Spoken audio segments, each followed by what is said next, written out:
The meeting scheduled for Tuesday, November 19, 2024, for the Committee on Rules and Judiciary has been called to order. I'd like to say good morning to my colleagues. I don't see any non-committee members. I'd like to say good morning to the people of the Virgin Islands. Good morning to the testifiers who are here in the Welland St. Thomas, the listening and viewing audience, of course, the legislative staff working this meeting today, and my wonderful staff. Good morning. Today we have an agenda, a heavy agenda, so let's be mindful of our time. And at this time, Madam Clerk, may I have roll call?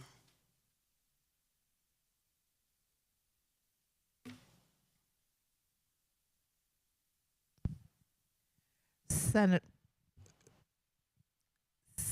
Angel L. Borges Jr. Senator Borges Jr. absent. Present. Senator Borges present. Senator Diane T. Capehart. Here. Senator Capehart present. Senator Kenneth L. Gittins. Senator Gittins absent. Senator Maurice C. James. Senator James present. Senator Franklin D. Johnson. Senator Johnson present. Senator Carla J. Joseph. Present. Senator Joseph present. Senator Milton E. Potter. Here. Senator Potter present. Madam Chair, you have 6 present, 1 absent. Thank you, Madam Clerk. At this time, are there any correspondence to be read into the record from any committee member? No. Are there any correspondence from any testifiers to be read into the record? There's from Snyder Regional Medical Center.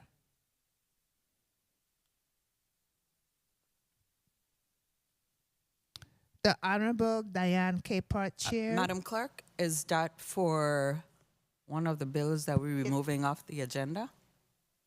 Oh. Is it a attendance-related letter? Okay, you may proceed.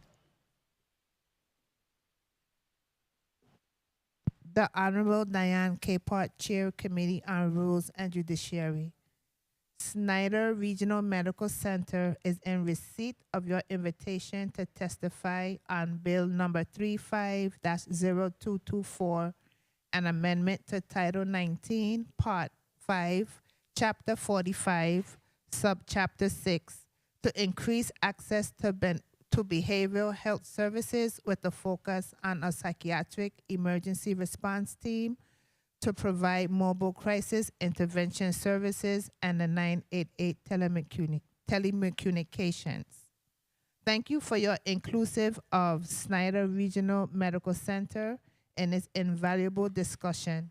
Due to a long-standing commitment to participate in the Office of Health Information Technologies USVI Digital Health Summit 2024 as a panelist, I am unable to appear before you and the committee today to provide testimony.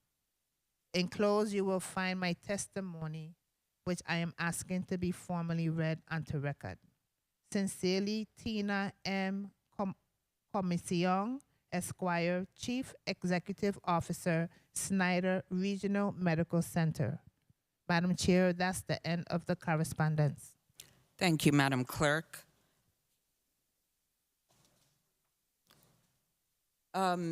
Please read the agenda into the record.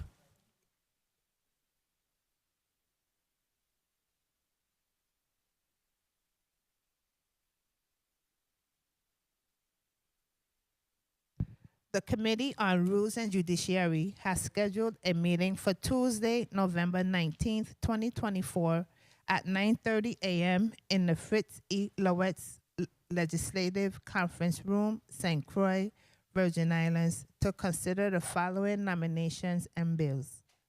Block 1, University of the Virgin Islands Board of Trustees nomination of Kyza A. Callwood, PhD, nominee, USVI Research and Technology Park Board. Block 2, Governor's nomination of Julio A. Reimer Sr., Director nominee, United States Virgin Islands Office of Management and Budget.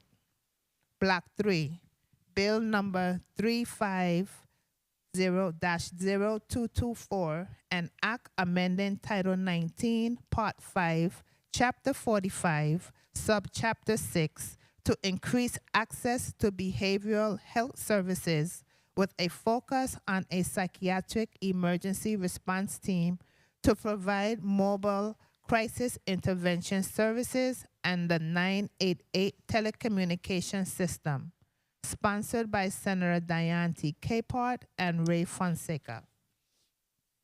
Invited testifiers, Justa Encarnacion, Commissioner, Department of Health; Tina Camosiong, Chief Executive Officer, Snyder Regional Medical Center; Hazel Philbert, Interim CEO, Juan F. Louis Hospital and Medical Center; Sandra Sitori, Executive Director, Virgin Islands Public Service Commission. Block 4, Bill number 35-0399, an act amending Title 16, Virgin Islands Code, Chapter 2, Section 99, establishing a mandatory minimum bail amount in domestic violence cases, sponsored by Senator Angel L. Boquez Jr. Invited testifier, Attorney Gordon Ray, Attorney General, Virgin Islands Department of Justice. Block 5, Bill number 35-0253, an act honoring and commending police officers for the service they provide to the community and to recognize fallen law enforcement officers posthumously.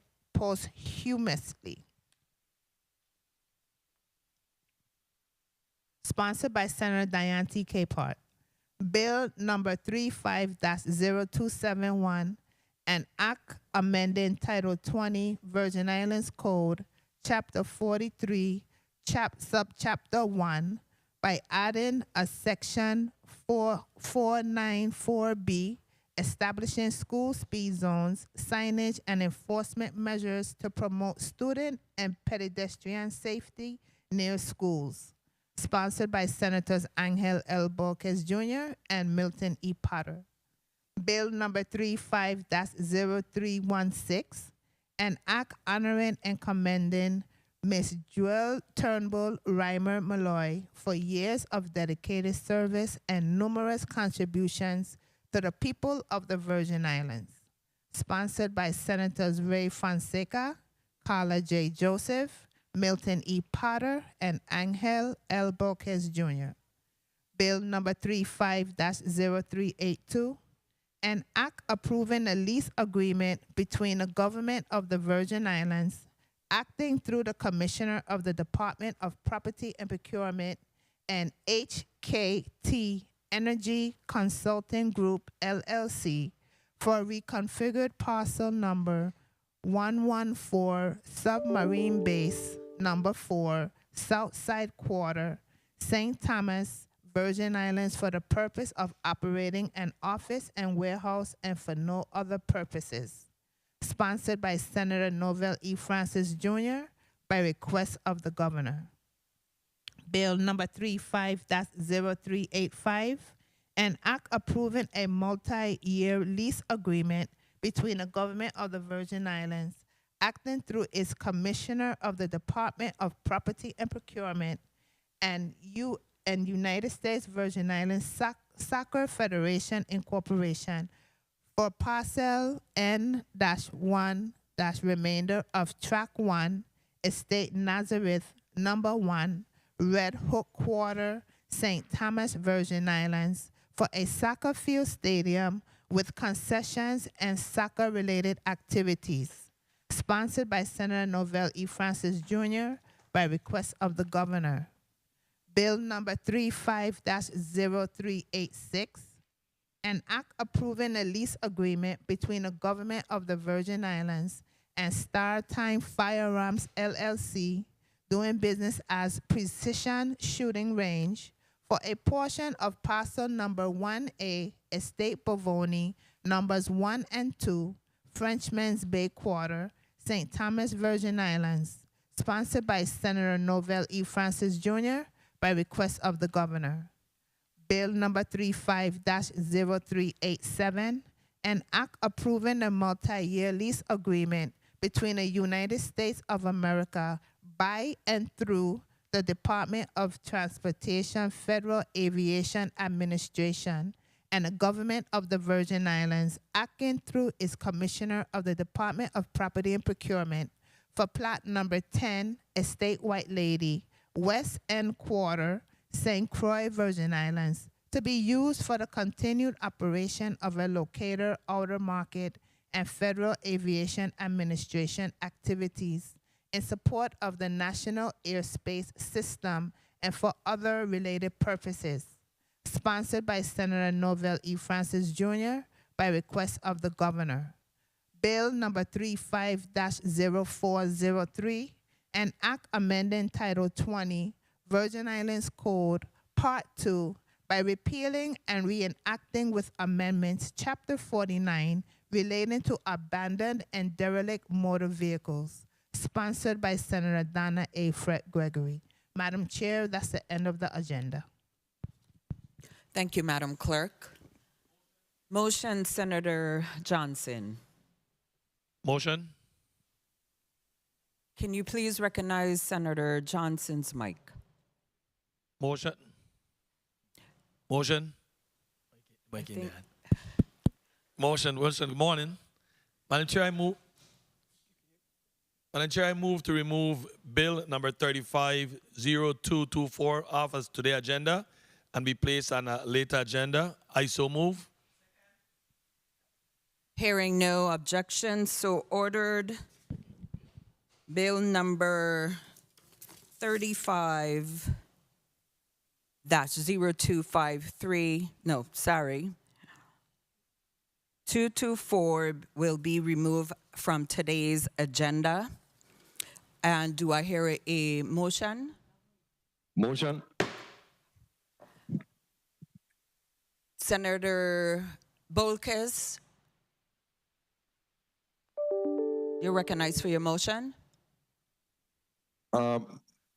Thank you, Madam Chair. Madam Chair, I move to remove Bill number 35-0399 from today's agenda and be placed on the subsequent meeting of this committee.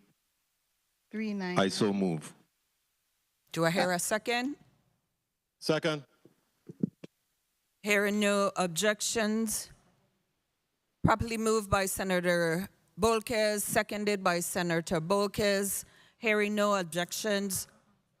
Point of order, Madam Chair. It cannot be seconded by Senator Bolkes. Senator Potter, seconded motion.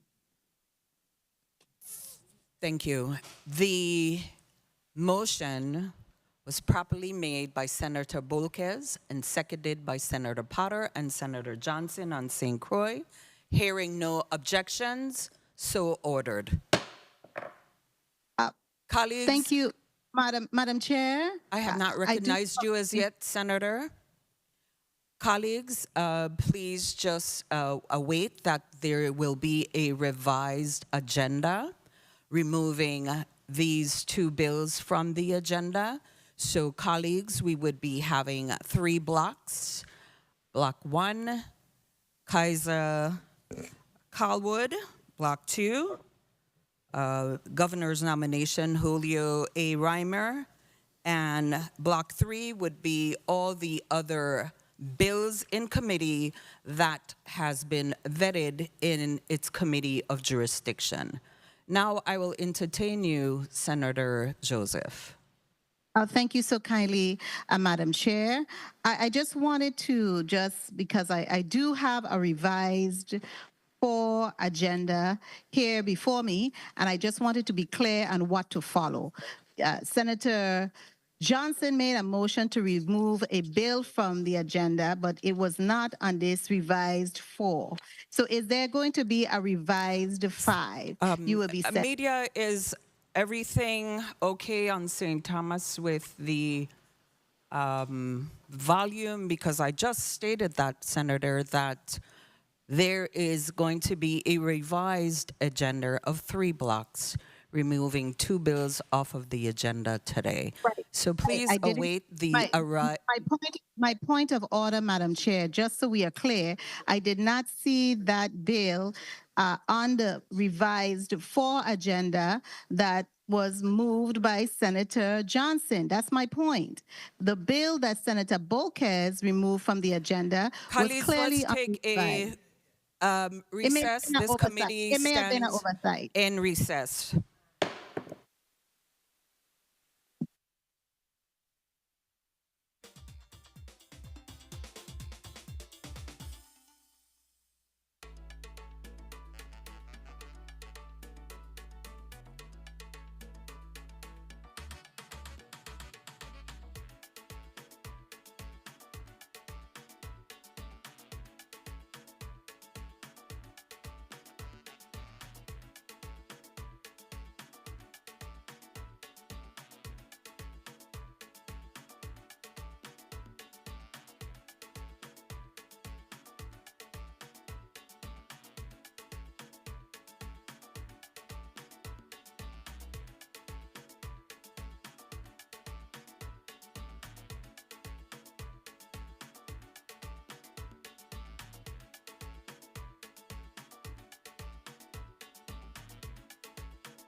The Committee on Rules and Judiciary is out of recess. Colleagues, you should have received a revised agenda on the drive or at your desk. So please see the revisions. Madam Clerk, can you please mark Senator Gittins as present? I think we have all committee members present. And now we can proceed with our testifier, the UVI Board of Trustees nomination of Kyza A. Callwood, PhD nominee for UVI Research and Technology Park Board. Before we start our vetting, Mr. Callwood, I would ask that you please stand and take the oath and raise your right hand. Do you solemnly affirm under penalty of perjury that the testimony you will give to this committee will be the truth, the whole truth, and nothing but the truth to the best of your knowledge and belief? I do. Thank you. You may be seated.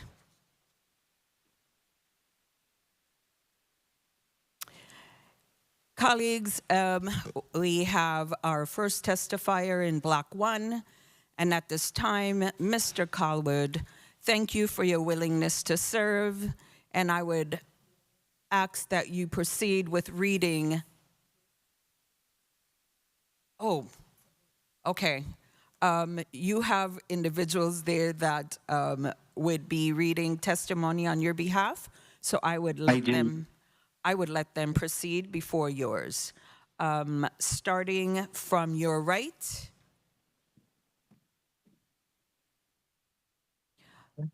Good morning, Please the Honorable. state your name for the record, and then you may proceed.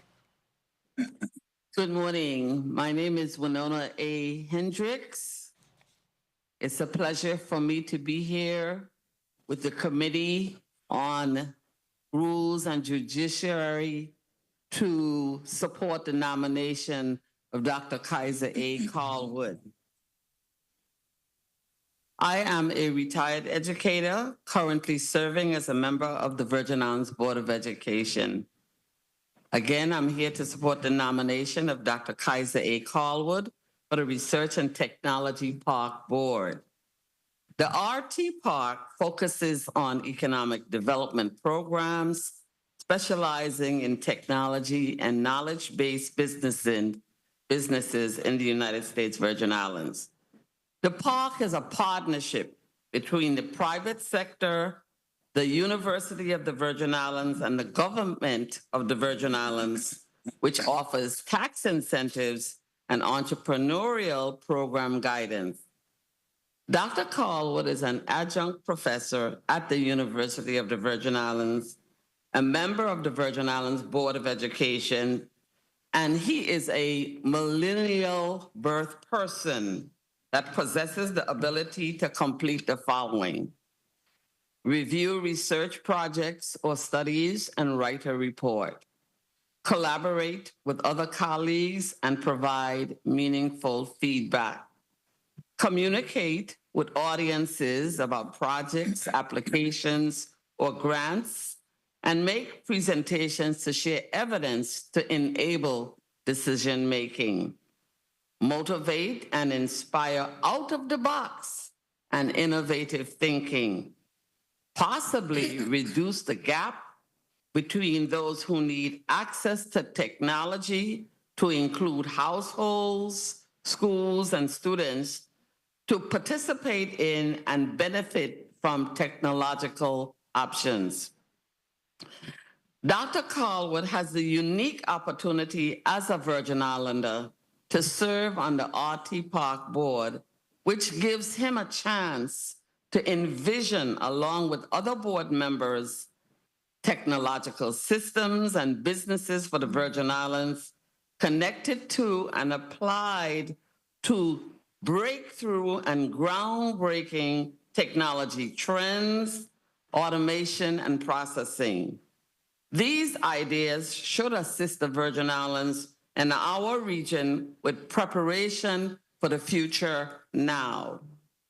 Dr. Callwood possesses the ability to research, discuss, and vote for the implementation of projects in areas to include, but not limited to, artificial intelligence, climate technology, cyber security, efficient solar and clean energy projects, ideas for the future of space research, ideas for robotics in the household, customer service, auto industries, and advances in medicine, ideas for the future of bioengineering, review of project electronic designs, PE.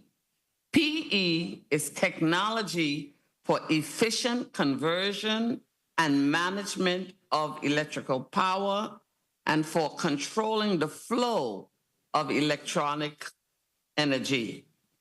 Power electronics are used in many areas, such as laptop chargers, inverters for driving electrical vehicles, and renewable energy systems.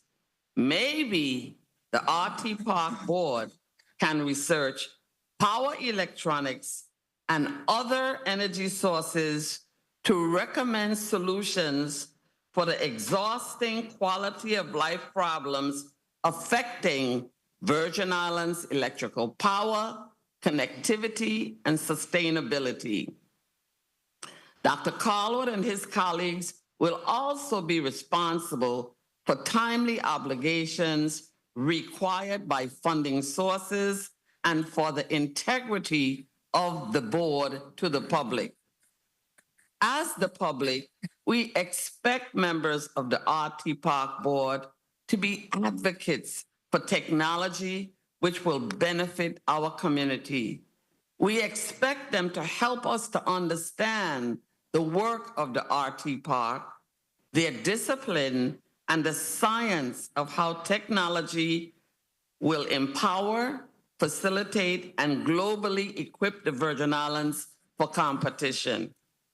I conclude by saying Virgin Islander Kyza A. Callwood, PhD, has reliable technological skills, the knowledge, and capability to increase the success and the effectiveness of the Research and Technology Park Board. I thank you for the time to place my support on record today. Thank you, Ms. Winona Adams-Hendricks, for your testimony you provided today. Next, to your left, Mr. Callwood, I would have that next testifier, if you can please put your name on the record, and you may proceed with your testimony. Good morning, Senator Diane Caper, Chair of the Committee on Rules and Judiciary, Vice Chairman Senator Milton Potter, other members of this committee, as well as all other senators present, together with staff and the general public. My name is Avaricia D. Williams, a former public servant, now in retirement for the past 12 years. Today I'm here to support the nomination of Dr. Kyza A. Callwood to the Board of Directors of the University of the Virgin Islands Research and Technology Park, more commonly referred to as the RT Park. It is no surprise that I have known Dr. Callwood for most of his life, starting when he was in middle school. You see, his great-grandfather Sammy Percival of Tortola was my great-great-uncle. I cannot recall how it was that when Dr. Callwood was about 9 or 10 years old, I got his mother, Ingrid Percival, to grant permission for him to work with me at the polls during a senatorial election.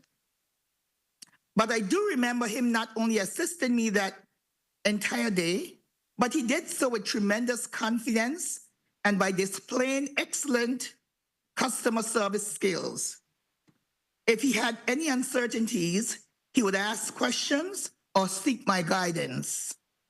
As a result of the exchanges between us that day, I came to realize that I had on hand a rather precocious child, one that displayed a keen sense of curiosity and understanding at such a tender age.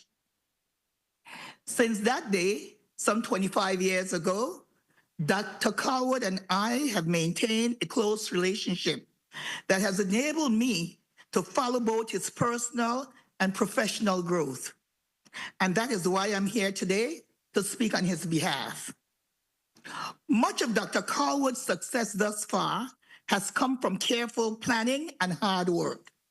Knowing that he wanted to make a difference, a significant one at that, in the lives of his fellow citizens, he prepared himself by pursuing post-secondary education at the University of the Virgin Islands, where he obtained not one, but a total of 4 academic degrees, including an associate degree in business management, a bachelor's in business administration with honors, a master's in public administration, and ultimately a doctorate in creative leadership for innovation and change.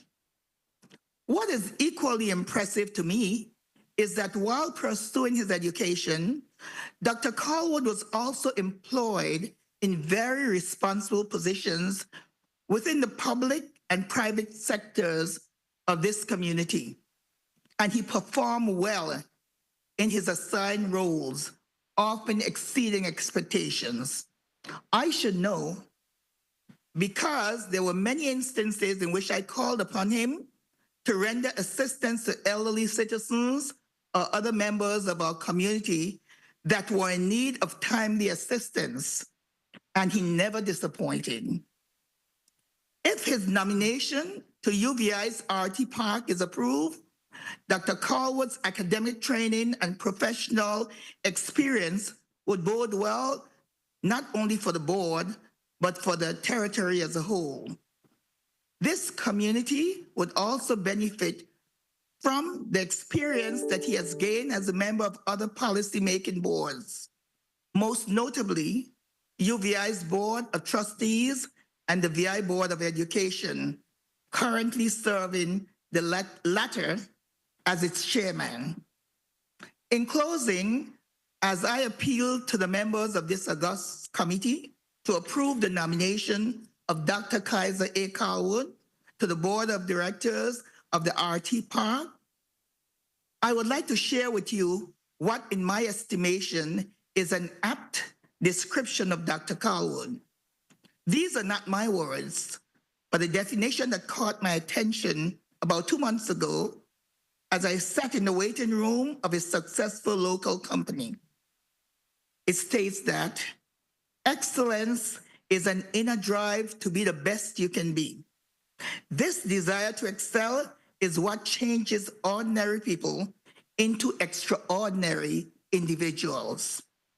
Without fear of disappointment, I expect Dr. Callwood to perform with distinction should he have the honor of serving on the board of UVI's Research and Technology Park.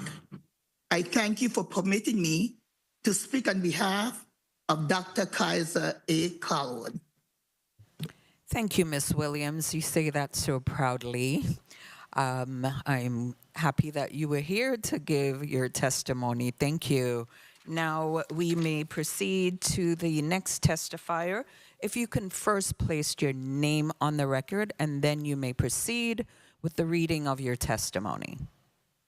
Lori Anderson. Thank you. You may proceed.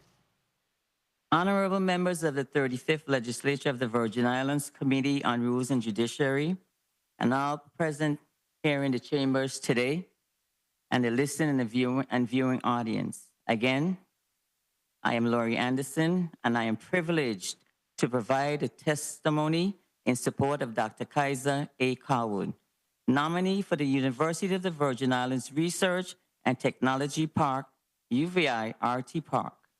Having known Dr. Callwood for nearly 3 decades, I can confidently attest to his exceptional character, integrity, and dedication to the Virgin Islands community. My journey with Kyza began in 1997 when he vied for the title of Prince and Princess for the St. Thomas Carnival. Even at a young age, Kyza was a remarkable individual who stood out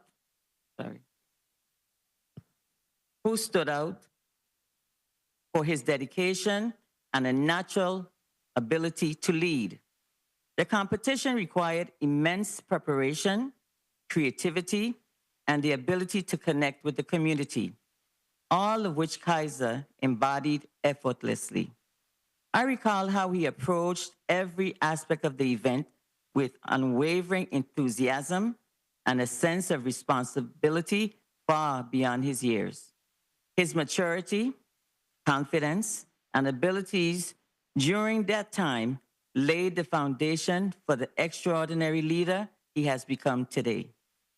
Over the years, I have watched Kyza's growth with great admiration.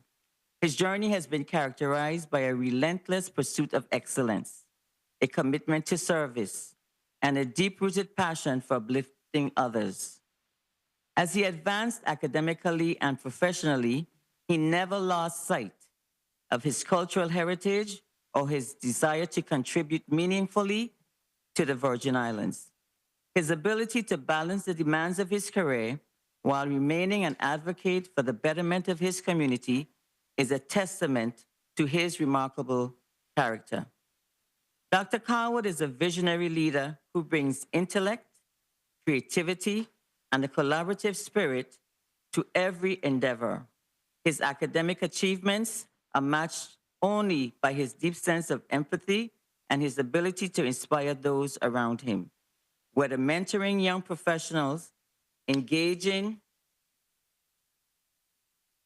with community initiatives, or collaborating with stakeholders to drive innovation, Kyza's leadership style is marked by inclusivity,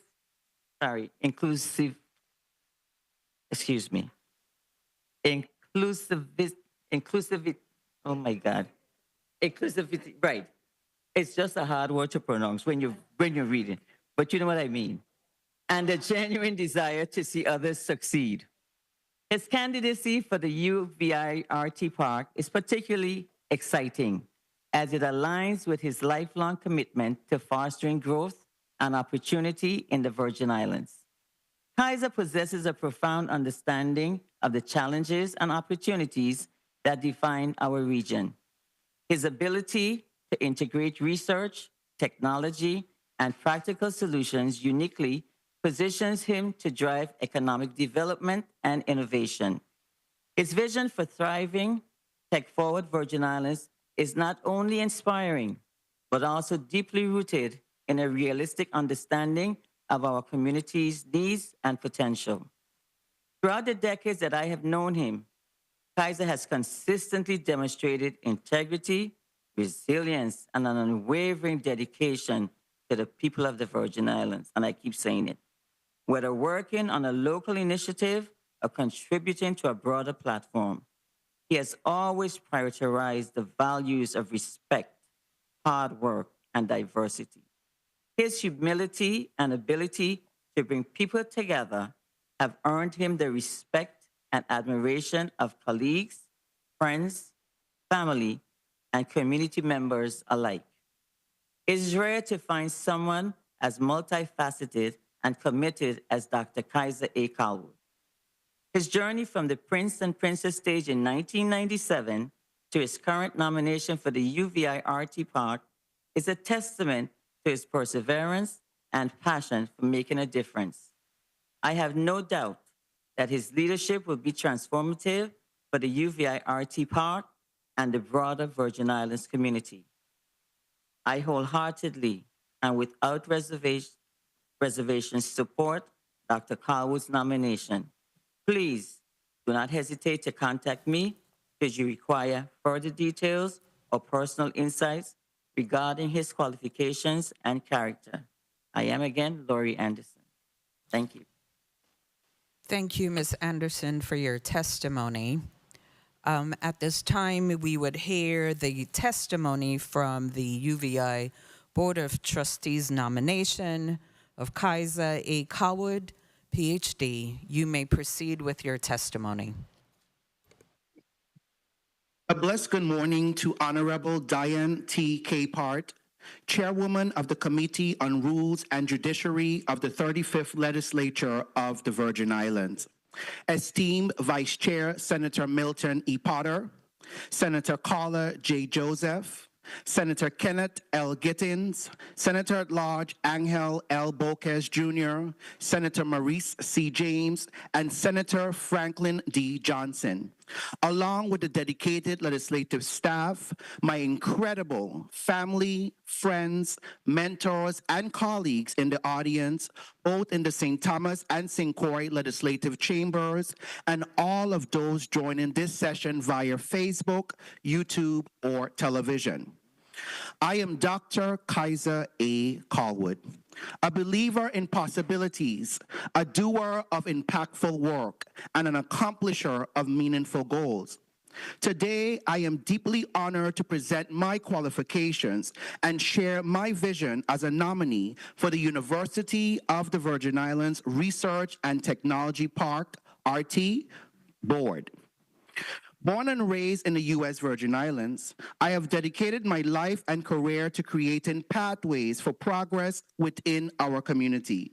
My academic journey began at the University of the Virgin Islands, where I earned a Bachelor of Arts in Business Administration, magna cum laude, and a Master of Public Administration.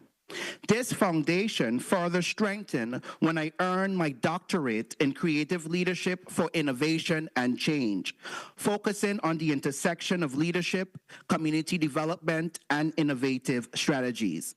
As part of my academic journey, I completed my dissertation titled Positive Youth Development in a Community Setting, a study of one youth program in the United States Virgin Islands, Callwood 2022, which explores the importance of fostering resilience, leadership, and innovation in our youth.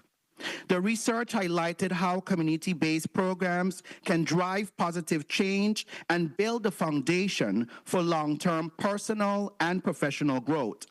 This aligns with my vision for the Research and Technology Park to create a nurturing environment where innovation, education, and community development intersect. Just as my dissertation demonstrated the power of community-driven initiative to impact youth positively, I believe RT Park can play a transformative role in advancing local businesses, educational opportunities, and sustainable technologies. Serving on the RT Park board would allow me to bring this vision to life, leveraging my research background to ensure that our technological initiatives support the social and economic growth of the Virgin Islands for generations to come. Professionally, I bring more than 15 years of experience spanning operations management, strategic planning, policy development, and educational advancement. As Chief Strategy Officer at the Virgin Islands Bureau of Corrections, I spearheaded initiatives that optimize efficiency, increase public engagement, and strengthen organizational performance. My role as federal funding liaison for Congresswoman Stacey E. Plaskett enabled me to identify opportunities that connected federal resources with local needs, creating impactful solutions for our community. As an adjunct professor at the University of the Virgin Islands, I've inspired and educated the next generation of leaders in courses ranging from business communication to leadership theory and organizational analysis. I hold certifications in strategic organizational leadership, Six Sigma Green Belt in HR and Yellow Belt, business office management, project management essentials, and as a certified project officer, to name a few. These credentials underscore my commitment to continuous professional development and my ability to translate theory into actionable results. Throughout my professional endeavors, I have managed accounts payable and receivable, audited budgets, and effectively handled marketing budgets to enhance organizational visibility and impact.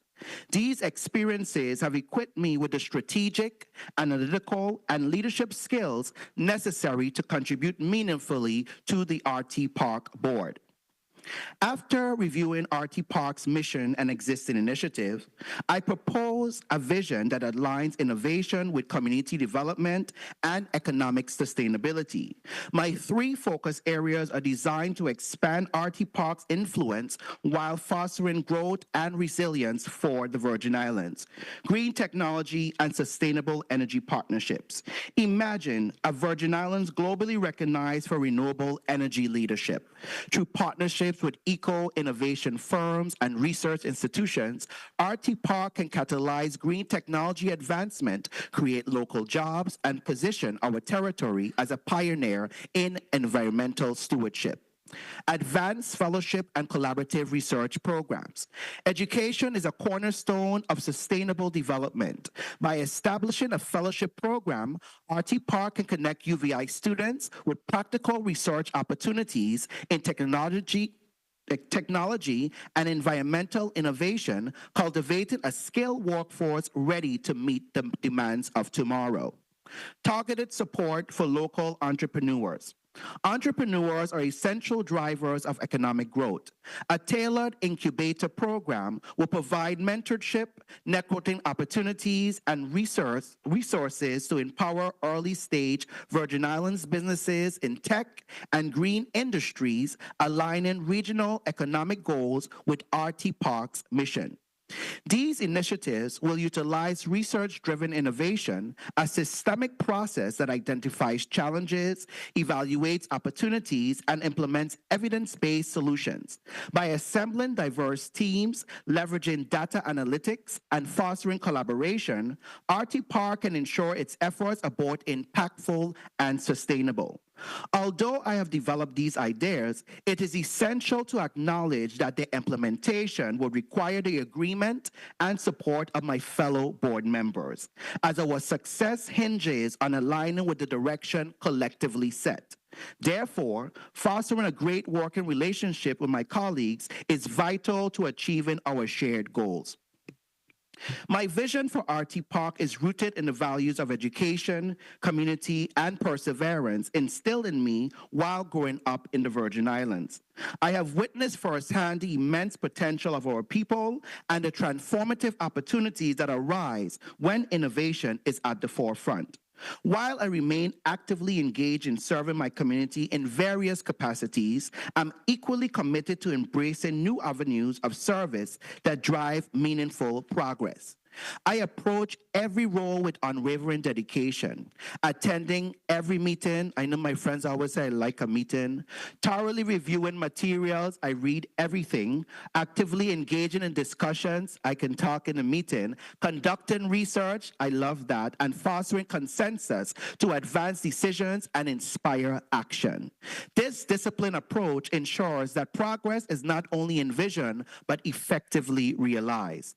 RT Park embodies the future of our territory, a catalyst for technological innovation and environmental sustainability. My commitment to excellence, collaborations, and evidence-based solutions aligns perfectly with this mission, position RT Park to lead the Virgin Islands into a brighter and more resilient future. In closing, I reaffirm my dedication to fostering innovation and resilience with the Virgin Islands. As a nominee for the RT Park Board, I am committed to leveraging my experience, leadership, and passion to support its vision and deliver meaningful results. Together, we can create an environment where technology, sustainability, and economic growth thrive, securing a brighter future for generations to come. I extend my gratitude to the Committee on Rules and Judiciary for the opportunity to provide this testimony as part of the nomination process. I look forward to collaborating with the RT Park Board, members, its partners, and our community to achieve these goals is confirmed by this august body.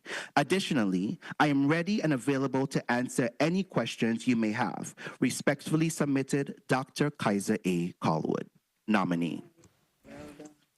Thank you. Thank you for your testimony. There's no doubt that I think that you are prepared for this position to serve on the board. You are described of having unwavering enthusiasm. They talk about your technological skills and knowledge. They can't say nothing wrong about this nomination that we have before, that you would definitely be an asset to the board.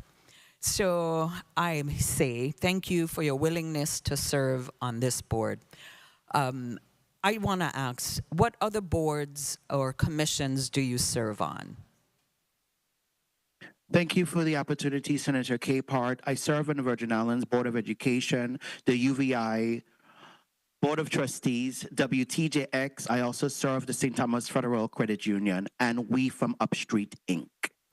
Now, I know you're young, you got energy, so you serve on all these boards and are able to give your time willingly, and you're able to balance your time. Yes, very well. And I forgot, my Moravians will kill me if I don't say this. I'm also on the Board of Stewards for the Niski Moravian Church. Well, good for you.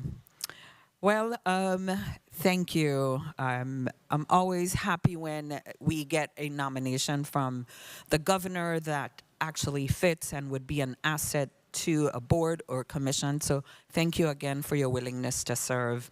So colleagues, I'm going to read the order of today's, how you are going to be questioned. So first, we have Senator Bolkes. Second, Senator Johnson. Third, we have Senator Maurice James.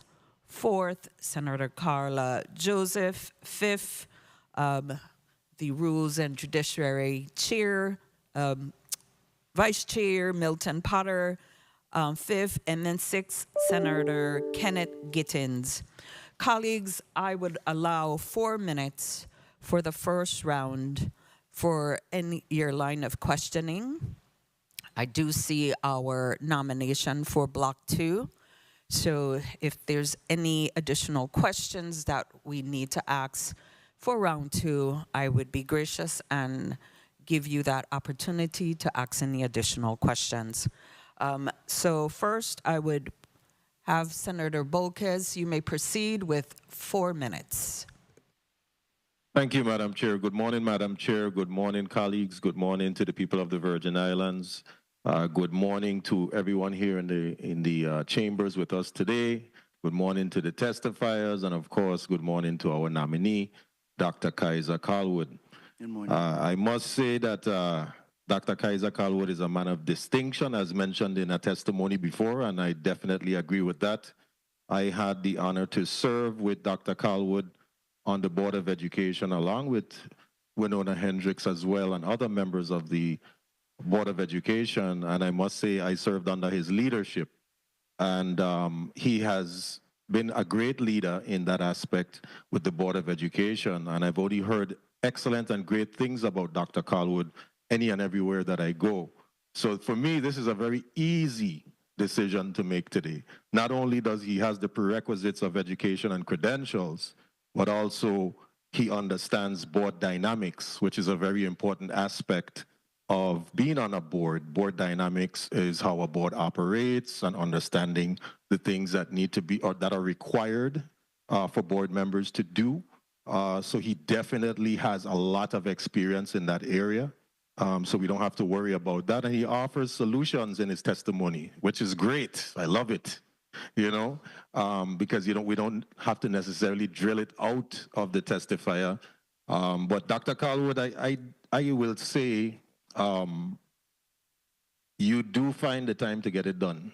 And the RT part, the Research and Technology Board, plays a very important role in the technological evolution of the Virgin Islands. And as we continue to evolve technologically in the Virgin Islands, there are a lot of safeguards that we have to take into consideration. One of them, which I'm very passionate about, is cybersecurity. And we have to protect the information and data of our people because we know that there's hackers out there that want to steal people's information, social security numbers, data about the welfare of individuals, and then turn around and try to blackmail individuals to get information back, etc. And I know the RT Park may not directly deal with that now, but it does cover a lot of the area in conjunction with BIT and other technology firms and corporations that exist in the Virgin Islands. And I hope that you pay some specific attention to that, and you did refer to it in your testimony, which I was very excited about because I'm very passionate about cybersecurity. But I really wanted to ask you, what would your immediate priority be when you are nominated? I'm not even going to say if. When you're nominated and confirmed by this legislature, what are some of your immediate priorities?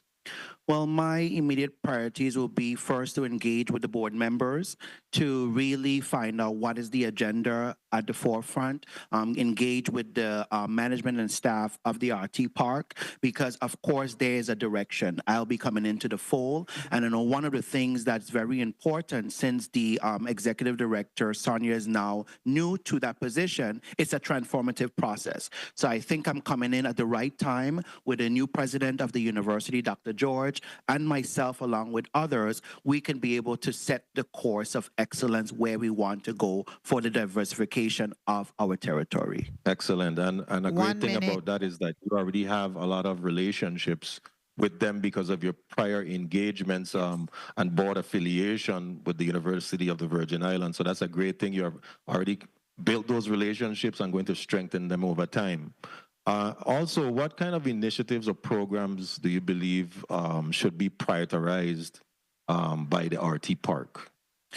Well, one of the programs that I think, because I love students, so at the university level, in terms of the research piece, because as technology advances and is ever evolving, that will continue to flow. But in terms of our young people in the University of Virgin Islands, especially for internships, mentoring programs, and giving them that adaptive skills, because as you come out, as I tell my students, not because you have a bachelor's degree, everybody that's applying for the job has a bachelor's degree. So how are you going to set yourself apart in terms of networking abilities, your professional developments, and your ability to set yourself apart for the competition? So that research piece is very important, that integration and networking piece in terms of the incubator program that I talked about in my testimony. Okay, I heard my time called, and I want to thank you for your responses, and I'm looking forward to voting in the affirmative at the appropriate time. Thank you, Madam Chair. Thank you. Thank you, Senator Bolquez. Senator Johnson, you may proceed with 4 minutes. Good morning. Thank you very much, Madam Chair. Good morning to my colleagues. Good morning to the testifiers. Good morning to the viewing and listening audience. And good morning to all those in the chambers on both islands. Dr. Kyza Callwood, I want to start off by saying thank you for your willingness to serve. But what question do I ask you? Because your resume, everything speaks for itself.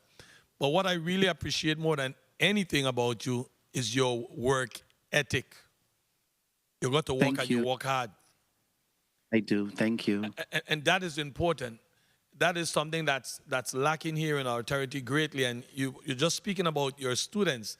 How do we get them to get that drive that you have? Because you have a drive that just keep going and keep working, and that is so appreciated for me.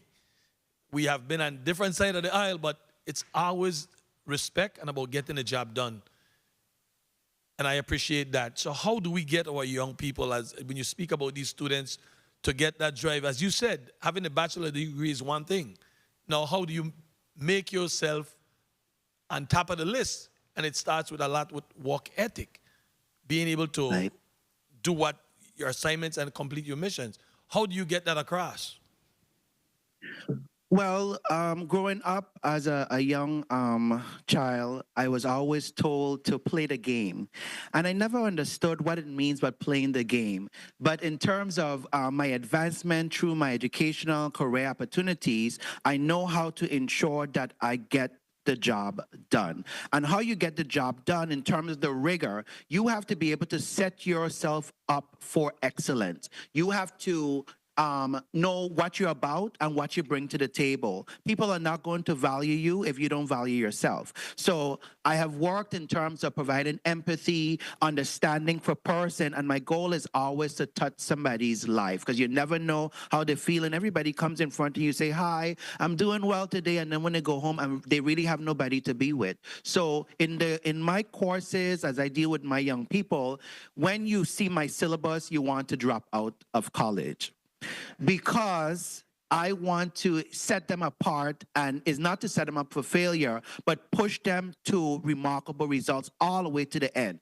Every career opportunity that I have had, they have pushed me to the end where I want to quit. I don't want to go back to work. Then mom always tell me you have to go back to work. You'll be fine. Go sleep on it. And then the next day you go back to work. And every day I come back to work, I have that energy. It's always something to be done. You leave no stone unturned. And I always tell my students, when you go into the work setting, you're not doing it for free. You're being paid. Even if you're not being paid well, you are being paid. And once you punch into that clock, you have to do your job and do your job well. If you don't understand something, ask a question. Because sometimes when you make a fool of yourself, then you make a fool of the whole environment. So that's why I push them. And yesterday is ironic that we talked about this in terms of their resumes, in terms of their cover letter. Don't put in a resume just a job description that you applied for. The person that wants to hire you can see the job description, but what are the accomplishments that you have set in that organization to make you a remarkable individual that, yes, I want to hire you? I really appreciate that. And what I want to do with you, because like I said, I don't have a lot of, I have a million questions, but when you finish with your resume and your folks that speak for you and you look at it, it really don't worth using my time doing that. So what I want to do with you today, I want to give you my next minute for you to introduce some of your family and friends that's in the audience back there that came to support you. I want you to do that for me. All right. So, and St. Croix, I can't see over there, but I know State Chair Carol Bork is supposed to be over there. She is. Her sister, Catherine Bork. They both are here. CEO of WTJX, Tanya Singh, supposed to be on that end. Also in St. Thomas, it's a lot of people. I have Lyle Evelyn in the back. I have, what to call you? I'll call you by your real name. The teacher, Yvonne is there, Era Lockhart, Dr. Karen Brown, oh my God, I love her so much. Michelle Neves, Dr. Judith Hodge, Luann Roberts, Yvonne Watson, and you have a new last name, Francis, Madeline Stevens, Webster the Sharp Girl, you have Retty, yes, Miss Davis, you have Philomene, my godmother, you have Budel Samuel, my godmother, my friend Glendora husband, my uncle and aunt Vance and Linda, I have Auntie Marie, I have my cousin Mr. Williams, Lunsford Williams, my aunt Ilva Jennings, my godfather Paul. On the other side, in the back, I have my cousin Nicole the Sugar. I have my wonderful, wonderful friend Barbara Peterson, the district chair of St. Thomas. I have Janice Matthias. I have Daisy Williams, my godson's mother, Linnea Powell. I have Becky, number 2, Colette Hackett. I have Corrine Hamilton, my godmother of everything, Gwendolyn Ryan, and the lovely, this lady, my worst critic, my best friend, my love forever, my mother, Ingrid Percival. And in addition to that, I have my my family. In the family in the West, the Pinney's, LeBron, Frets, Roberts, Anderson, family, Laurie Anderson, and family in the West. I have my wonderful cousin, Avarissa Williams, always calling to check on me. And the ever mentor, call me late in the night. I don't wake up at 11, 12 o'clock in the night when I have something on my mind or I need some assistance to do something and navigate through patience and challenges with Nona Adams-Hendricks. Thank you so much. Wow. I gotta leave you alone. I used to look fight with you. I don't look no more fight with you at all. You bring a whole army with you today.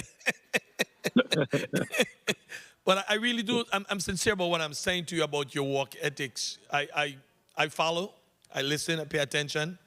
And we might have difference in the Bureau of Correction, how we think it should go, how it's going. But you always answer that phone. It's important to me. It's important to me, no matter what our difference is. When I call Dr. Kyza Callwood, if he doesn't answer that phone, he returns a call, no matter how hectic it might be. And that means a lot to people, especially people that are giving me some kind of a report or something, and I need to get a question, and I need to get an answer, and you have always direct me in the right direction. Continue who you are, what you're doing with your work ethics, and I think the RT Park is going to be in a great place. Thank you very much for your willing to serve. God bless. Thank you, Senator Johnson. Thank you, Senator Johnson. You brought the whole village with you. That's a good thing. Usually when I see the halls filled up with people in there, it's like, okay, everyone loves this person, they support them, and it's definitely evident you brought the family, your friends, professional colleagues. That's a good thing when people could say nothing but good things about you and are there to support you. We had a meeting before this meeting, and I'm so impressed when I saw that you listed, when I told you at least identify 3 things that you wanted to do to improve or to add at the RT Park. And with green technology and sustainable energy partnership, and your response to what you think it should be going, I think that's a great thing. I just I'm pleased that even advanced fellowship and collaborative research programs, targeted support for local entrepreneurship. Have you had the opportunity to actually have a dialogue with existing board members? Yes, I have. Okay, and it was a good meeting, good response. You think you're going to fit in well? You know, because sometimes you could talk to people and say, I don't think this is going to work out. But tell me how you, just from having a discussion with the present board members, that you think that you would definitely be a great asset. So let's start with the chairman of the UVI Board of Trustees, Judge Henry Smock. Very good, wonderful person. In terms of when he approached me to fill this role as behalf of the university, a member of the Board of Trustees on this particular board, I was filled with awe because I always worry that, you know, everybody gonna say he everything, he don't miss nothing. So they're gonna say, oh God, another board again. But I really, when I had an opportunity to really speak with him and then review the mission and the vision, it aligns with my dissertation in terms of what I studied and what I believe to be true for the Virgin Islands community. So dealing with him in terms of my ideas was solid. As I transitioned to the chairman of the RT Park Board, Dr. Edward E. Thomas Sr., having a really good dialogue with him on the phone. He's aware of my ability, having served with him on We From Upstreet Inc. As its president. Our conversation helped to really strengthen in terms of the workings of the board and what it entails in terms of the bylaws, in terms of some of the things that they're working on, and what that would look like in terms of my role. One of the things that he was really happy about, especially that I'm coming on the board when I go into a transformative phase. So in terms of a learning curve or trying to do new things, I'm coming in just in the nick of time. I haven't spoke with the other board members. However, I did speak speak with the executive director, Eric Sonia, and oh my God, a breath of fresh air in terms of a millennial here, groundbreaking, running through with the RT Park. I was able to share some of my ideas because I told him that I have 3 ideas, and I don't want to make it seem when I come to the legislature that I know everything, because even though I might think sometimes I have the information, it's always somebody else that have more information than I do. And that's fine. I welcome it. And then I go back home in the evening to study to make sure when I come to the meeting, I have the information too. So I shared with the different programs, and ironically, many of those programs that I want to do, it's something in the piloted phase that they're doing, especially as it relates to STEM education. So in terms of that research piece, that incubator piece in terms of network, that's something that they're working on. In terms of the green technology, working with Dr. Gwinnell at the University of the Virgin Islands, green, I forget the name escapes me right now. With that initiatives in terms of the collaboration piece, in terms of sustainability, energy partnerships, and research, that's something they're doing with. So things that I'm coming up with, it goes within the line of the direction that they're going. Of course, with my ideas, I will have to fuse them with their ideas to see how we could make it even work. Because when everybody comes together with ideas and you put them together, that's how innovation moves forward in a right direction. Thank you. Thank you for that response. Senator Maurice James, you may proceed with 4 minutes. Thank you. Good. Can you please acknowledge Senator James, Maurice James? Mike, please. Thank you. Proceed. Thank you. Thank you, Madam Chair. Good morning, Virgin Islands. Good morning, colleagues. Good morning, testifiers, and of course, nominees and everyone inside and outside the room. Dr. Callwood, it turns out that the discussion you had just now with the chair, more or less is a good segue into what I was going to ask you about. Number one, I wanted to ask you, how long have you been on the UVI Board of Trustees? I think it's going to be 2 or 3 years, somewhere around there. Two or 3 years. So you are familiar with the RT Park? Yes. Okay. In terms of the scholarships and contribution to the university, yes. And the reason that I asked that is because where you talk about your priorities, and I was glad that you just said about making sure that what you listed syncs with RT Park, because as you mentioned, and I'll help you along with that, there is, in fact, the initiative of the Caribbean Green Technology Center, and I guess that's what you were referring to when you talked about green technology, correct? Yes, with Dr. Gwinnell, yes. Right, okay, and... Thank you for me. Yeah, sure, and you are familiar with, I don't know if you are, with the RT Park Professional Pathways, which you hit on the 3 things that are important to me, I wanted to say to you, but I also know that they are existing now at the RT Park. The RT Park Professional Pathways that has to do with bringing students in and then, of course, giving them a fellowship. Yes. Okay, and the accelerator program that they have. As a member of the Board of Trustees, have you attended any of the programs or summits or conferences that RT Park has had? Not a conference in particular, but during they recently had an event down at the University of Virgin Islands on St. Thomas campus where the RT Park came up, talked about what they're working on, some of the new initiatives. We got to meet the new executive director. So I think it came in all in the swing because at the University of the Virgin Islands Board of Trustees, the RT Park is not part of the agenda. So in terms of engaging with the staff directly in RT Park, not in terms of that piece, but I was able to attend that event initiative over here in terms of driving excellence, in terms of new beginnings and new opportunities, and what that looks like for the people of the Virgin Islands. So as the UVI trustee who is nominated to the RT Park, your role then would be to advocate for the RT Park with the university's Board of Trustees. Is that correct? That's correct.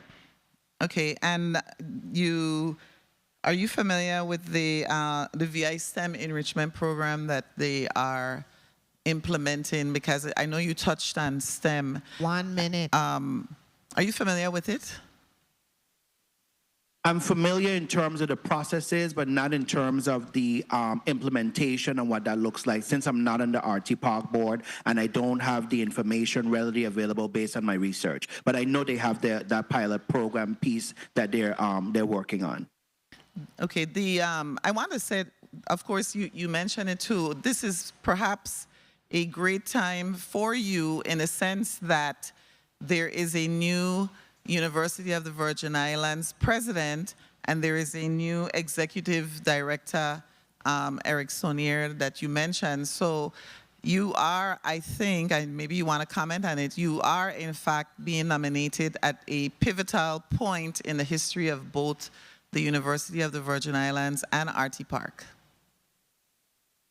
Yes, I am. As indicated, I think for the previous senator, where I was talking about my my opportunity to network with these individuals, each one of us will bring something to the table.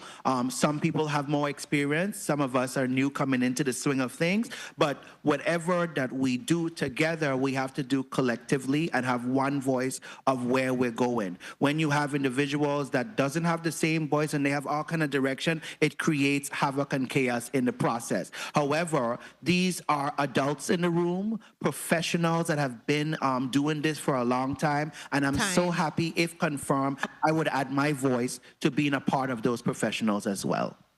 Well, Dr. Callwood, you definitely have my full support, and because I know you're going to do good things.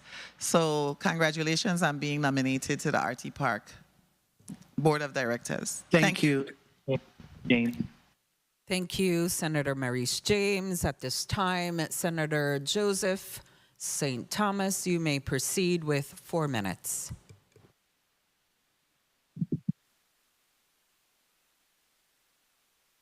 Thank you so kindly, Madam Chair, colleagues, our beloved people of the Virgin Islands, a pleasant good day. Dr. Kyza Callwood. How are you? Truly, this is a glorious day. As we consider your nomination for the University of the Virgin Islands Research and Technology Park, RT Park. I know that the chairman of the Board of Trustees, former Judge Henry Smock, did a very thorough vetting of all of the members of the Board of Trustees before he sent down your name as a nominee to fill one of the 2 vacancies that the board fills as part of Act number 7959. So you was sent here, your nomination was sent down based on that Board of Trustees at the University of the Virgin Islands. And so you are going to be holding two positions for the university. Here on the RT Park, should you be successfully nominated, and also on the University of the Virgin Islands. I read your testimony with great glee, I want to tell you. And one of the comments that you stated that really stuck out to me, and you could have just ended your whole statement, your whole presentation with this sentence, because we have some challenges with human beings being able to do this, okay? The essentials underscore and that's your academic accomplishment, underscores my commitment to continuous professional development and my ability to translate theory. This is what we have in some challenges here all over the place. Theory into actionable results.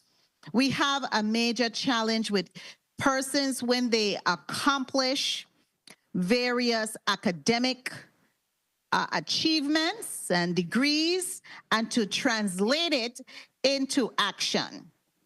And so I want to applaud you for putting in this one sentence. That's the done deal for me. I don't know about anybody else. I know about your capacity. I know about your thoroughness. I know when I have called you, you are responsive. And that is a leader. And if you did something incorrect, you are big enough to man up. Right. Okay? Those are characteristics of a leader. And if you know that someone is doing something that is not correct, you definitely will be able to speak up and let them know, because it's not meant to pull down. Right. It's meant to pull them up. Right. Okay? And so I really appreciate that about you. Now, let's get down to some hard questions, even though you're a Moravian, and you know we are all Moravians for Jesus. So I want to ask you some really hard questions here. Part of your role as a trustee, should you be nominated, should you be successfully 30 nominated seconds. to this post, what will be some of the critical fundraising items, money to bring into the RT Park? Because the legislature has consistently supported the RT Park. Tell us just one, because I only have 30 seconds or something like that to tell us. So tell us just one. Well, the goal of the RT Park through the administration arm of the RT Park will require to bring more clients into the park. I think we have about 70 persons right now, but we need to grow that. As the Virgin Islands face different challenges in different areas, that technology piece, that research piece that we are needed, especially as the Water and Power Authority, their challenges, our students from UVI, and even our high school and elementary students can pick up a phone and come up with all these things, know your password, and you didn't even give it to them, to be able to translate that into results or financial benefit for the community. So I think that will be one of the things to work with the administration of the RT Park and the board of directors to increase the client pool in terms of that benefits that we bring them here to make us a premier business destination attraction. Excellent. You have my full support. I know you're joining Brother Tani there as a chairman, another Moravian. So I know we are going to see great things. I'm very confident that we're going to see great things and greater things from the RT Park here. Thank you so much, Madam Chair, for the time. Thank you. Senator Potter, Vice Chair of Rules and Judiciary, you may proceed with 4 minutes. Thank you very much, Madam Chair. Good morning, colleagues. Special good morning to our testifiers here today. In particular, the man of the hour, Dr. Callwood, and the army that you brought with you today. It is not often easy that you have an easy one. And this is an easy one for me. I think, I thank you, Dr. Callwood, for agreeing to serve in this very important post.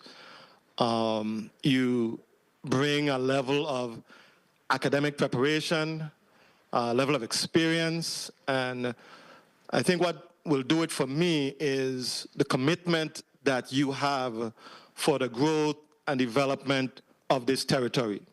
It's unquestioned. Thank you. It cannot be questioned. I wanted to ask you, though, what do you see as the most significant attribute that you possess that you bring to the table of the RT Park as a member of the RT Park board? Well, I have several attributes, but the one I could think of in terms of simplicity. As individuals, you come together in a group, you have your agenda, this other person have the agenda, and everybody's arguing back and forth. We can't get nothing done in a meeting. I can bring simplicity by pulling the piece together, and that's because I can use my research skills in terms of grounded theory and bring the collection of data. So in this case, will be individuals taking and then create the theory of excellence that can be able to translate results. I'm never afraid for the one to bring the motion. At UVI Board of Trustees will tell you I bring the motion. Everybody don't know who wants to bring the motion. I will do it because we need to move on to something else, especially that we had the information from before.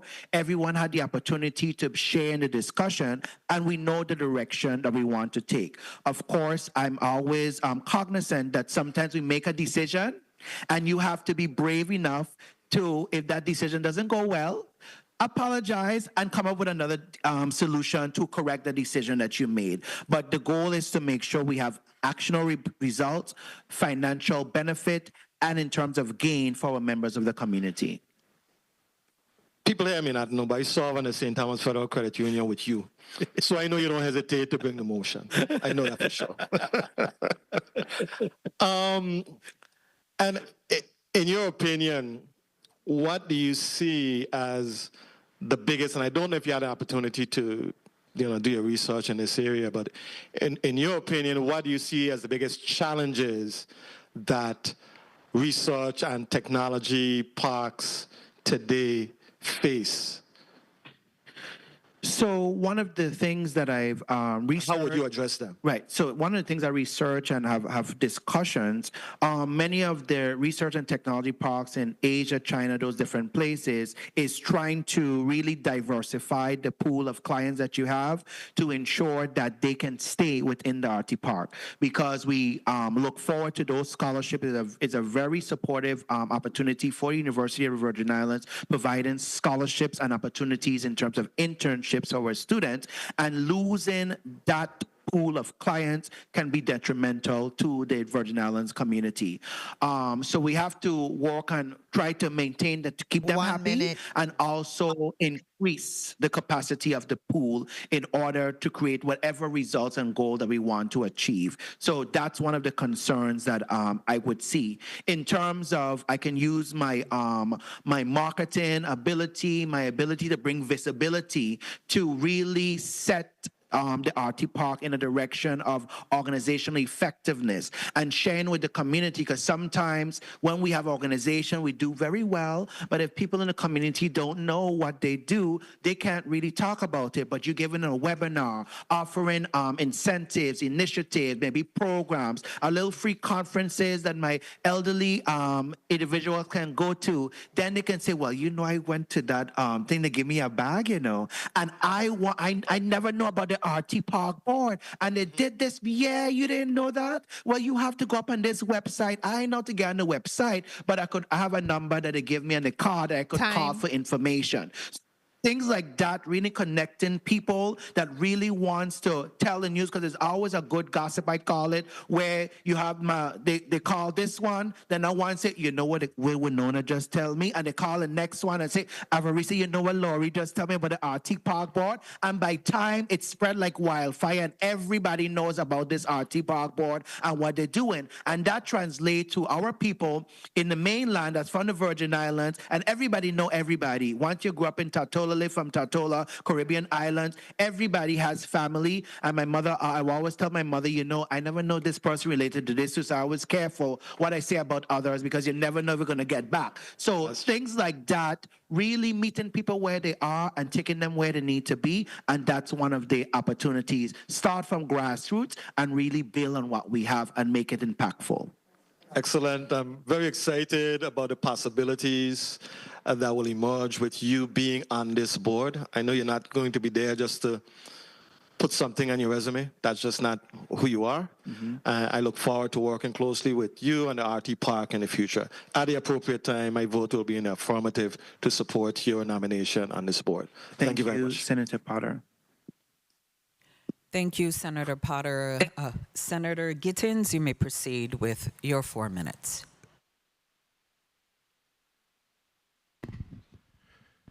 Thank you, Madam Chair, and good morning to all. Special good morning to the nominee. How are you doing this morning? I'm doing well. I'm doing very well. Good, good, good. So you said when you were younger, they always tell you to be in the game. It seems like... To play the game. Say that again? To play the game. To play the game. And it seems like you played the game well today. Well, Sapopa, like my colleague would have said. Because if I wanted to do anything contrary, I couldn't. Just listening to my colleague on my left here from the West, during his time, when he spoke, again, I just sat and I said, well, sir, Popa. Just thinking on my other colleague, but you came here ready for real. If you got my colleague from the West to speak like that, and then you brought your whole army, and I can't remember all, but here in St. Croix, you got Carol and Lindborg here in St. Thomas. You went way about, you're gone for Luan, you're gone for Miss Lockhart, you're gone for Vance, you're gone for Marie, you're gone for the sugar, you bring Barbara. Oh my gosh, even my girl Avaricia Williams. I mean, oh my gosh. You went for everybody. And then I can't forget my cousin Laurie. You went for the whole West Posse, everybody. So what is there for us to do? But like the chair said too, and the rest of my colleagues, you nailed it in your testimony. There's hardly anything to ask. There was something that you stated, though, that I wanted to know from you when you spoke to your syllabus and being a professor at UVI. You said, when you see my syllabus, you don't want to drop out of college. So I want to know what this syllabus is. Well, the syllabus is rigorous in nature. We have a total of 14 chapters, and each chapter has 3 assignments. So you have the discussion, you have this assignment, and you have the test. So, and the dates are coming very quickly because we meet on Mondays and Wednesdays, so you know you only have a certain amount of time to get it in. Compared to the other classes you may be working full-time, you have to take care of children. But as I indicated, although you have those many challenges, you came to learn, and your education is not free. So you have to work in this course. If I want to work for the salary that they give me at the University of the Virgin Islands, you're going to do your work, because remember, it may be a lot of work to you, but it's a lot of even more work for me. Imagine 27 students and you're grading 3 assignments, 14 chapters. That's a lot of work compared to the other things that I'm in, making sure I'm going to work on time and being there and can contribute. So I want to ensure that if I can do all these things and you may have only 1 or 2 things to do, you can do your work because you signed up for this.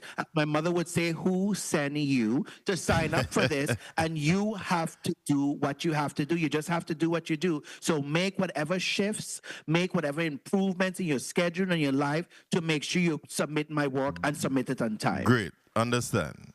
So in a couple of seconds, now you noted in your testimony that the RT, and I'll ask your quick indulgence, Madam Chair. You may proceed. Thank you. You noted in your testimony that the RT Park can help create sustainable energy partnerships. What role do you believe or you envision the RT Park playing in addressing our local energy crisis? So in terms of the piece of green technology, in terms of the solar panels, wind, those type pieces that we could integrate in terms of alternative energy sources, built with research from students to think about ways that we never thought about.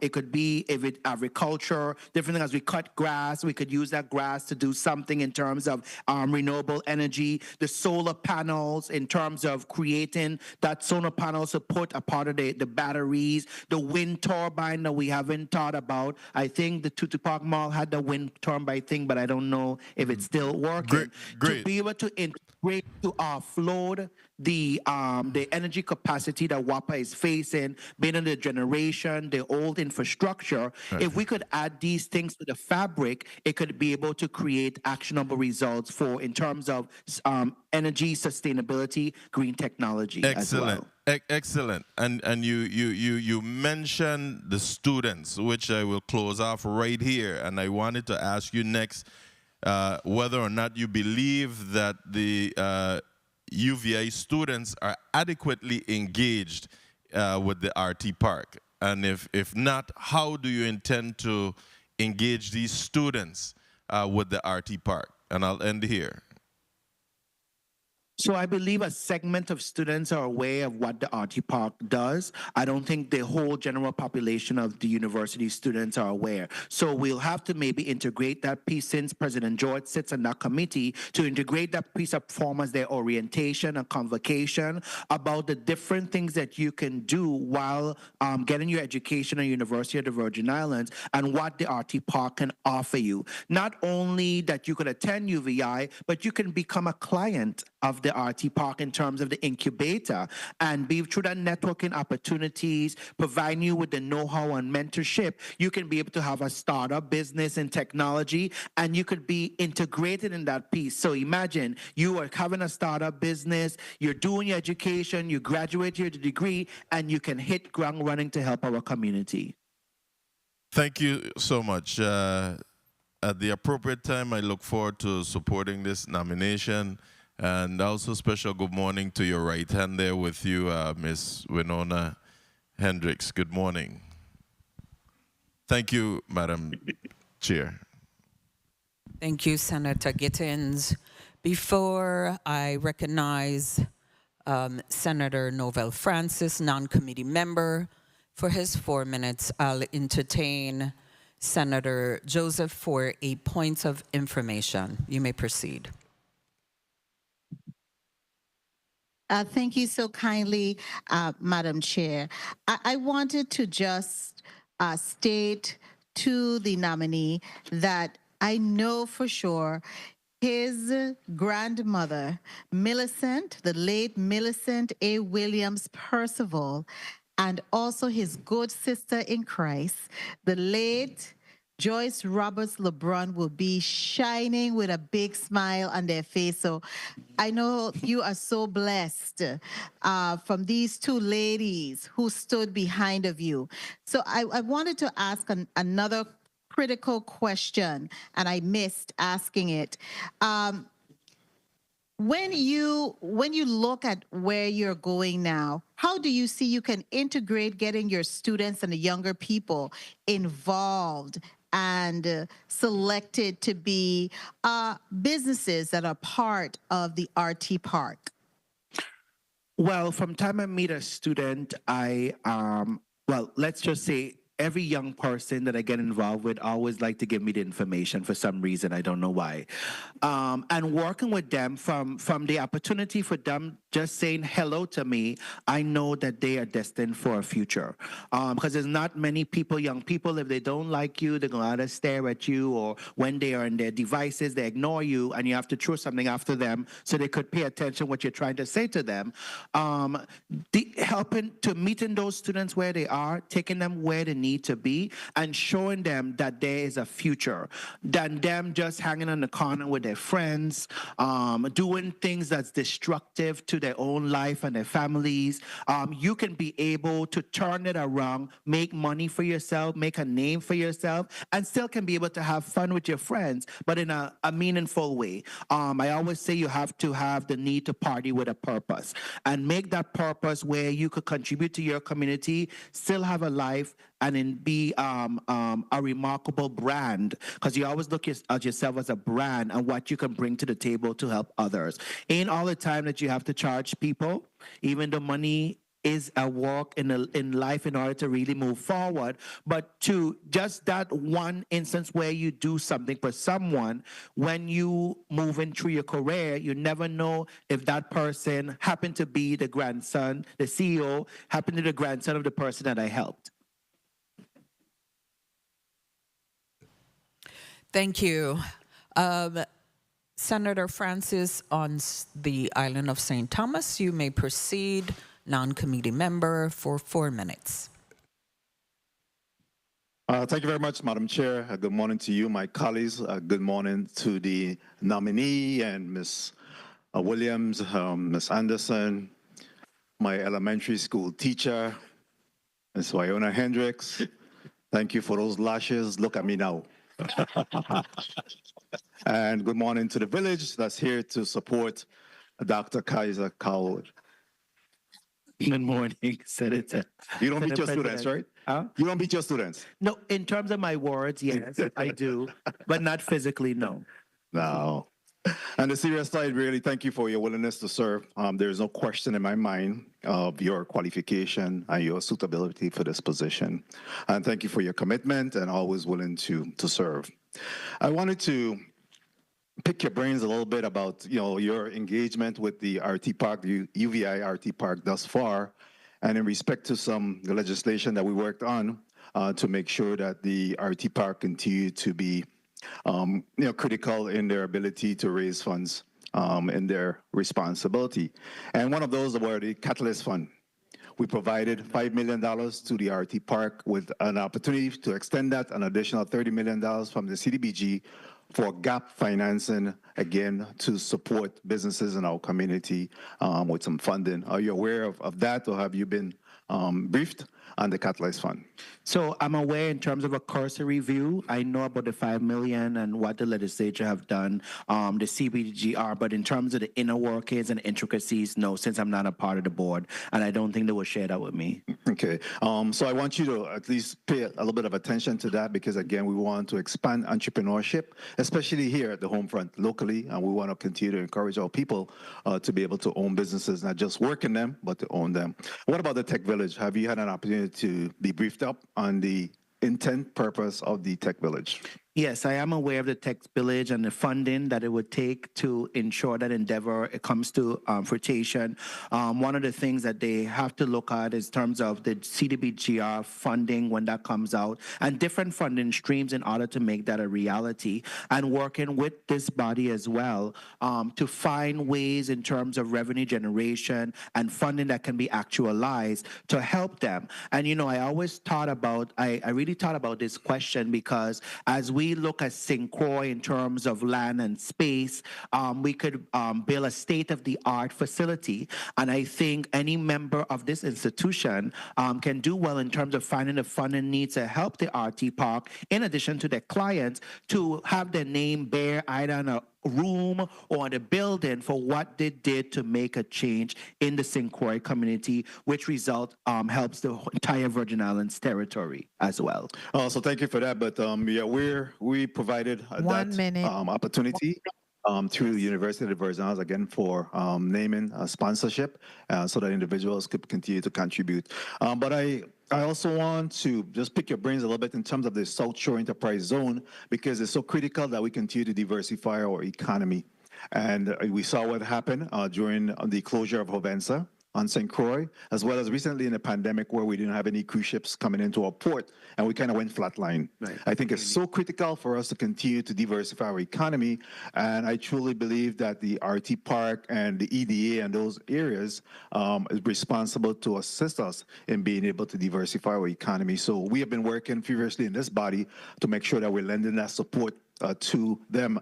And within the South Shore Enterprise Zone, when you talk about this transformational opportunity with the new UVI president, with the new RT Park executive director, as you going on the board as the new nominee, I think it's so critical that we continue to do that. But Madam Chair, if I may just wrap up right here. We also Madam Chair. Proceed. Conclude. Thank you. And we also have the opportunity right now. We have a conference going on at the Westin where we have the health digital information technology. Again, driving technology and what that could do for us. We continue to see individuals that seems to not be interested in the mundane working of industries, and we have to use technology to help us to be able to drive the bus on that. When we talk about AI and all of these things that's come into play, I think it's so critical. So we're rooting for you, and we're here to support you in your endeavors. And again, I want to thank you for your willingness to serve, and whatever we could do from this side of the table to support and assist you, we're more than poised and willing to assist you in that endeavor. Thank you very much for the Thank you, opportunity. Senate President Thank you, Madam Francis. Chair. Thank you, Senator Francis. Motion. Senator Gittins. Thank you, Madam Chair. Madam Chair and colleagues, I move that the nomination of Kyza A. Callwood, PhD, nominee to serve on the UVI Research and Technology Park Board be voted upon favorably here in the Committee of Rules and Judiciary and be forwarded to the full body for further consideration. I so move. Second. Motion properly made by Senator Gittins and seconded by Senator Franklin Johnson and Senator Carla Joseph. Did I hear any other seconds on this motion? And Senator Potter, may I have roll call on the nomination? Senator Angel L. Borges Jr. Senator Borges Jr., yay. Senator Diane T. Capehart. Yes. Senator Capehart, yay. Senator Kenneth L. Gittins. Yes. Senator Gittins, yay. Senator Maurice C. James. Yes. Senator James, yay. Senator Franklin D. Johnson. Yes. Senator Johnson, yay. Senator Carla J. Joseph. Yes. Senator Joseph, yay. Senator Milton E. Potter. Yes. Senator Potter, yay. Madam Chair, you have 7 yeas. Thank you, Madam Clerk. The UVI Board of Trustees nomination of Kyza A. Callwood, PhD, nominee, UVI Research and Technology Park Board, has been voted upon favorably in the Committee of Rules and Judiciary and will be reported out to the full body for further consideration. Congratulations. You have passed the big hurdle of the Rules and Judiciary Committee. I want to congratulate you. And at this time, I would allow you to say a few closing remarks. Very short. You may proceed. I just want to thank Madam Chair, yourself, Vice Chair, Senator Bolke, Senator Joseph, Senator Vice Chair Potter. It's just when you start to call names, you forget everybody. Senator Johnson, Senator Gittins, Senator James, Senate President Francis, just everybody, the entire St. Thomas Virgin Islands, those individuals that's here with me, thank you so much for this opportunity. I would never settle for less, but only my absolute best in this new role, and thank you so much for your favorable consideration. The preparation, my career advancement education opportunities have arrived for me at this point, and I really thank the body of senators here. Thank you. No, I'm not leaving, but I know I told you I'm going. I ain't going nowhere now. I really want to thank each and every one of you for what you do for the people of the Virgin Islands and our children in the public school system. I'm very appreciative. Thank you. Thank you. Thank you for stepping up to the plate. I look forward to big things and great things happening with all your great ideas, initiatives that you provided today. I know you will be an asset to this board. Do I hear a point of personal privilege, Senator Gittins?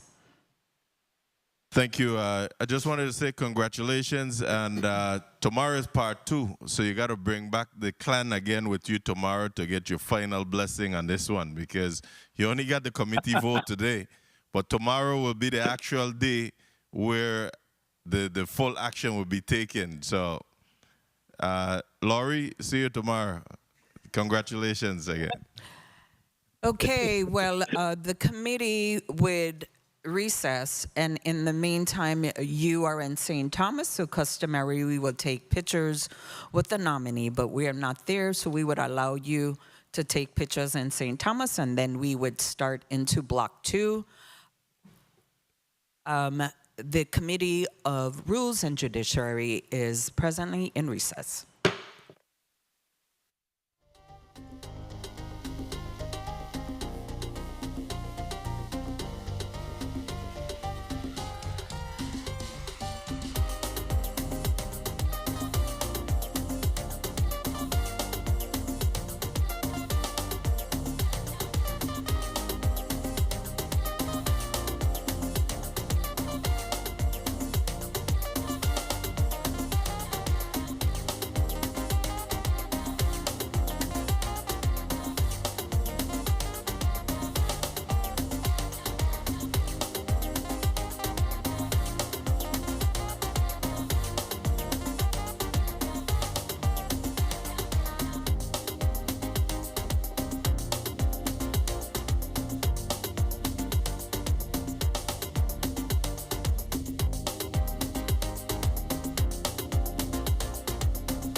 The Committee on Rules and Judiciary is out of recess.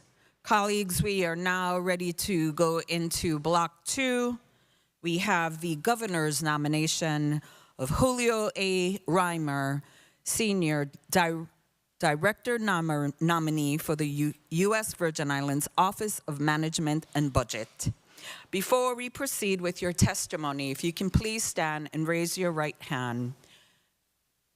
Do you solemnly affirm under penalty of perjury that the testimony you will give this committee will be the truth, the whole truth, and nothing but the truth to the best of your knowledge and belief? Thank you. You may be seated. Colleagues, first I would like to say thank you for accepting the nomination to be the Virgin Islands Office and Management and Budget, who you are no stranger to. So at this time, if you can first put your name on the record, and then you may proceed with the reading of your testimony. Morning. Good morning. Can you test that mic again? Okay, good. My name is Julio A. Reimer, Sr. You may proceed with the reading. Good morning, Honorable Senator Diane Capehart and members of the Rules and Judiciary Committee. I am Julio A. Reimer, Sr., Director Nominee for the Office of Management and Budget. It is both an honor and a privilege to present my qualifications, vision, and strategic plan for the effective management of our territory's financial resources. Senators, my career spans over 30 years within the financial industry, with over 20 years in public administration and financial management, with a proven track record of enhancing operational efficiency and accountability. During my public service, I have served as the Chief Financial Officer of the Virgin Islands Housing Finance Authority and the Virgin Islands Water and Power Authority.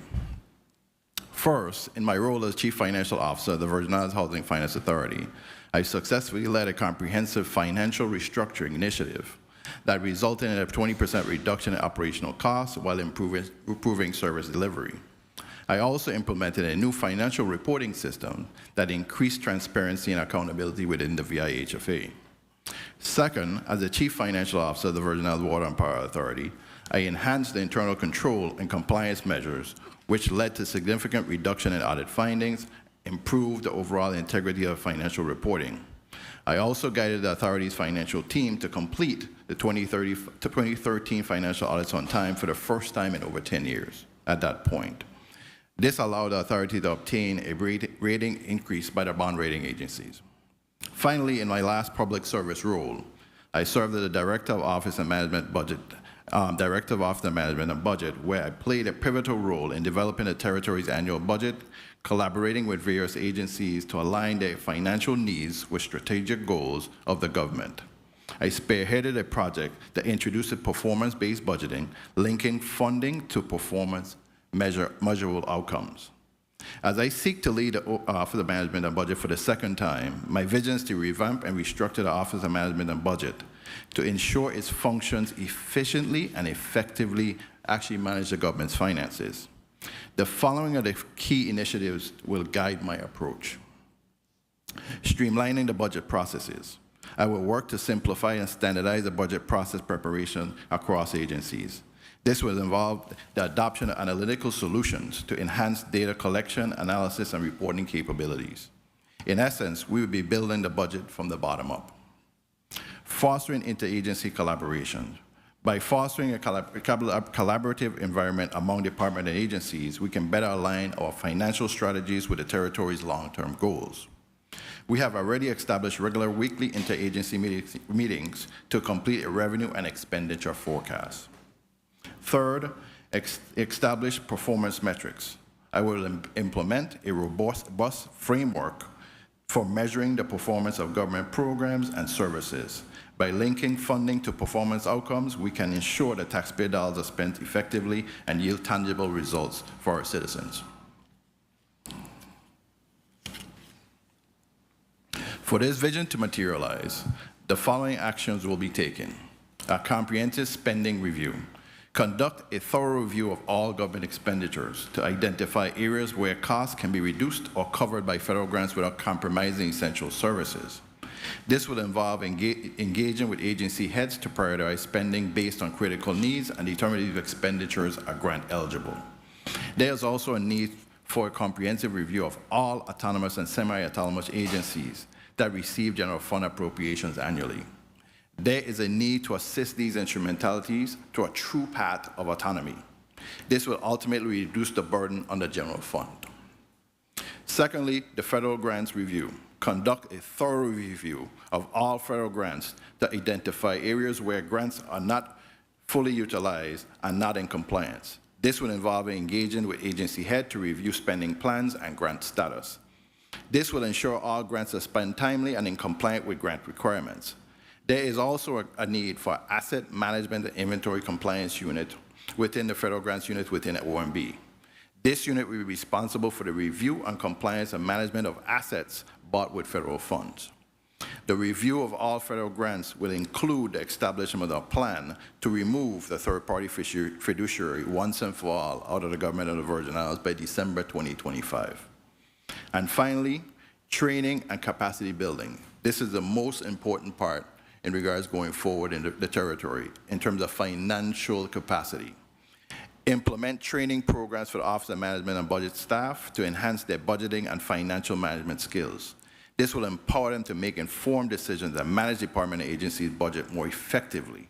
Also create a succession plan within the Office of Management and Budget that grooms the future leaders of this organization. What I find today, Senators, is that what we have here is an opportunity to actually grow our talent pool within the actual government of the Virgin Islands. So therefore, in conclusion, as I hold a master's degree in business administration, a master of accounting and financial management, all from the McKellar School of Management, where I focus on accounting, financial management, and sustainability. My academic and professional journey has equipped me with a deep understanding of the budgeting process, economic analysis, and organizational behavior. Additionally, I earned a Bachelor of Business Administration with a concentration in finance, which provided me with a solid foundation in financial management and strategic planning. Senators, I'm committed to leading the Office of Management and Budget with integrity, transparency, and a focus on results. My extensive educational background and professional experience have prepared me to tackle the challenges now facing our territory. With your support, I am confident we can implement meaningful reforms that will enhance the efficiency and effectiveness of our government. Thank you for the consideration of my nomination. I look forward to serving the people of the Virgin Islands once again. Madam Chair, this concludes my testimony. I'm ready to answer the questions of this committee. Thank you. Colleagues, you just heard the testimony provided by the nominee, Mr. Julio Reimer, who has given his ideas of restructuring the Office of Management and Budget. You have actually worked in the Office of Management and Budget before, correct? Yeah. Yes. So what are you going to do differently this time from the last time you were sitting there? So the first time around, you had staff that was highly trained and basically in terms of seasoned employees. This time around, I have a very young, talented team that needs basically capacity building, which means they need training. They need to be enhancing their skill sets so that I could groom them to be the future leaders to sit in my seat 5 to 6 years from now. But the difference between now and then is very vastly different because when we receive federal grants, they're highly complex. So which means the training is a key component moving forward. So they can understand the grants, so they can actually manage the grants, so they can understand here is what the government of the Virgin Islands need moving forward. Great. I won't hog the chair. So on St. Thomas, Senator Bolquez. Colleagues, I think I will provide 6 minutes for your line of questioning. If not, you don't need the whole 6 minutes. You can return the time to the chair. Senator Bolquez, you may proceed with 6 minutes.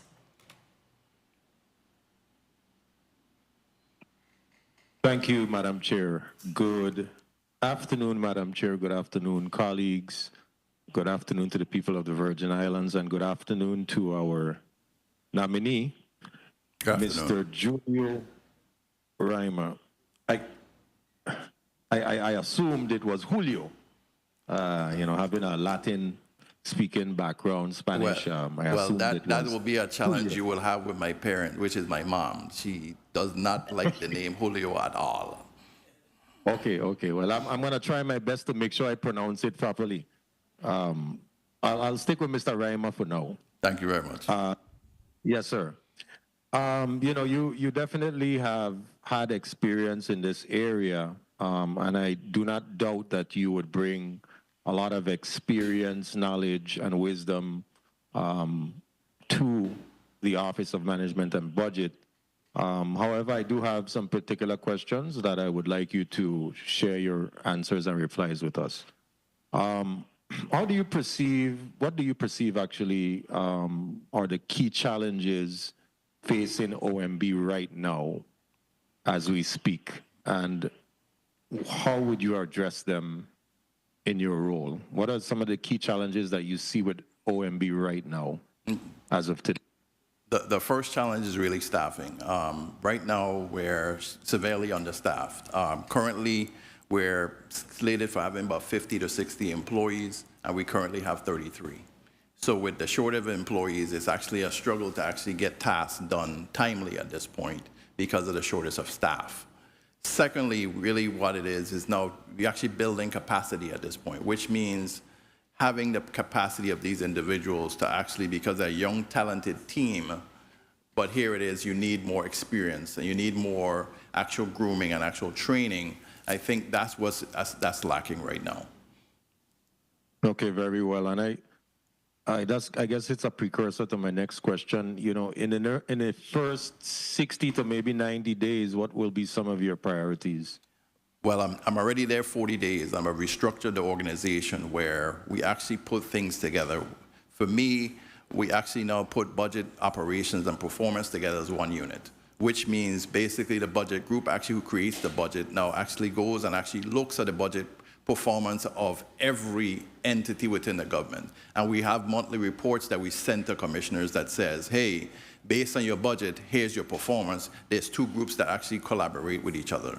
On the federal grant side, we combined basically the federal grants unit and the compliance unit, where one side actually does the federal grant process, does the actual management, actually does the actual making sure these entities follow the actual grant. Then there's a compliance unit that goes behind on a quarterly basis that actually provides a report in terms of basically auditing those actual audits the actual grants and provides finding to these agencies prior to an actual single audit coming and actually being able to correct those problems.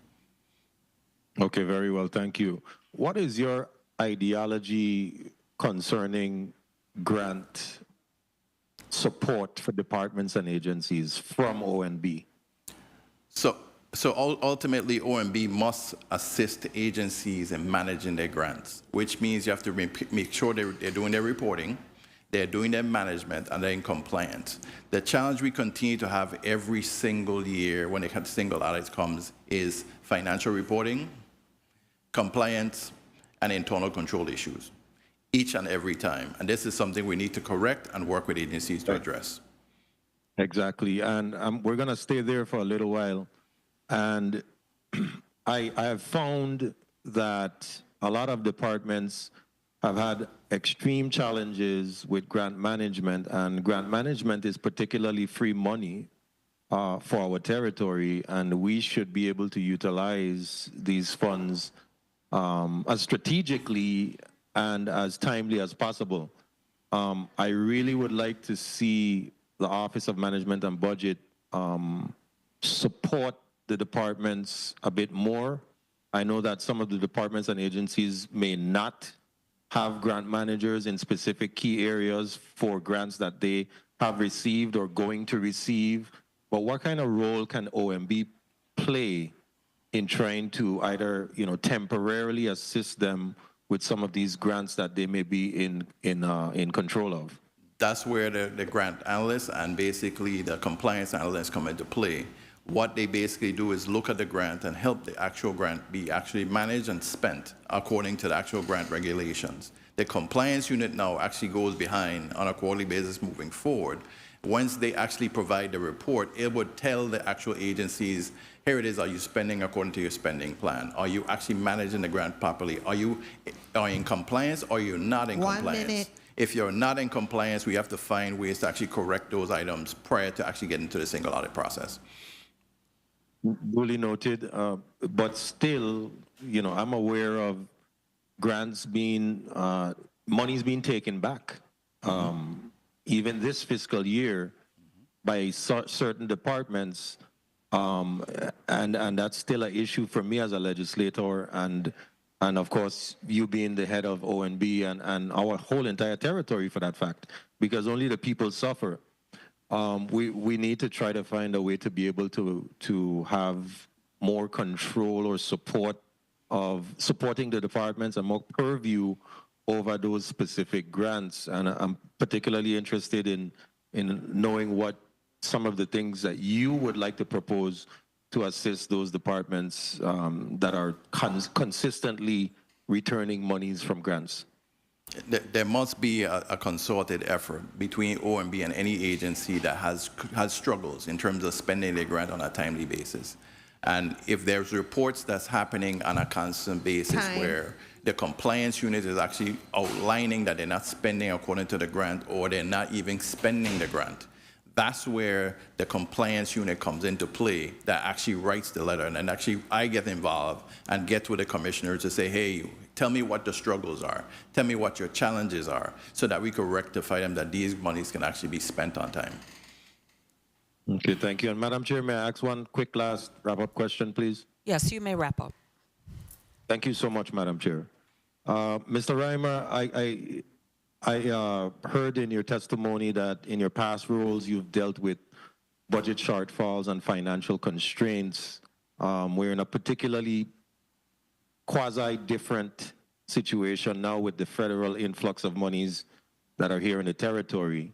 However, I wanted to know, can you provide some of the specific examples in the past that you've utilized to successfully cut or cost-cutting measures or revenue-generating strategies that you have implemented while you led this department in the past? What are some of the things that you did and were successful for you at that time?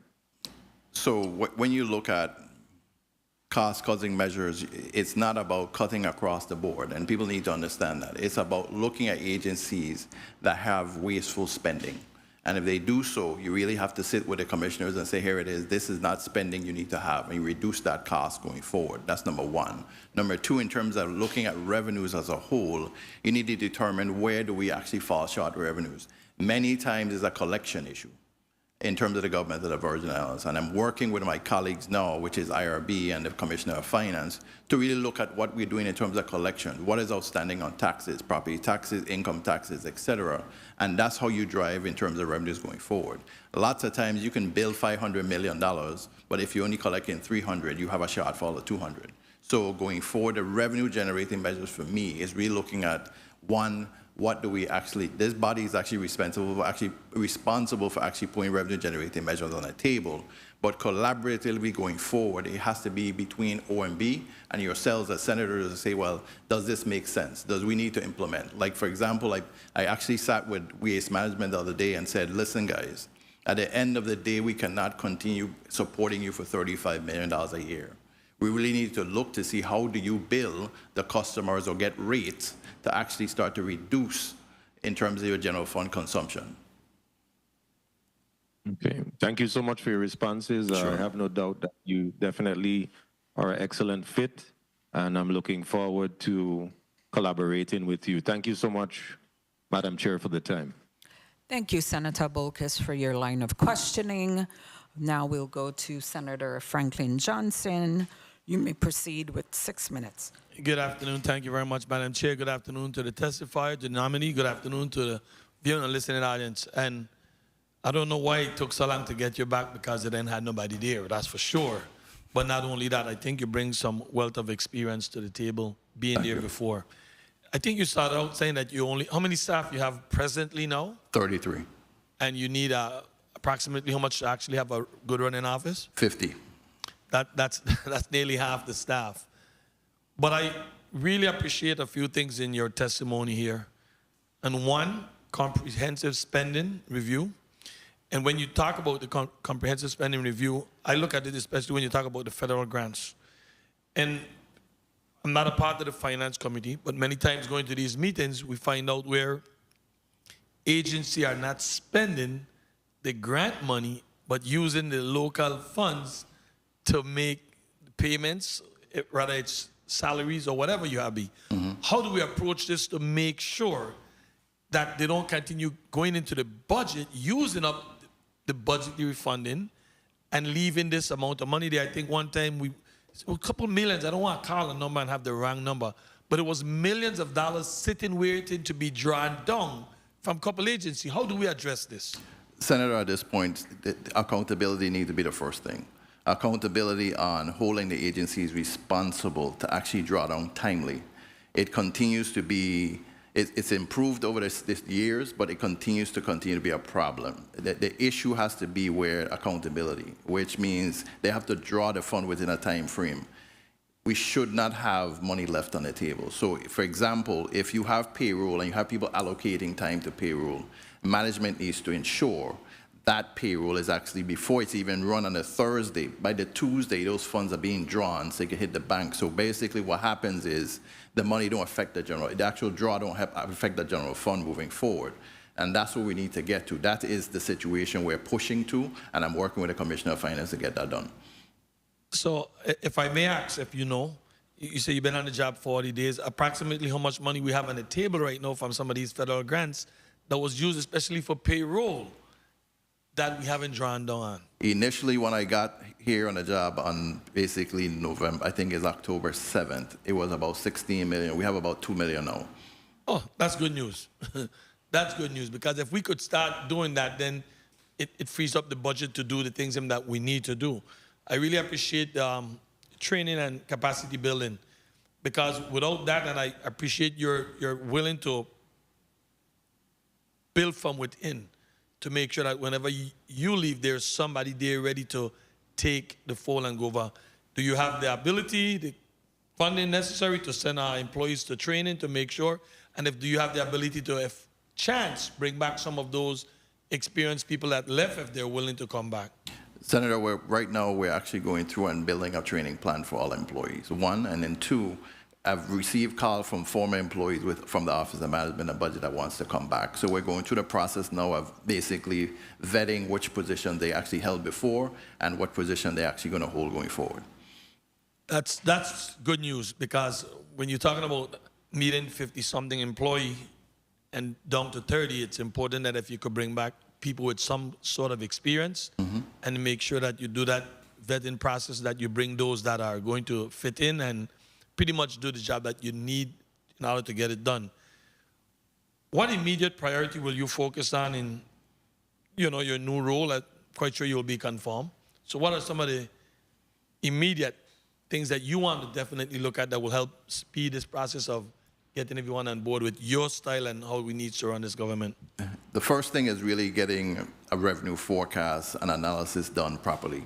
When I look at the forecast itself for revenue, we really have to build it based on everything within the economy, not just pieces where we know from the government. Like, for example, I drove by a location today that I found that there's construction going on, but it's not government, it's private. That information needs to be actually given to my office to understand that here it is. If this project is a $20 million project, how do we now determine how many taxes going to come for it? Withholding, gross receipts, in terms of excise tax, etc. Those things come into our coffers. But if we don't build a proper revenue forecast by having the information, therefore we're going to always be here in a situation where we're struggling to close budget holes, not knowing there's projects and revenues being left on the table. I appreciate hearing that, because at the same time, with billions of dollars sitting with a lot of these projects that we have going. 1 minute. In order for us to really capitalize on it, what's your take in making sure that these small businesses get a piece of the pie? Because if companies come in and all of the taxes going up, we're not doing any good with that. So how do you see us going forward to making sure with these billions of dollars that's coming through, something need to be left here. So Senator, understand where you're saying that the money is leave the territory. Off the top, what happens when these contractors come in, and they're large contractors, off the top 5% it's withheld by law, as you know. Secondly, we'll really have to make sure they employ local, which means employing the local, basically local contractors, local basically employees, etc., to actually support the economy moving forward. We have billions of dollars available to us, and it's a unique opportunity moving forward, and we have to make sure those impact us for years to come, not just 1 year or 2 years or 3 years, the life of the project. Thank you very much. Again, thank you for your willingness to come back and solve. I think your experience and knowledge is greatly needed at this time, and hopefully you can get some of the things that you want to accomplish by getting some of those experienced employees that are willing to come back and get your best selection out of the crop that's there. Thank you very much again. Thank you very much, Madam Chair. Thank you. Thank you, Senator Johnson. Let's talk about how long you've been acting. How many months? Months? 40 days. 40 days? Yes. Okay. So tell me what you've done with the staff thus far. So for me, what we did so far is basically I met with them individually and collectively. And in doing so, actually having them in the same room, actually try to foster the teamwork relationship moving forward.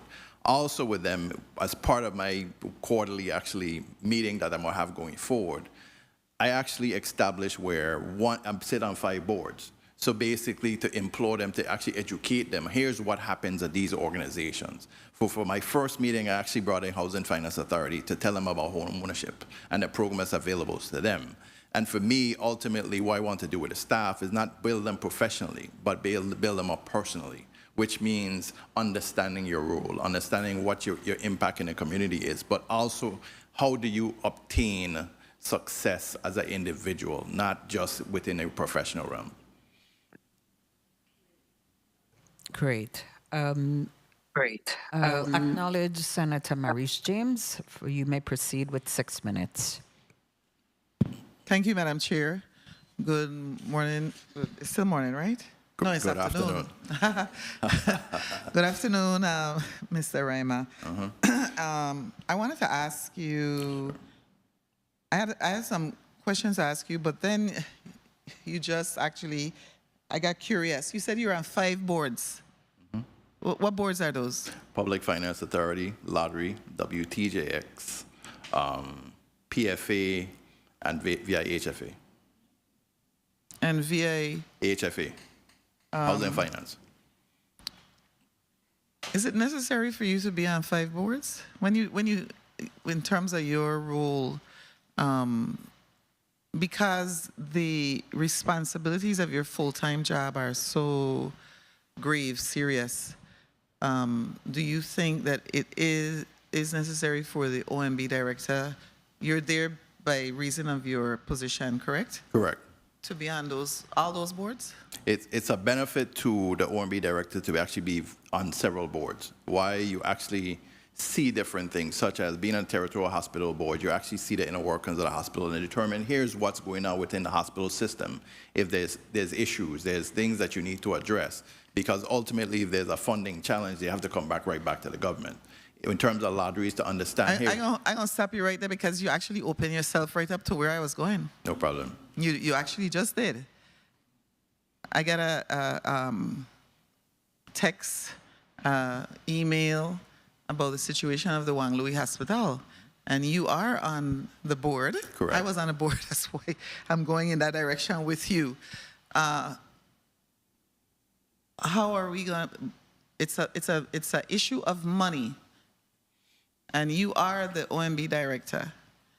How are we going to address the issue of lack of basic supplies at the Juan Louis? And I'm going to focus on the Juan Louis Hospital, obviously, because I'm on St. Croix. How are...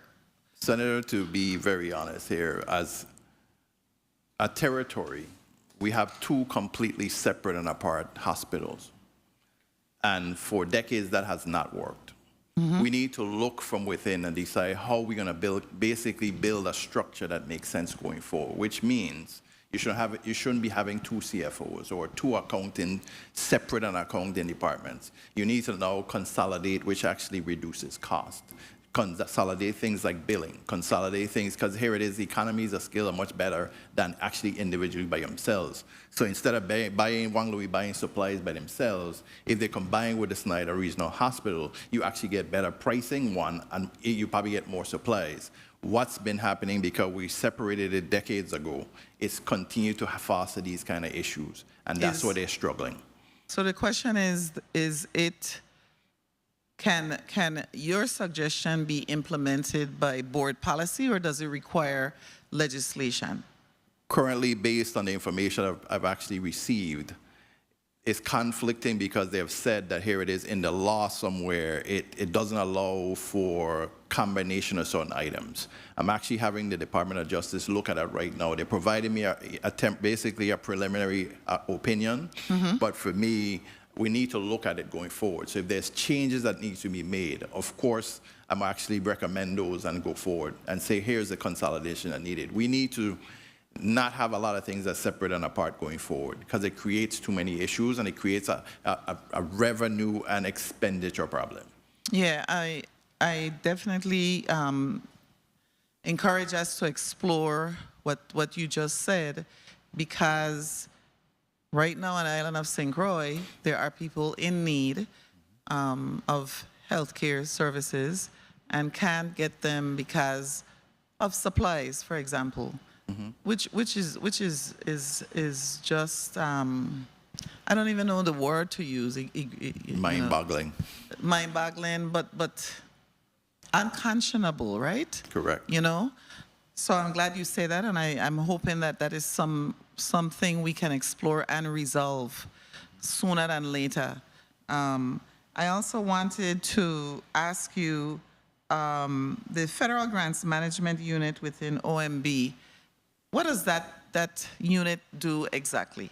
So the unit actually, after the grants are received, all grants when they're received actually come through the Office of Management and Budget saying it was approved, et cetera, et cetera. You get the award letters. What they're tasked to do is actually go to the agency, sit with them, look in terms of what their spending plans are. Lots of times, agencies and departments submit spending plans. Sometimes they are on point, and sometimes they're a little aggressive and they can't get that done.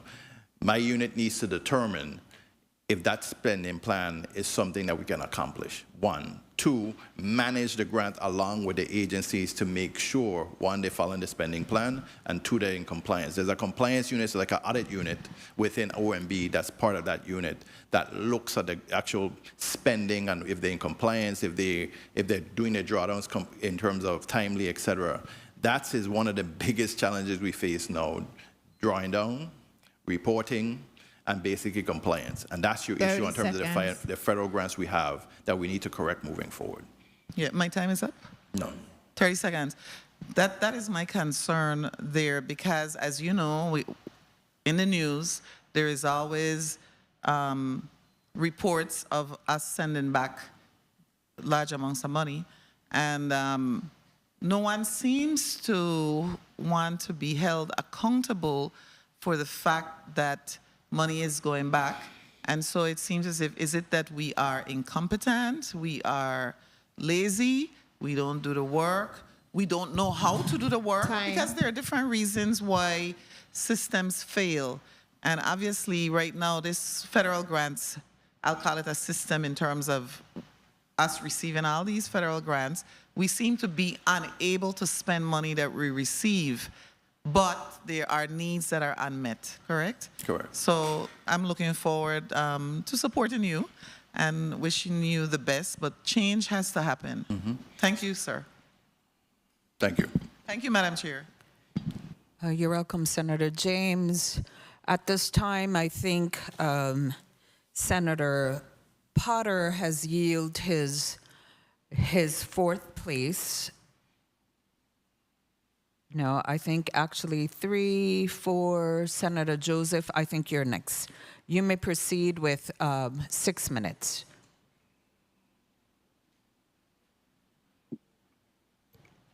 Thank you so kindly, Madam Chair. This is a very critical conversations we are having this morning with the governor's nominee to be the incoming director of the Office of Management and Budget. A pleasant good day to you, Mr. Julio Rima. How are you doing today? Morning. I'm good. Okay, great. I want to ask you some questions. Of course, you are aware that my acumen is federal grant management, and we are having a major crisis here in the Virgin Islands with managing our funds with a level of fidelity and to be able to spend down the money accurately, correctly, without findings. I just want to ask you, what is your action plan as far as getting the audits up to date? How are you looking to do that? Who are you working with, and what are your timelines to get our A133, our single audits, completed? So, Senator, the action plan here, I work collaboratively in terms of the Department of Finance Commissioner. Every twice a day, we probably speak about many things. That to the point, even up to the 2022 financial audit, I actually got involved since I've gotten here and had conversations with the auditors to basically see how we can close out the audit to move forward. That will be going forward to 23 and 24 because, of course, my background is in accounting, auditing, and financial management. So therefore, my role here is more than just the OMB director, but to collaborate with my colleagues to assist them moving forward to get these things closed out. The challenge continues to be, as you're aware, within these federal grants is reporting, compliance, and internal controls. And because we have a reporting issue and we have a compliance issue, we continue to struggle to actually complete audits timely. Are you, in your capacity as the OMB director, because you need to assure and tell the whole public that all of the federal grants, when they're awarded here, even from the various instrumentalities, has to come to OMB. OMB has to be aware of it, correct? Yes. Okay. In your capacity, would you be able to make those decisions? Can you support or provide a way to make decisions to pivot from what we already have to something on a grander scale, because the money is going to be at risk, given what the landscape is nationally going to be in 2025. I'm speaking because I am very cognizant of what transpired with us with a grant that we managed when there was a change in the leadership nationally. How are we working to assure that we are prepared for that change that is coming and is imminent in January? So what happens normally once a grant is already awarded, there's rarely that it's actually being canceled. Though that's not the worry. The worry here for me going forward is really our ability to report and be in compliance. And that will be corrected with my compliance unit, whereas they would actually be the ones actually conducting the preliminary compliance reviews that would allow agencies to understand here's where you're going right and here's what you're going wrong. Before we get out to a single audit process where our auditor points out 90 findings or 50 findings, we would address them up front. So during the period of before the single audit comes, all those months before, we will be reporting to those agencies saying, hey, here's the issues we're seeing. You're not in compliance. You're not going according to your spending plan. And you're also not reporting correctly. And here's how we correct it moving forward. And is it only the reporting correctly or the timely reporting? Well, because that is a critical issue, because once your grantor doesn't receive their reports timely, that's a red flag. And we are already high risk, been high risk for decades now. Correct. Are you looking at that as well? Yes. So all part of the reporting process is really basically timeliness and proper reporting. So that's all reporting in one. Okay, good. I also recall you when you were here, you would speak in reference to getting all of the CFO or COs within the departments, those who are in charge of the spending and the accounting components, to be able to be in your office. Is that something still on your plate to do? That has been implemented and is going through the process right now. We're actually coming up with the actual structure, whereas all the CFOs of the government will report to the Commissioner of Finance, and all the budget officers will report to me. So that will ensure basically accountability moving forward, and myself and the Commissioner of Finance are really working hard to actually get that implementing and moving forward. We expect to have that in place probably by January 2025. Okay, very good. Excellent, because that is one of the best practices. I kept saying it, that is the best practice, because they are supposed to, finance is supposed to be able to draw down on that money immediately. We shouldn't have $68 million that is there of general fund money that has been extended, and we are not drawing down on that $68 million from the federal side. Thank you, Madam Chair. I have no more question for this nominee. I want to just say thank you for saying the yes. We need people who are serious and who has the acumen and the drive to get this work done. Thank you so kindly, Madam Chair, and I will be voting in the affirmative for the nominee. Thank you so kindly. Thank you, Senator Joseph. I think now we would go to Senator Milton Potter, but he has yielded his time to non-committee, his turn to non-committee member, Senator Ray Fonseca. Welcome to the Committee of Rules and Judiciary. You may proceed with 6 minutes, and then after we will have Senator Milton Potter. Senator, you may proceed. Yes, thank you, Madam Chair, so kindly, and thank you, Senator Potter, for yielding your time. Mr. Julio Reimer, basically, you know, I looked at your credentials. You have all the credentials, you have all the experience, so there's a check and a check. But there's 3 things that I think the OMB director is going to have to master. And one of the 3 things is the audit. That's really not your direct line. I think the Commissioner of Finance is more responsible than the OMB director. But the other 2 things are going to be the structural deficit spending and also the structural deficit spending, and also the fact that we need to make sure that the federal government is comfortable with our being able to draw down and expend the funds timely. So I wanted to go to those 2 things. The structural deficit spending includes one major item, and that is the revenue forecasting. And one of the reasons why we're in the structural deficit spending is because the revenue forecasting is poor. I'm going to say it is poor. So tell me, how do you plan to improve the revenue forecasting so that when it comes to the budget, the Virgin Islands has a realistic expectation that the revenues that were forecasted are going to be the actual? Because, you know, last year, for example, we had only projected that of all of the $1 million, I think it was over $400 million we were investing, the government was investing and spending in the community. It was only 5% that you were projecting, the OMB was projecting that we're going to get back as revenue, which was the 5% gross receipt.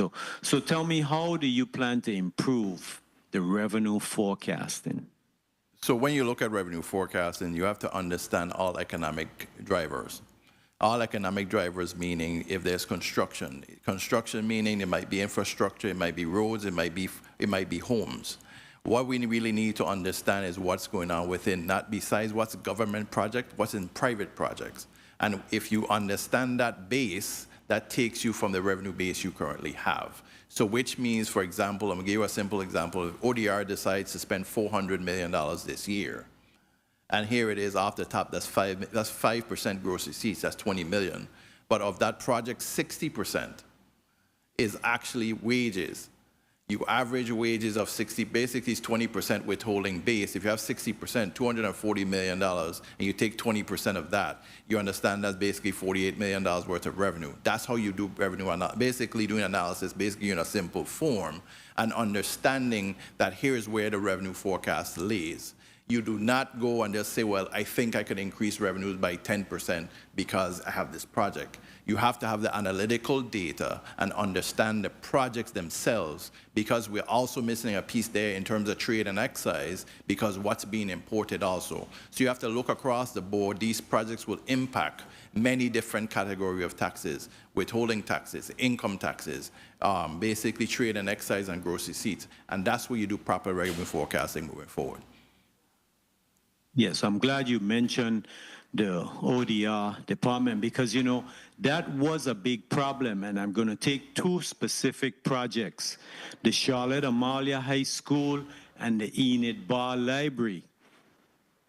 The Enid Bar Library started way later than we had anticipated, so the revenue, of course, is not the same, and of course, you know, the Charlotte Amalia High School is even more delayed than that. So I want you to make a point, right? Because when someone of those, the directors or those commissioners, whoever come to you and say that this is my revenue, I want you to dig down into that and say, well, listen, how do you know that project is going to be bid and let and contract work is going to start? Because if that work doesn't start where a check is being cut and employees are doing the work, we're not collecting any tax revenues. And as it turns out, if you have an incorrect forecast, there's a lot of hurt. You know, we have to cringe the budget, we have to cut spending, and all of this happens at the end of the year, at the time when we can least afford it.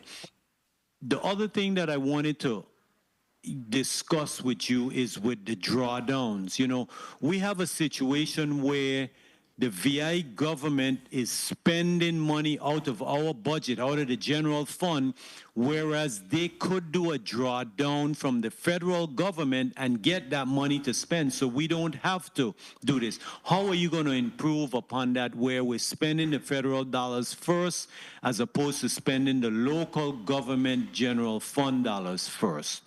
So, Senator, you have a challenge there. You have to basically, some grants, they're reimbursable. So therefore, you can actually draw the monies first and then basically, and then avoid the general fund. You have to spend your general fund dollars and then get reimbursed.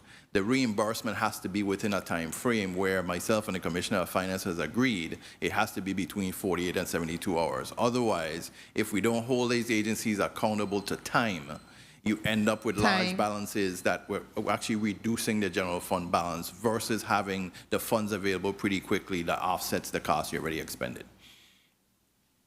Okay. You know, I don't have a vote in this committee, and I'm definitely at the appropriate time going to vote for you because you have all the experience. And I'll just wrap up by saying that, you know, the payroll, the indirect costs specifically, those should be drawn down immediately so that we cannot have all of these issues. And thank you very much, Madam Chair, and blessings. Thank you, Senator Fonseca. At this time, I'll entertain Senator Potter on the island of St. Thomas for your 6 minutes. Then after your points of information, Senator Carla Joseph. Thank you.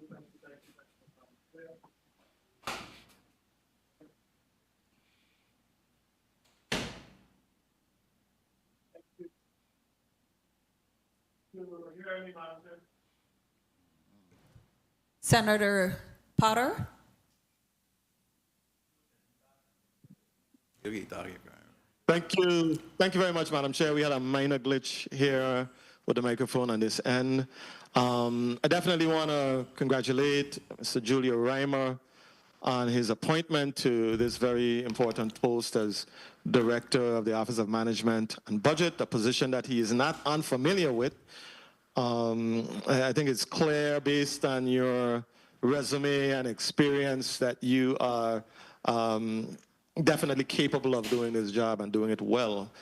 And I wanted to just give you an opportunity, though, Mr. Reimer, to describe to us your leadership style. Well, for me, my leadership style is really a collaborative approach going forward. For me, I set out the vision and mission of any organization and then basically have my team actually sit and buy into it moving forward.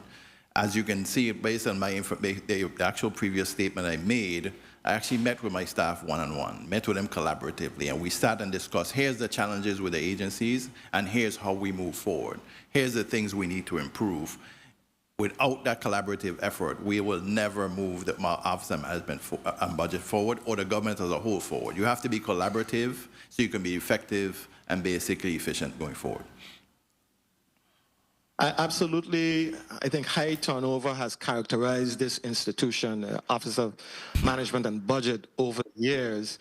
So is that collaborative, spirit that, you are talking about, is that a way to combat the potential high turnover rate as well as the issue of just the recruitment of personnel, recruitment and retention really are related at the Office of Management and Budget?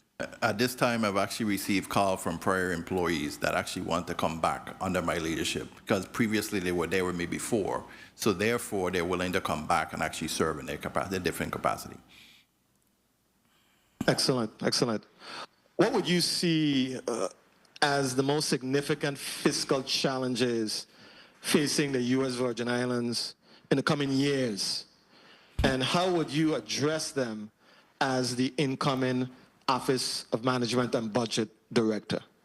The fiscal challenges we continue to face is several things. One, we have a structural deficit that's not being addressed regularly, which means we have to look at our revenues and we have to look at our expenditures, which means we have to decide how do we build revenues and how do we reduce expenditures, which means collaboratively we, as a group, which means not just me and not the Commissioner of Finance, not IRB, but along with the legislature to understand here's revenue generating opportunities, one, and here's ways that we reduce costs of the general fund. As I said before, waste management was established years ago with a $10 million budget from the general fund, and today sits at $35 million.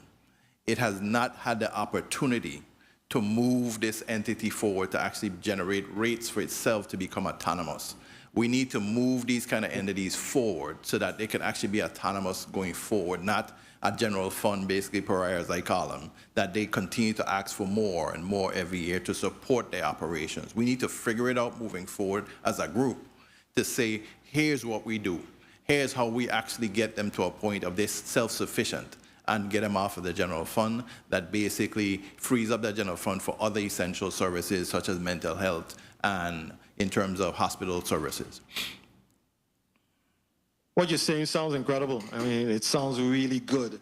How do we get beyond just that, the statement that you're making, which is, I think it's a powerful statement. I think the idea of us collaborating and having input and figuring it out, it just makes good sense, but it never really happens.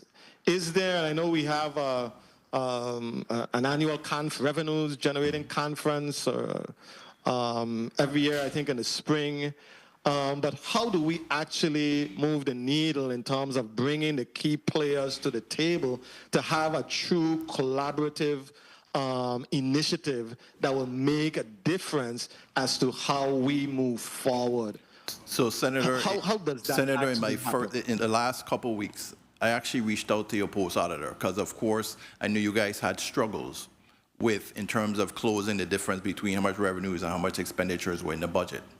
So I sat with the post auditor, I had a meeting with him about an hour, and basically walked them through, here's how the budget looks, and here's how we're gonna balance it moving forward. Here's where the revenues now meet expenditures and how we close the hole. That was number one. Number two, then I reached out to your finance chair and also had a meeting with her in length of last Friday to actually say, here's what it looks like, here's what I'm presenting moving forward, despite there was some items missed out of the budget or was not in the budget moving forward that we need appropriations for. I provided the path forward to actually accommodate those items that you can amend the budget moving forward to say this is a solid footing that we're moving forward to say revenues are truly $946 million moving forward. That's the difference. Excellent. I am very, very much encouraged, Mr. Reimer. I think the idea of us having true, open, honest, upfront collaboration and communication, I think can be the difference, can be the secret sauce that has been missing in terms of our ability to get this territory moving forward when it comes to revenues and revenue projections and all of those things that are essential for us effectively run a government. I appreciate your comments here this afternoon, and at the appropriate time, I plan to vote in the affirmative for your confirmation. Thank you very much. Thank you. Thank you, Senator Potter. Senator Carla Joseph, did you have a point of information? Yes, Madam Chair. You may proceed. Can I? Thank you so kindly. Mr. Reimer, my point of information is regard to your time frame to get the cost allocation plan in place. I know that you had mentioned previously that the contractor that we had hired to do this did not complete the work. Where are we with that cost allocation plan? Because that is directly correlates and is aligned to our ability to say to the federal government, this is how much our indirect cost is when we get our federal grants. And so that helps us with our budget as well. So kindly indicate for us where we are with the cost allocation plan and getting that developed. As of yesterday, we selected a new vendor to actually calculate the cost allocation plan, and it's actually going to basically go through the contractual process pretty quickly because I collaborated with property and procurement to actually move this pretty quickly. And secondly, it'll take about 30 to 60 days for each year subsequent to get us to a current fiscal year actual cost allocation plan. We have basically expedited this process because of the importance is one, and basically to make sure the indirect cost is put in place. As you're aware, we're not receiving, we received the de minimis rate, and the de minimis rate has changed as of October 1 to 15%. So the first step in this process is to have this vendor to actually get us negotiate the de minimis rate with the actual DOI, which is the Department of Interior, basically the first step, and then basically work on the cost allocation plan and the future indirect costs going forward.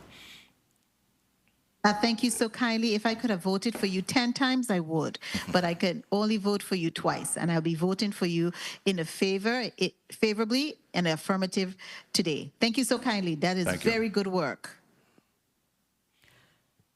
Senator Gittins, you may proceed with 6 minutes.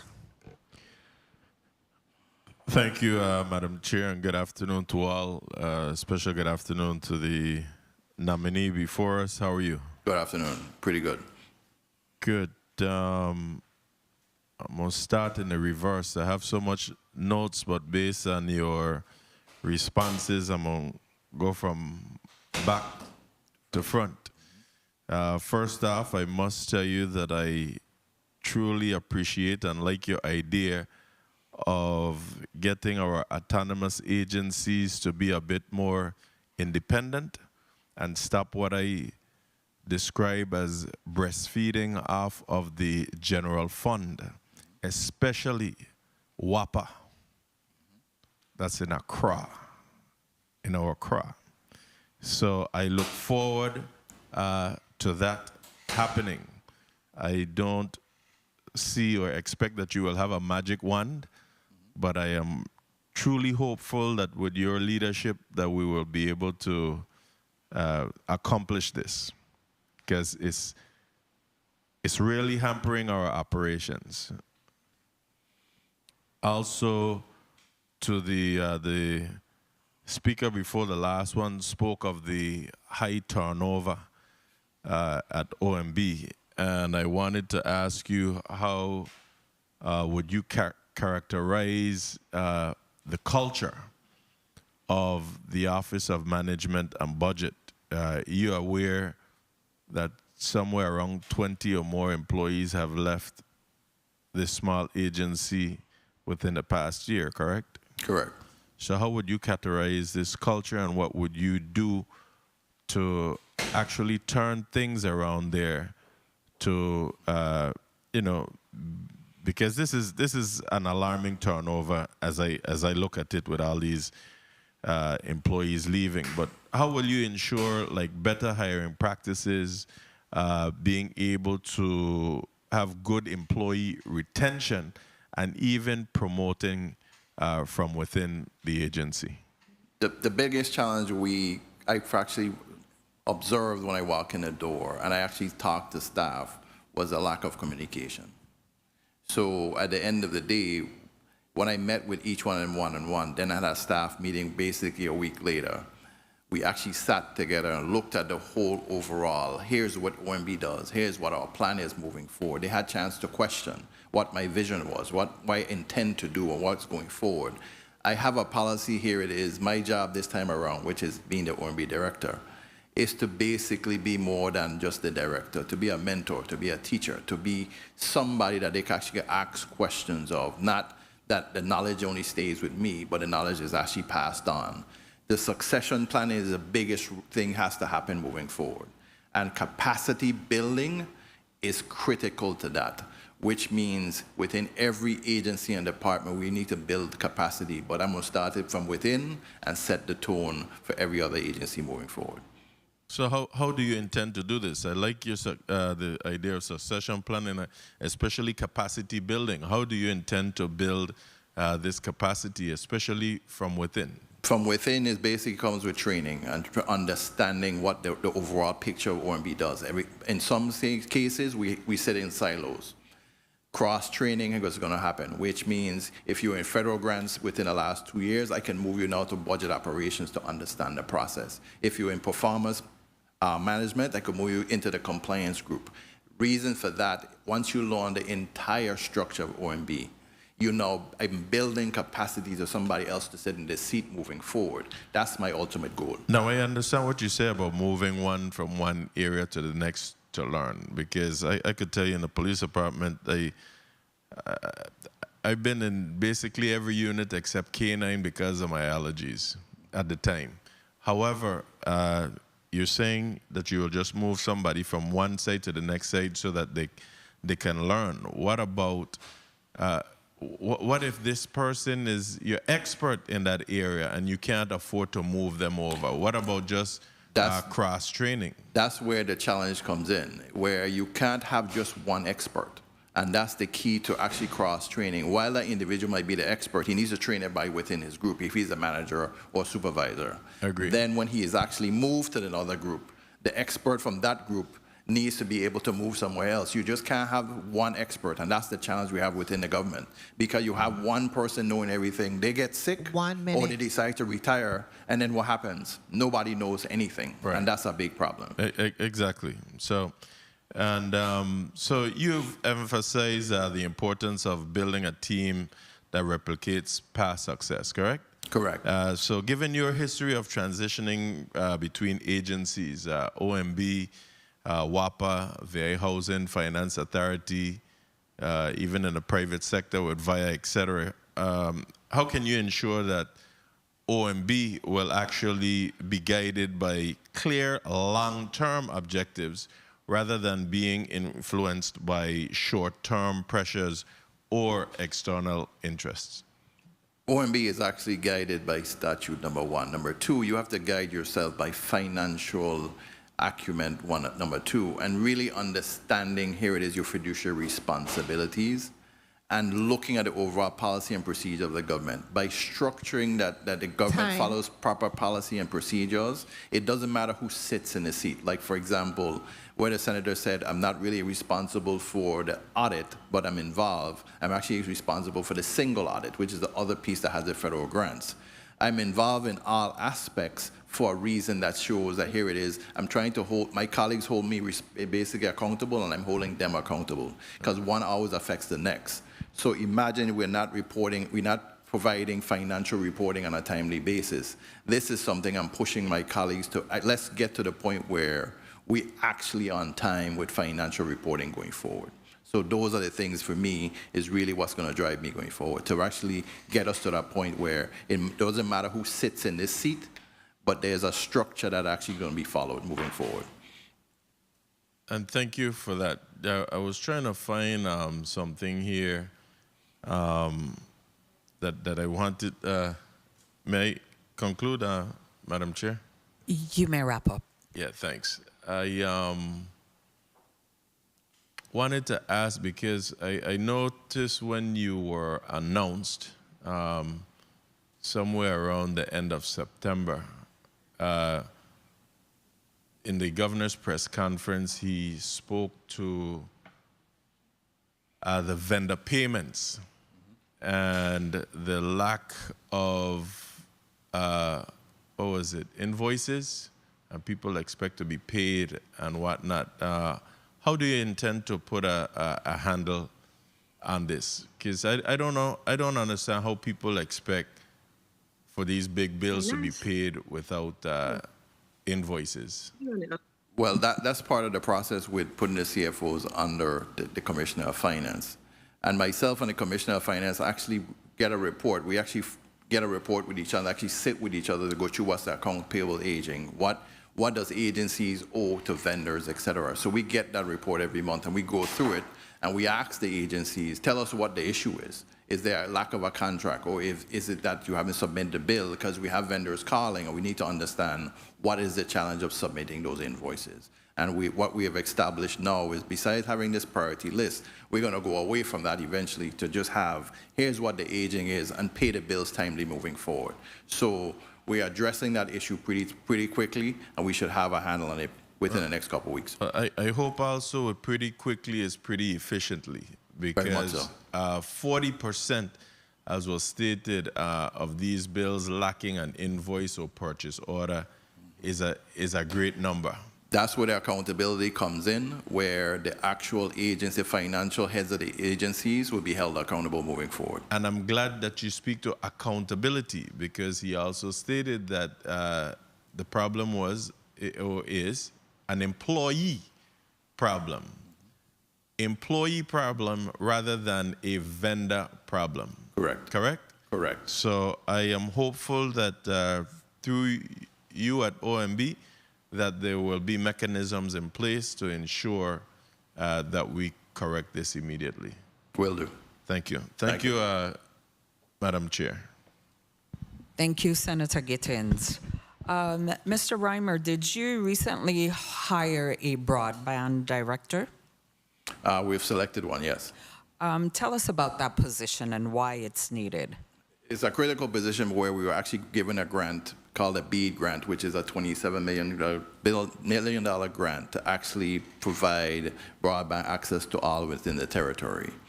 That office has been basically not established at this point because we've never appointed a director.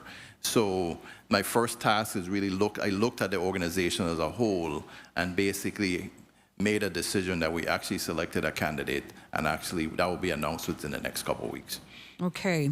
You also mentioned in your testimony that I enhanced in internal controls and compliance measures, which led to a significant reduction in audit findings and improved the overall integrity of financial reporting. Can you expound on that, how that? When you look at the overall picture in terms of the financial reporting, that's a key component of financial reporting. If you don't have accurate information and timely information, your financial reporting is a mess. And if you don't have the proper internal controls, then as the previous senator says, that you have invoices that are actually being submitted with any purchase order, you don't have a contract, that's internal controls. Right. So basically when that happens that's where you have challenges with your financial reportings. If your internal controls are proper, it assists you with your financial reporting, which significantly reduces your costs going forward. Okay, great. At this time, I'll recognize non-committee member Donna Fred Gregory for your 6 minutes.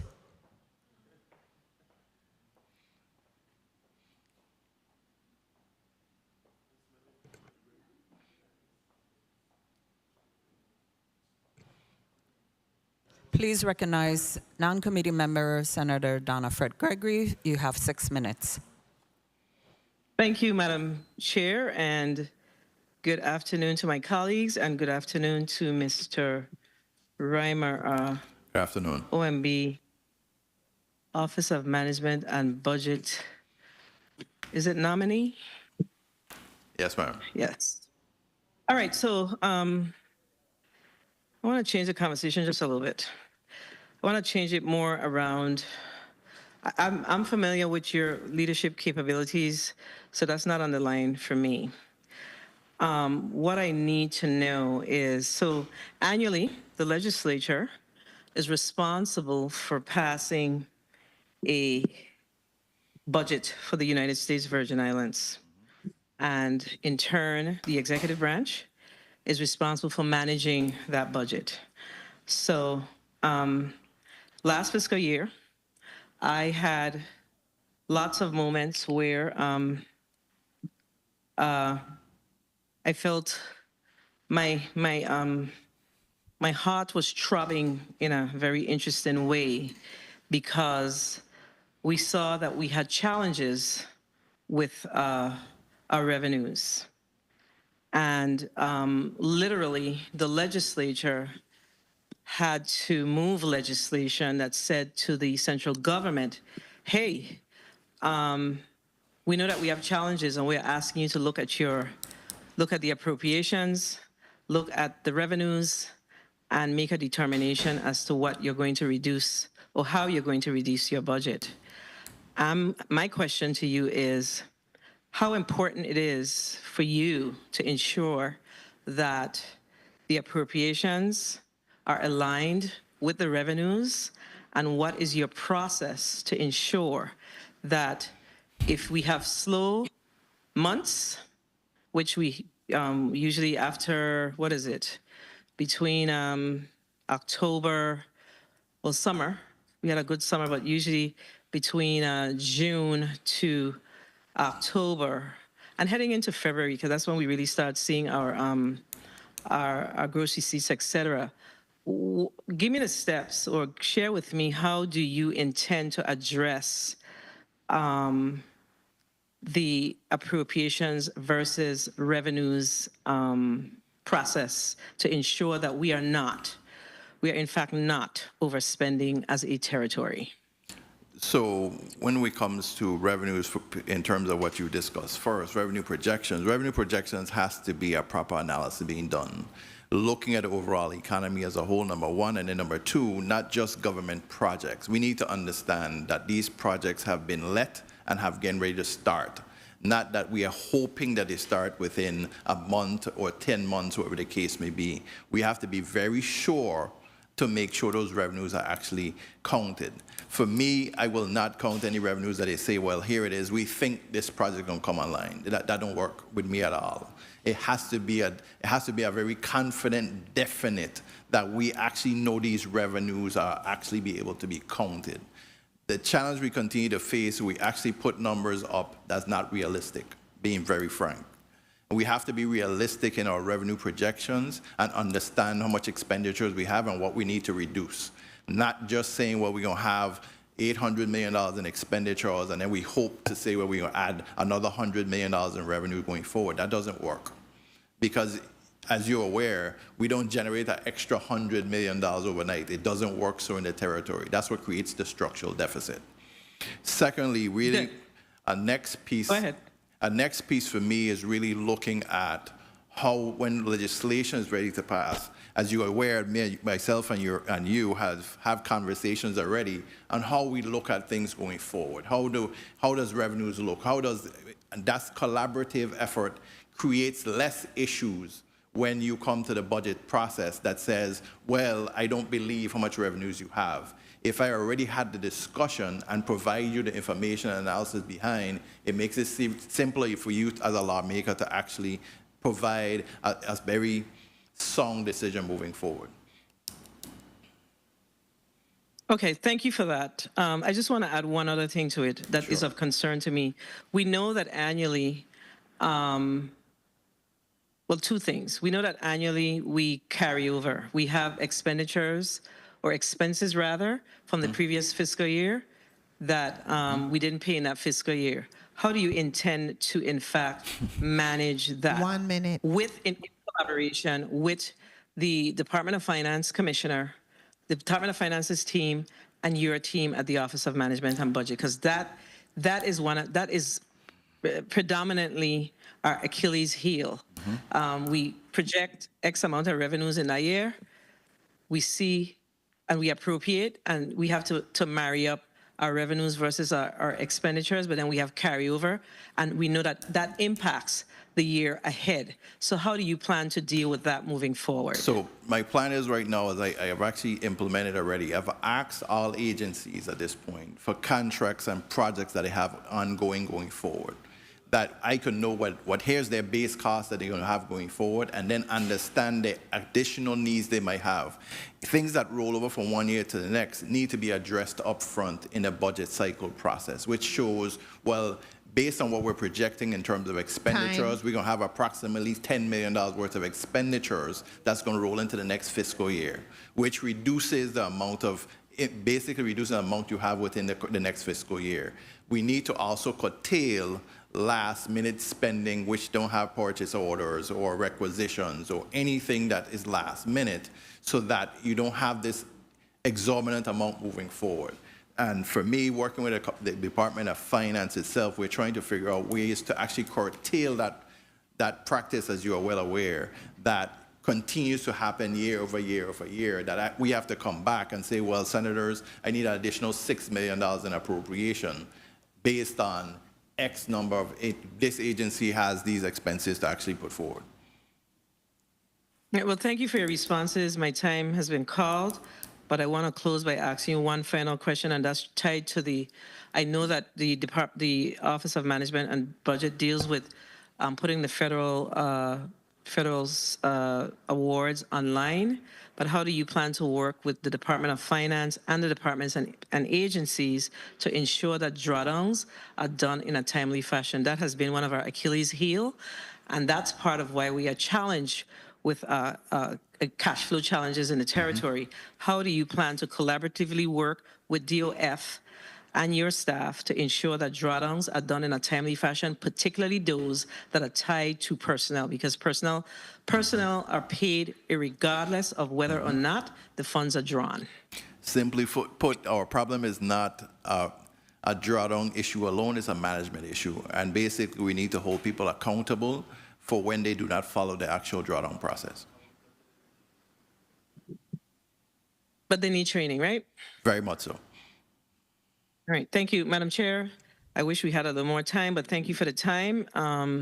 I am definitely in full support of Mr. Reimer's nomination to the Office of Management and Budget.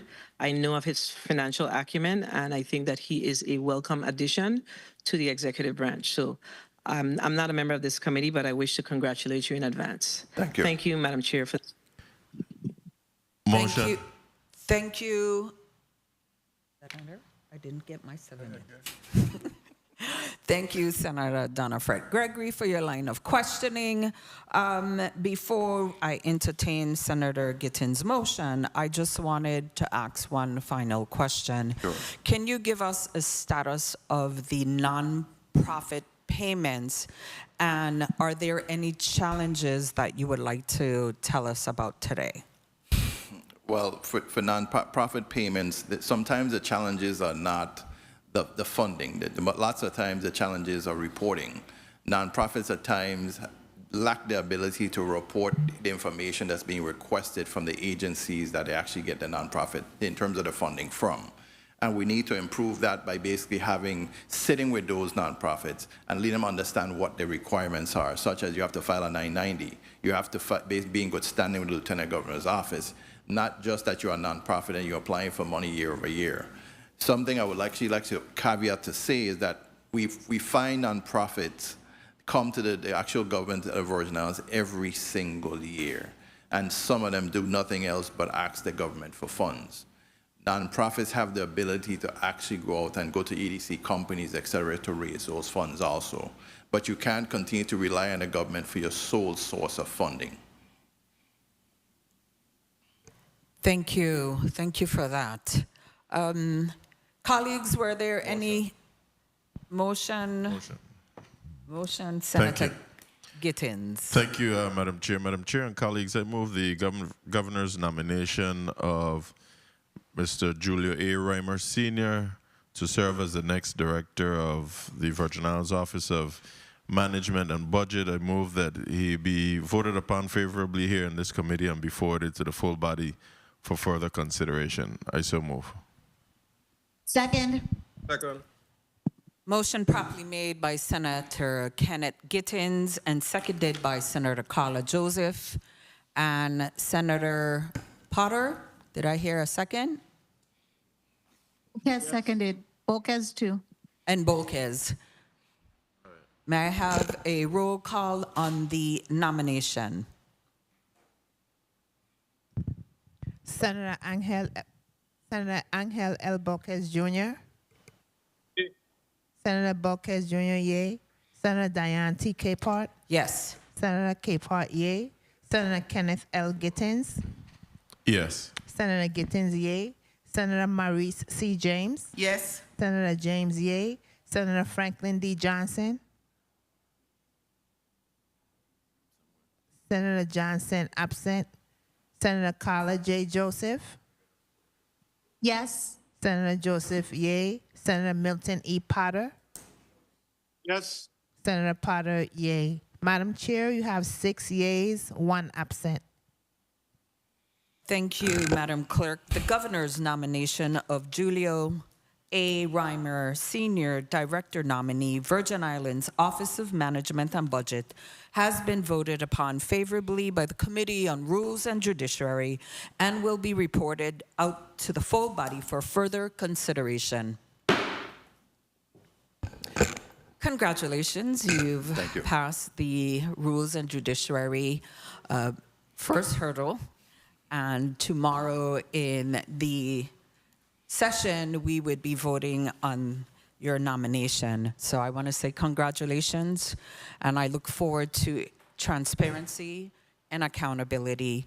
I've seen a mass exodus of individuals leave that department, and I hope that you would be able to empower your employees for them to want to stay and to attract individuals with their talents and their knowledge to have oversight. So I want to say congratulations, and I would ask you to have a few closing remarks.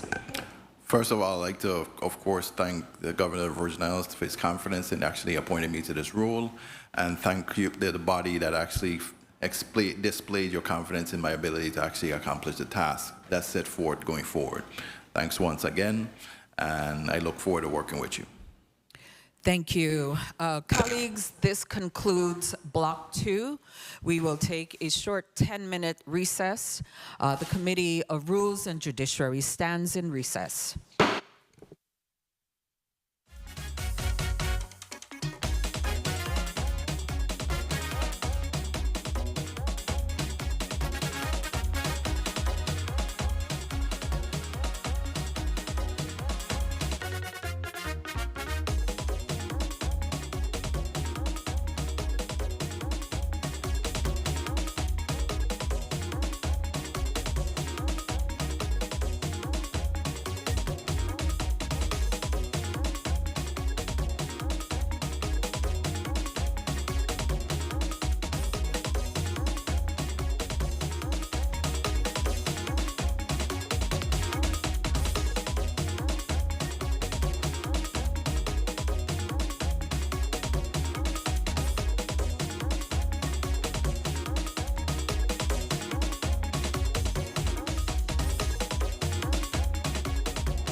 The Committee on Rules and Judiciary for Tuesday, November 19, 2024 is back on record.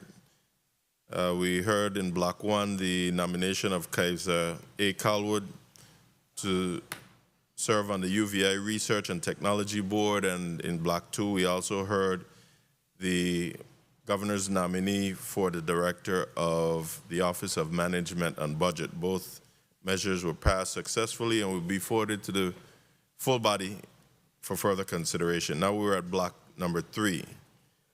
I believe that the agenda was read into the record earlier, so at this point I will just ask who speaks to bill number 35-0253, which is an act honoring and commending police officers for service they provide to the community and to recognize fallen law enforcement officers posthumously.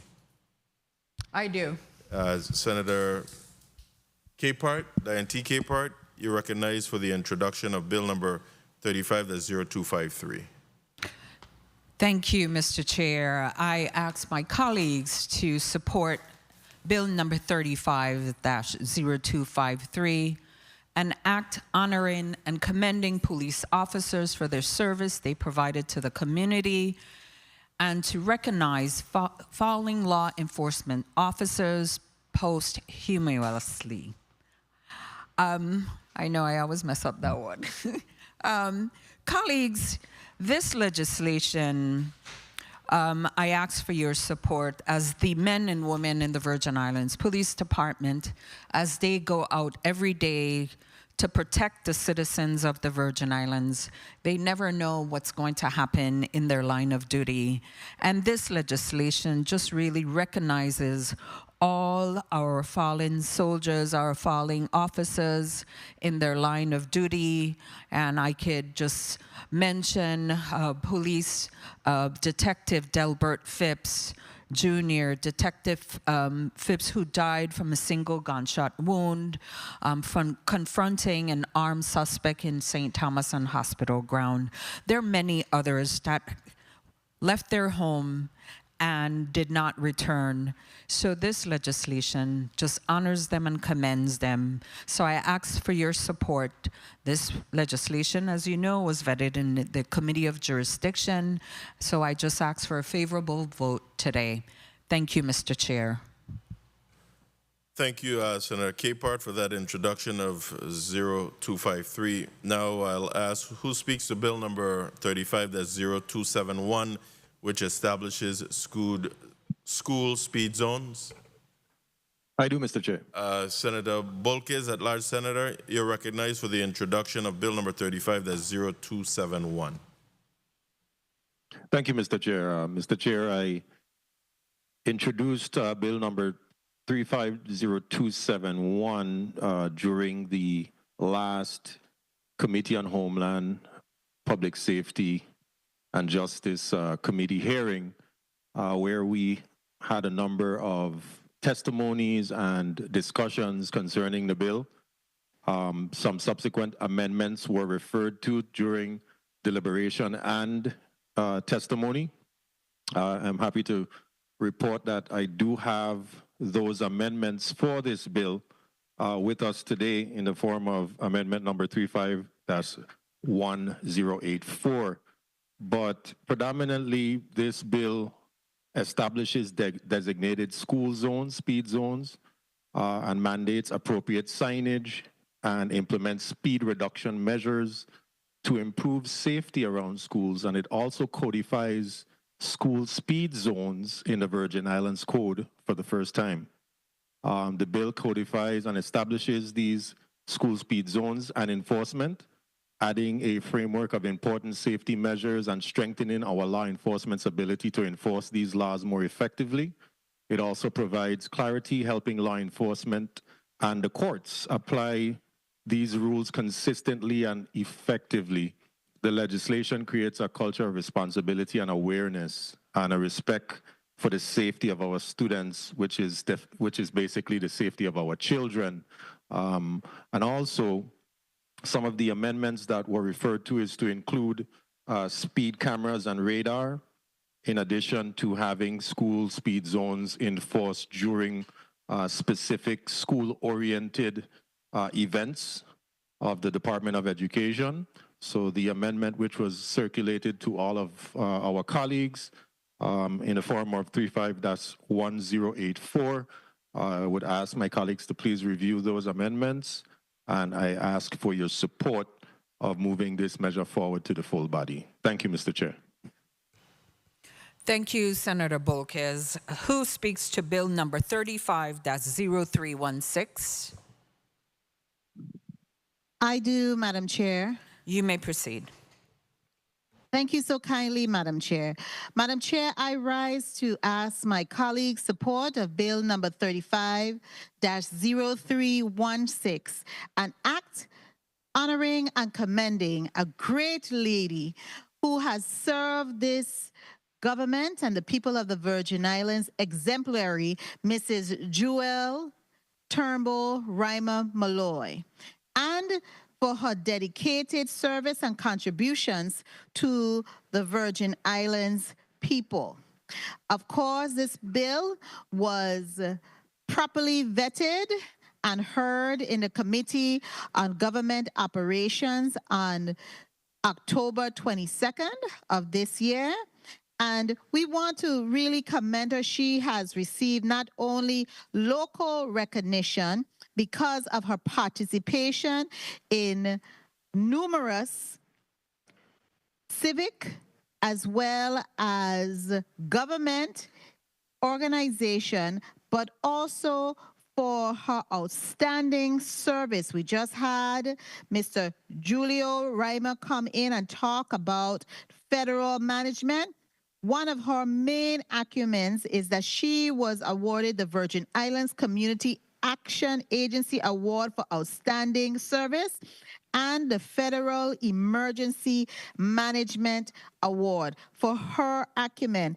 And she is still here giving insight into the operations of the government and willing, and she has been able to provide a level of heightened services, especially where the Head Start program were concerned.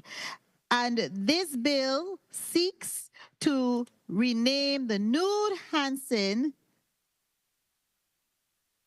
facility in her honor. So the Nude Hansen Department of Human Services will now be known as the Jewel T.R. Malloy Complex, and also bestow the Medal of Honor on Mrs. Jewel Turnbull Reimer Malloy. So colleagues, I'm urging and asking for your support of this bill. I had initially had authorship of it to name a different facility after Mrs. Reimer Malloy, but in consideration of her wishes, both the lead proponent of this measure, Senator Fonseca, and I decided to merge and have it named in her honor. So I'm asking for your support on this measure. Thank you so much, Madam Chair. Thank you. Who speaks to Bill number 35-0382, Bill number 35-0385, Bill number 35-0386, and 35-0387. You may proceed, Senator Gittins. Thank you, Madam Chair. Madam Chair and colleagues, on behalf of Senate President Novalee Francis Jr., by request of the Governor Albert Bryan Jr., I am pleased to introduce Bill number 35-0382, an act approving the lease agreement between the Government of the Virgin Islands acting through the Commissioner of the Department of Property and Procurement and HKT Energy Consulting Group, LLC, for reconfigured parcel number 114 Submarine Base, number 4 Southside Quarter, St. Thomas, Virgin Islands, for the purpose of operating an office and warehouse and for no other purposes. The bill is offered at the request of the governor, as I mentioned before, and was favorably approved in the Committee on Budget, Appropriations, and Finance.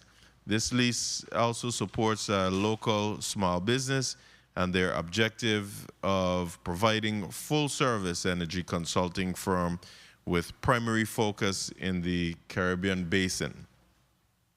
It would allow for a 20-year lease with an option to renew for one 10-year term.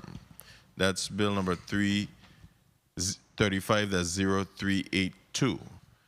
Next up is bill number 35, that's 0385, an act approving a multi-year lease agreement between the government of the Virgin Islands, acting through its commissioner of the Department of Property and Procurement, and the U.S. Virgin Islands Soccer Federation, Inc., for parcel number for parcel N, as in November, -1, remainder of track 1, Estate Nazareth, number 1, Red Hook Quarter, St. Thomas, Virgin Islands, for a soccer field stadium with concessions and soccer-related activities. This bill is offered again by the request of the governor and was favorably approved in the Committee of Budget, Appropriations, and Finance.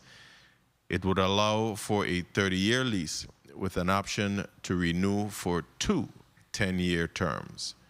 This lease would also support the expansion of soccer in the territory and to create a safe play spaces for our youth to participate in this type of sport. That is bill number 35, that's 0385.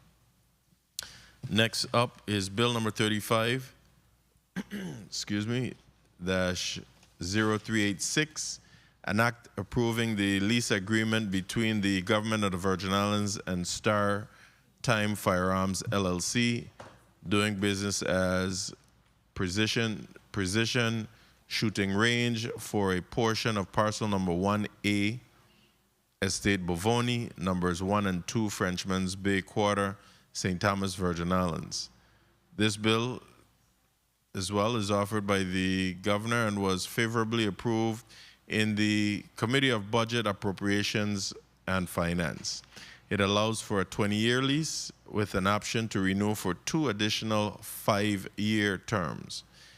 The applicant is an established St. Thomas business that is a federally licensed firearm dealer and offers certified firearms and safety training packages to assist clients with obtaining firearm permits. Again, that's bill number 35, that's 0386. And lastly is bill number 35, that's 0387, an act approving the multi-year lease agreement between the United States of America by and through the Department of Transportation, Federal Aviation Administration, and the government of the Virgin Islands, acting through its commissioner of the Department of Property and Procurement, for plot number 10, Estate White Lady, West End Quarter, St. Croix, Virgin Islands, to be used for the continued operation of a locator, outer market, and Federal Aviation Administration activities in support of National Airspace System and for other related purposes. This bill is offered at the request of the governor and was favorably approved in the Committee of Budget, Appropriations, and Finance. The lease extends the rights to the property for a 20-year period for FAA-related purposes that serve the public. Madam Chair and colleagues, again, that's bill number 35, that's 0387, and that concludes the 4 bills offered on behalf of Senate President Novalee Francis by request of Governor Albert Bryan Jr. Thank you. Thank you, Senator Gittins. Now, who speaks to bill number 35-0403? You may proceed, Senator Maurice James. Thank you, Madam Chair. Thank you, Madam Chair. On behalf of the sponsor, Senator Donna A. Fritt Gregory, which she sponsored Bill number 35-0403, an act amending Title 20, Virgin Islands Code Part 2, by repealing and reenacting with amendments Chapter 49 relating to abandoned and derelict motor vehicles. This really, what this does is strengthens the measures related to removal, disposal, and enforcement measures when it comes to abandoned and derelict motor vehicles. One of the testifiers said that the data revealed that there's a 27% increase in the number of abandoned vehicles in the territory. That means that the territory is not looking good. We have to preserve our natural resources. We need to protect them. We need to keep the island as beautiful as it is. And with the increase in these motor vehicles that have been abandoned, all we're doing is spoiling the beautiful Virgin Islands. So it's important, though, that the agency's task with enforcing and executing, really, the removal, disposal, and enforcement measures be empowered to do so as swiftly as they can. And that's basically what this bill is going to do, give them that power to enforce with swift action any vehicles that are out there that are abandoned and derelict, remove them, and enforce against the perpetrators, or violators, I should say.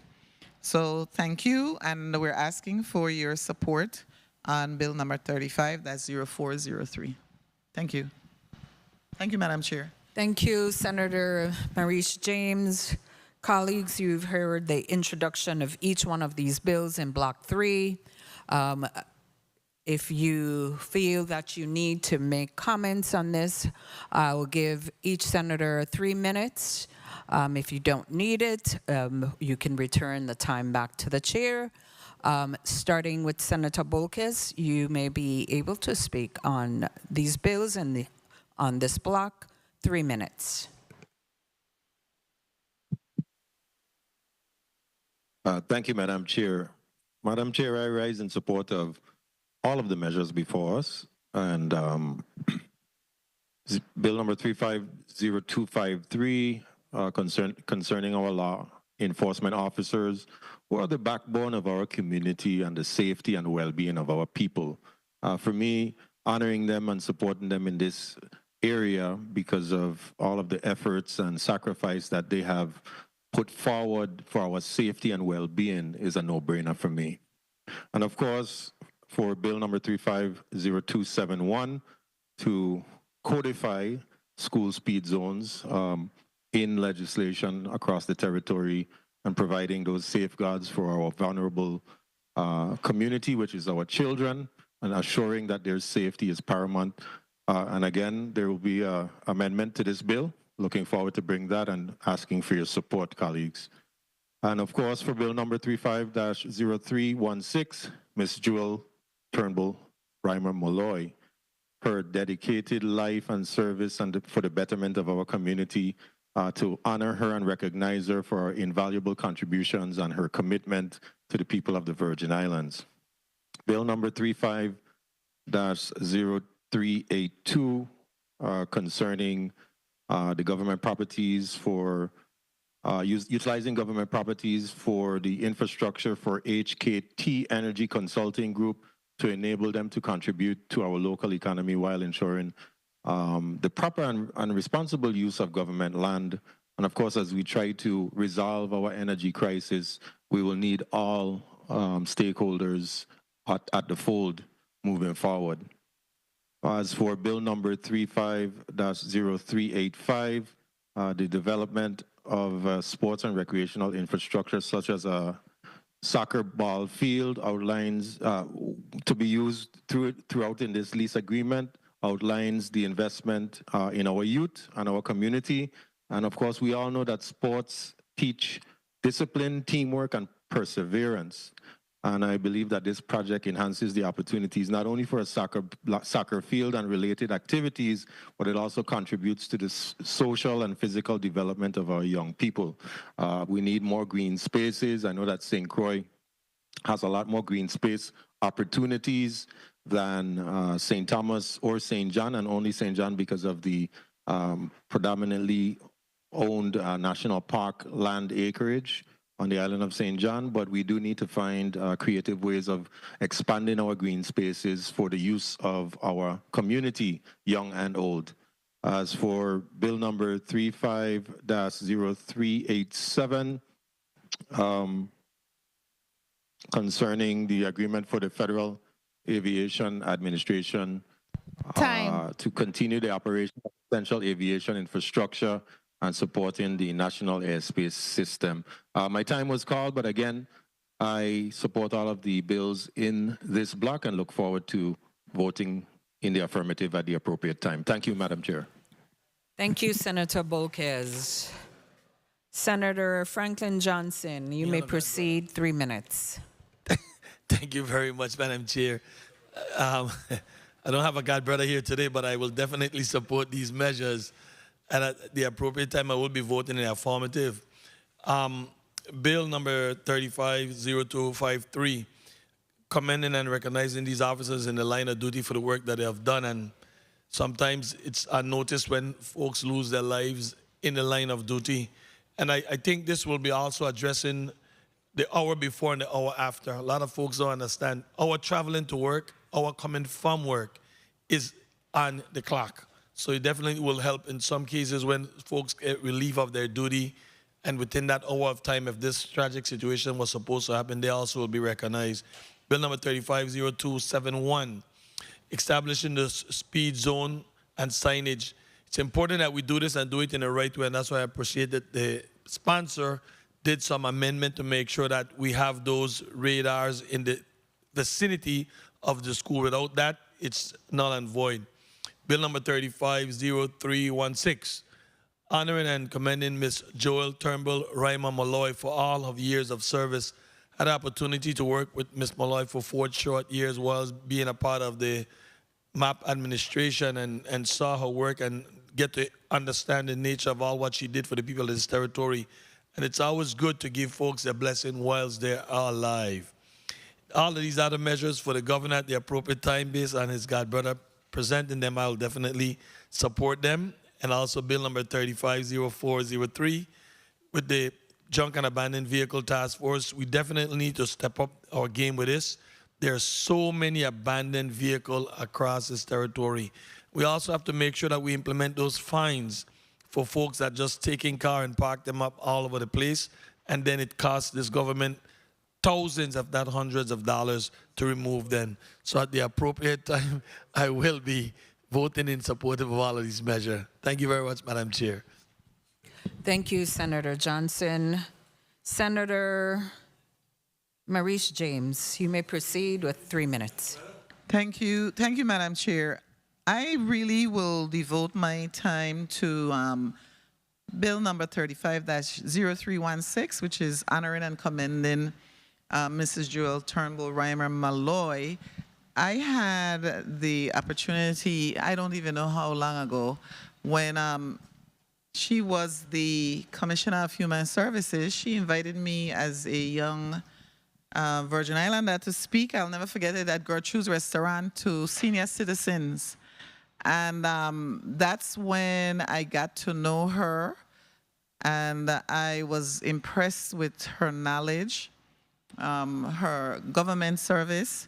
And then through the years, I was also impressed with the fact that this strong woman was really someone who was in the ears of governors over the course of her government service. And so it was clear that her advice and counsel was well received, well respected, and well valued by people who held positions in the executive branch all the way up to Governor of the Virgin Islands. So I commend the sponsors of this bill I wish Mrs. Joel Turnbull Rima Malloy the best, because she has given the best to this community.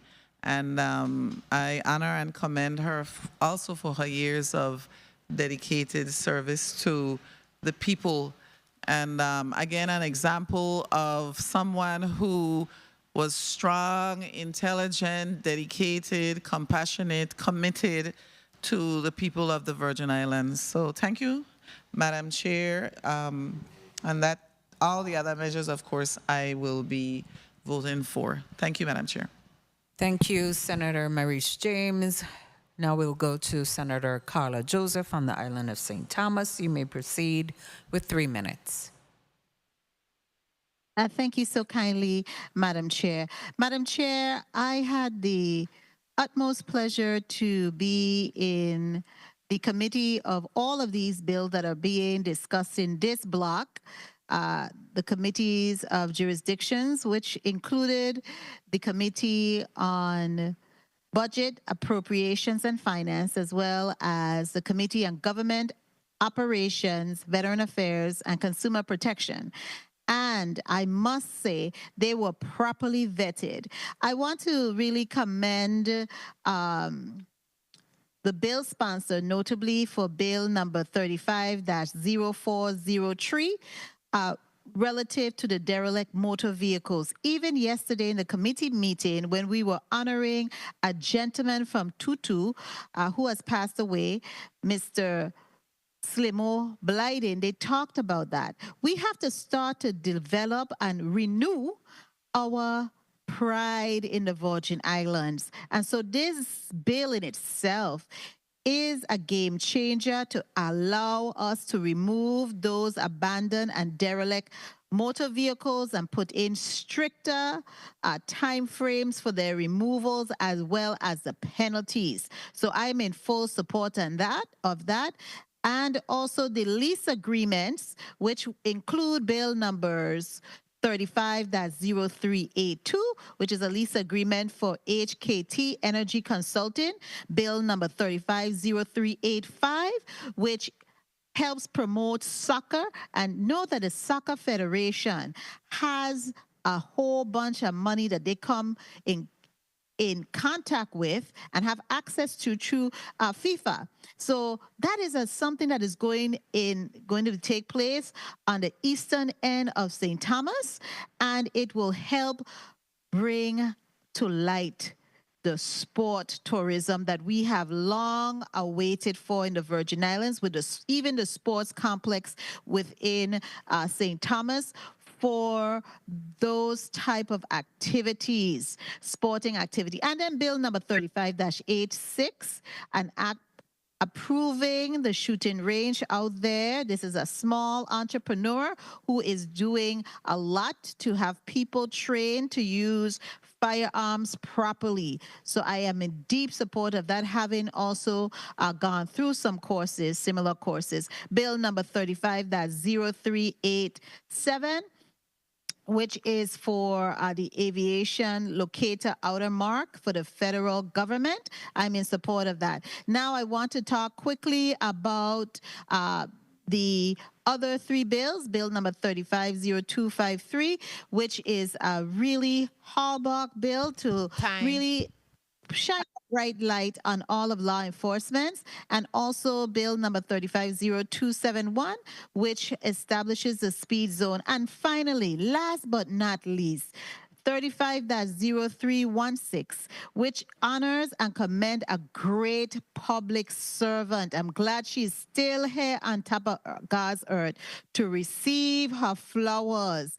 Mrs. Joel Turnbull Rima Malloy, for her years of dedicated service and numerous contributions to the people of the Virgin Islands. I really was happy and ecstatic to sign on to this measure and to allow my good senator from Savan and Bavoni to have authorship of this. So I definitely will be voting in the affirmative for all of these bills as outlined in this block, Madam Chair. Thank you so much, Madam Chair, for the leeway.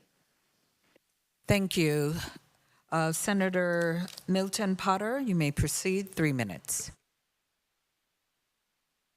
Thank you, Madam Chair. Madam Chair, I plan to vote in the affirmative for all of the bills in the final block of the day, Block 3, beginning with Bill number 35-0253, an act honoring and commending fallen police officers posthumously, recognizing them for the service that they've provided to the people of the Virgin Islands. These are individuals who put their lives on the line to protect and to serve, and recognizing them for, their heroics, I think is the least that we can do as a grateful community.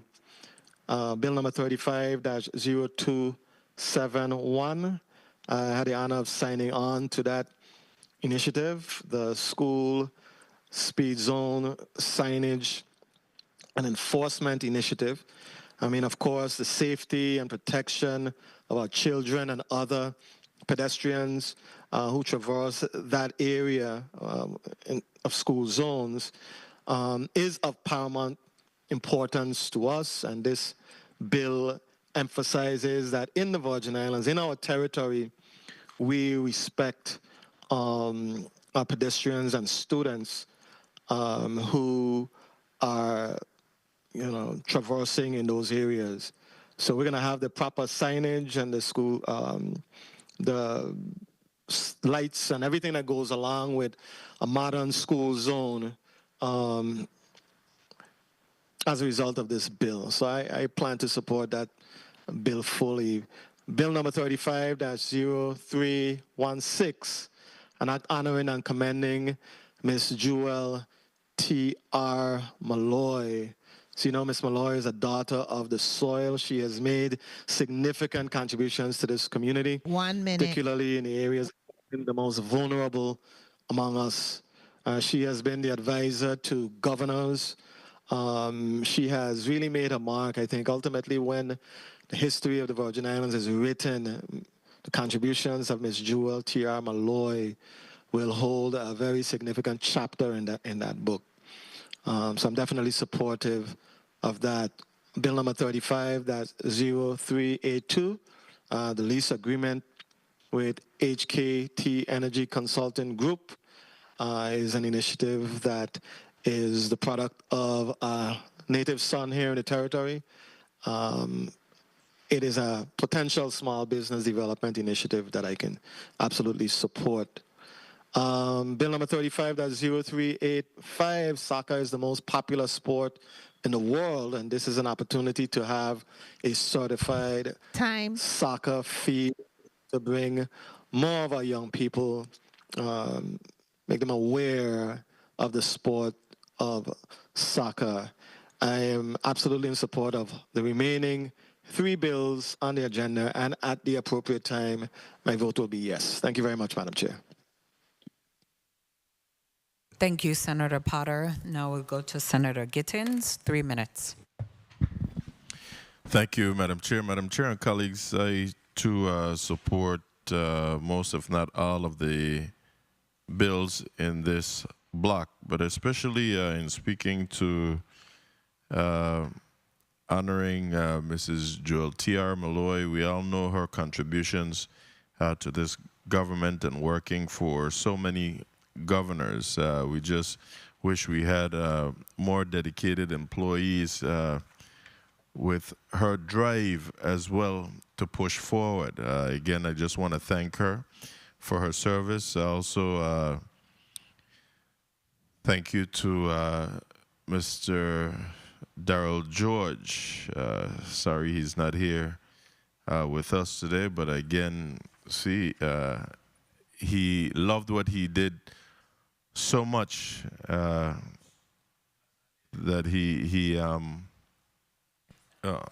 I'm sorry, this isn't in that one, but still, we just had that honoring a commendation, and I missed that one. But again, in honoring these individuals for their hard work and support, it is truly a good thing. Also honoring our law enforcement officers and even those who have passed on. You know, it's truly important to acknowledge their dedication to service and to also encourage excellence moving forward so that others can, you know, do the same thing. We got to promote a positive work environment so that we can move on. Money alone isn't everything. We are in public service. We are here to provide a service to the people of the Virgin Islands, and when we take on these responsibilities, we need to understand just that. I also wholeheartedly support the implementation of the school speed zone. We know that the school speed zone was established through regulation where it was 10 miles an hour in the school zone, but now it's actually codified, and I'm looking forward to the sponsor returning bringing forth the amendment to return all the items in there that they will need to carry out this responsibility by our law enforcement officers as it pertains to the speed cameras and the digital signs and whatnot. It is important that while the police department or our law enforcement officers do not have or may not have the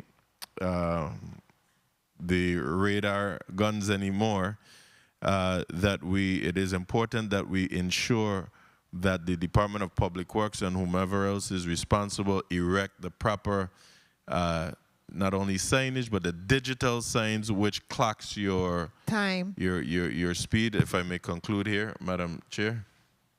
Yes, you may. Yes, that I'm looking forward to seeing those digital clocks up in all our school zones where it will track your speed. Once you're going over the 10 miles an hour, it flashes and tells you exactly the speed that you're going. Our officers, not only traffic officers, but even the school crossing guards, regular officers or law enforcement officers that will be monitoring these areas will be able to issue these citations.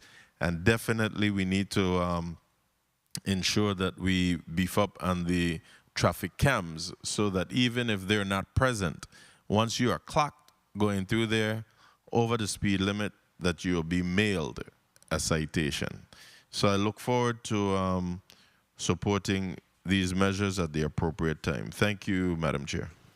Thank you, Senator Gittins. That concludes the comments in block number 3. I would just say, colleagues, I am in support of all the 4 leases that's before us today, and the bills that have already gone through Committee of Jurisdiction. And I think that we are now prepared to hear any amendments or motions for the first item on the agenda. Do I hear a motion for bill number 35-0253? Senator Gittins? Thank you, Senator Gittins. On behalf of the sponsor, Senator Diane T. Capehart, I move that bill number 35-0253, an act honoring and commending police officers for their service that they provide to the community and to recognize fallen law enforcement officers posthumously, be voted upon favorably here in the Rules and Judiciary Committee and be forwarded to the full body for further consideration. I so move. Motion properly made by Senator Gittins and seconded by Senator Franklin Johnson. May I have roll call on bill number 35-0253? Senator Angel L. Borges Jr. Senator Borges, yea. Senator Diane T. Capehart. Yes. Senator Capehart, yea. Senator Kenneth L. Gittins. Yes. Senator Gittins, yea. Senator Maurice C. James. Yes. Senator James, yea. Senator Franklin D. Johnson. Yes. Senator Johnson, yea. Senator Carla J. Joseph. Yes. Senator Joseph, yea. Senator Milton E. Potter. Yes. Senator Potter, yea. Madam Chair, you have 7 yeas. Thank you, Madam Clerk. Bill number 35-0253, an act honoring and commending police officers for the service they provide to the community and to recognize fallen law enforcement officers posthumously, has been forwarded to the Committee of Rules and Judiciary favorably and will be forwarded to the full body for full consideration. Motion. Motion, Senator Bolkes. Thank you, Madam Chair. Madam Chair, I move amendment number 35-1084, amendment to bill number 35-0271. Bill number 35-0271 is amended as follows. A, in section 1, internal section 533, insert and the Virgin Islands Department of Public Works after Virgin Islands Police Department. 2, insert the following language at the end of internal section 534. School speed zones will be enforced during each school hours and during official school events that may occur outside regular school hours, including weekends. Official school events include school-related sporting events, after-school programs, summer school sessions, parent-teacher conferences, graduation ceremonies, standardized testing, and Department of Education community events. Enforcement of speed zones during official school events is to protect students, staff, and attendees at all official school events. 3, in internal section 537, insert in the subsection header, Department of Public Works after Department of Education, and insert Department after Police, and after Technology, insert including speed, cameras, and radar.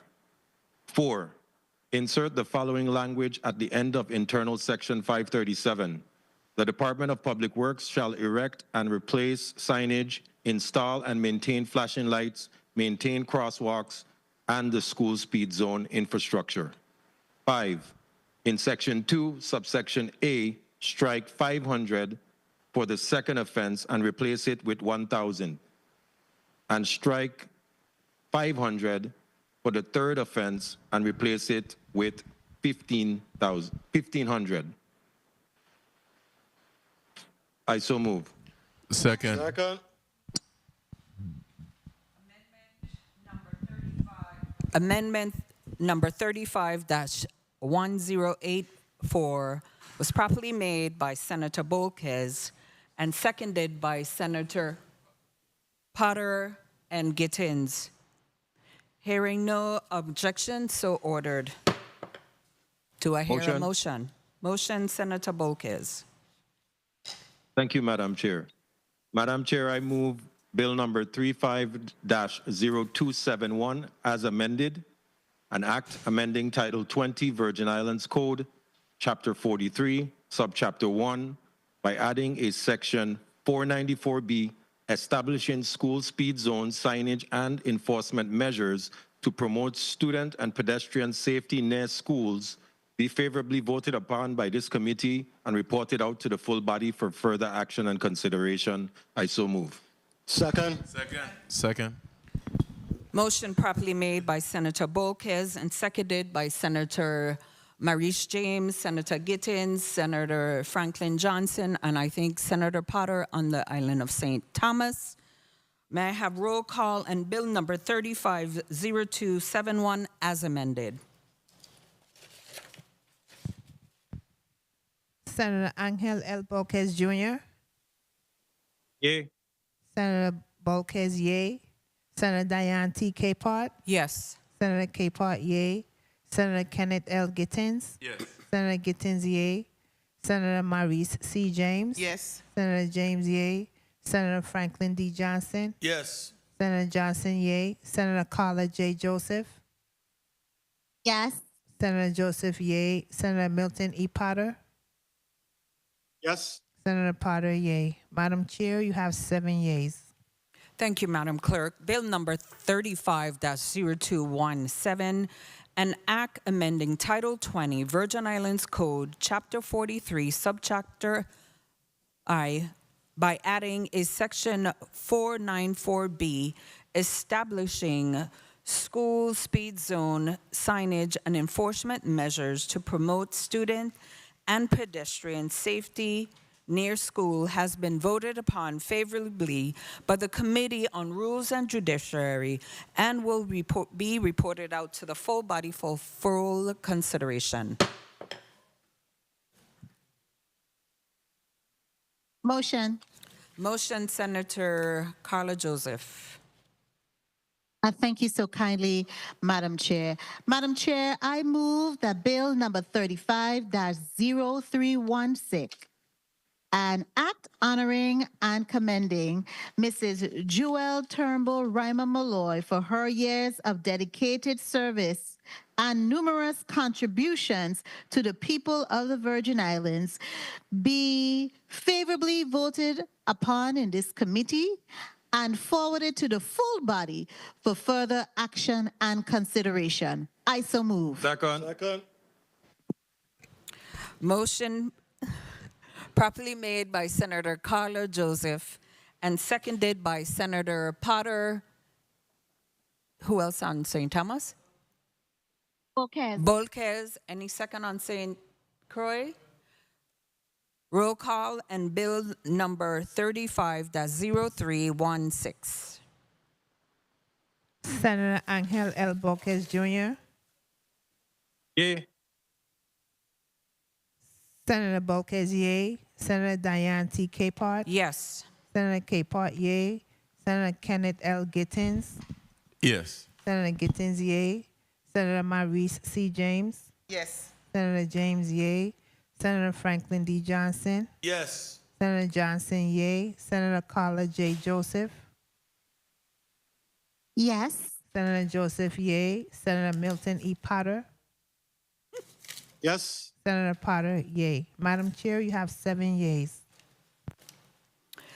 Bill number 35-0316, an act and commending Mrs. Jewel Turnbull Reimer Malloy for her years of dedicated service and numerous contributions to the people of the Virgin Islands has been voted upon favorably by the Committee of Rules and Judiciary and will be reported out of this committee to the full body for full consideration.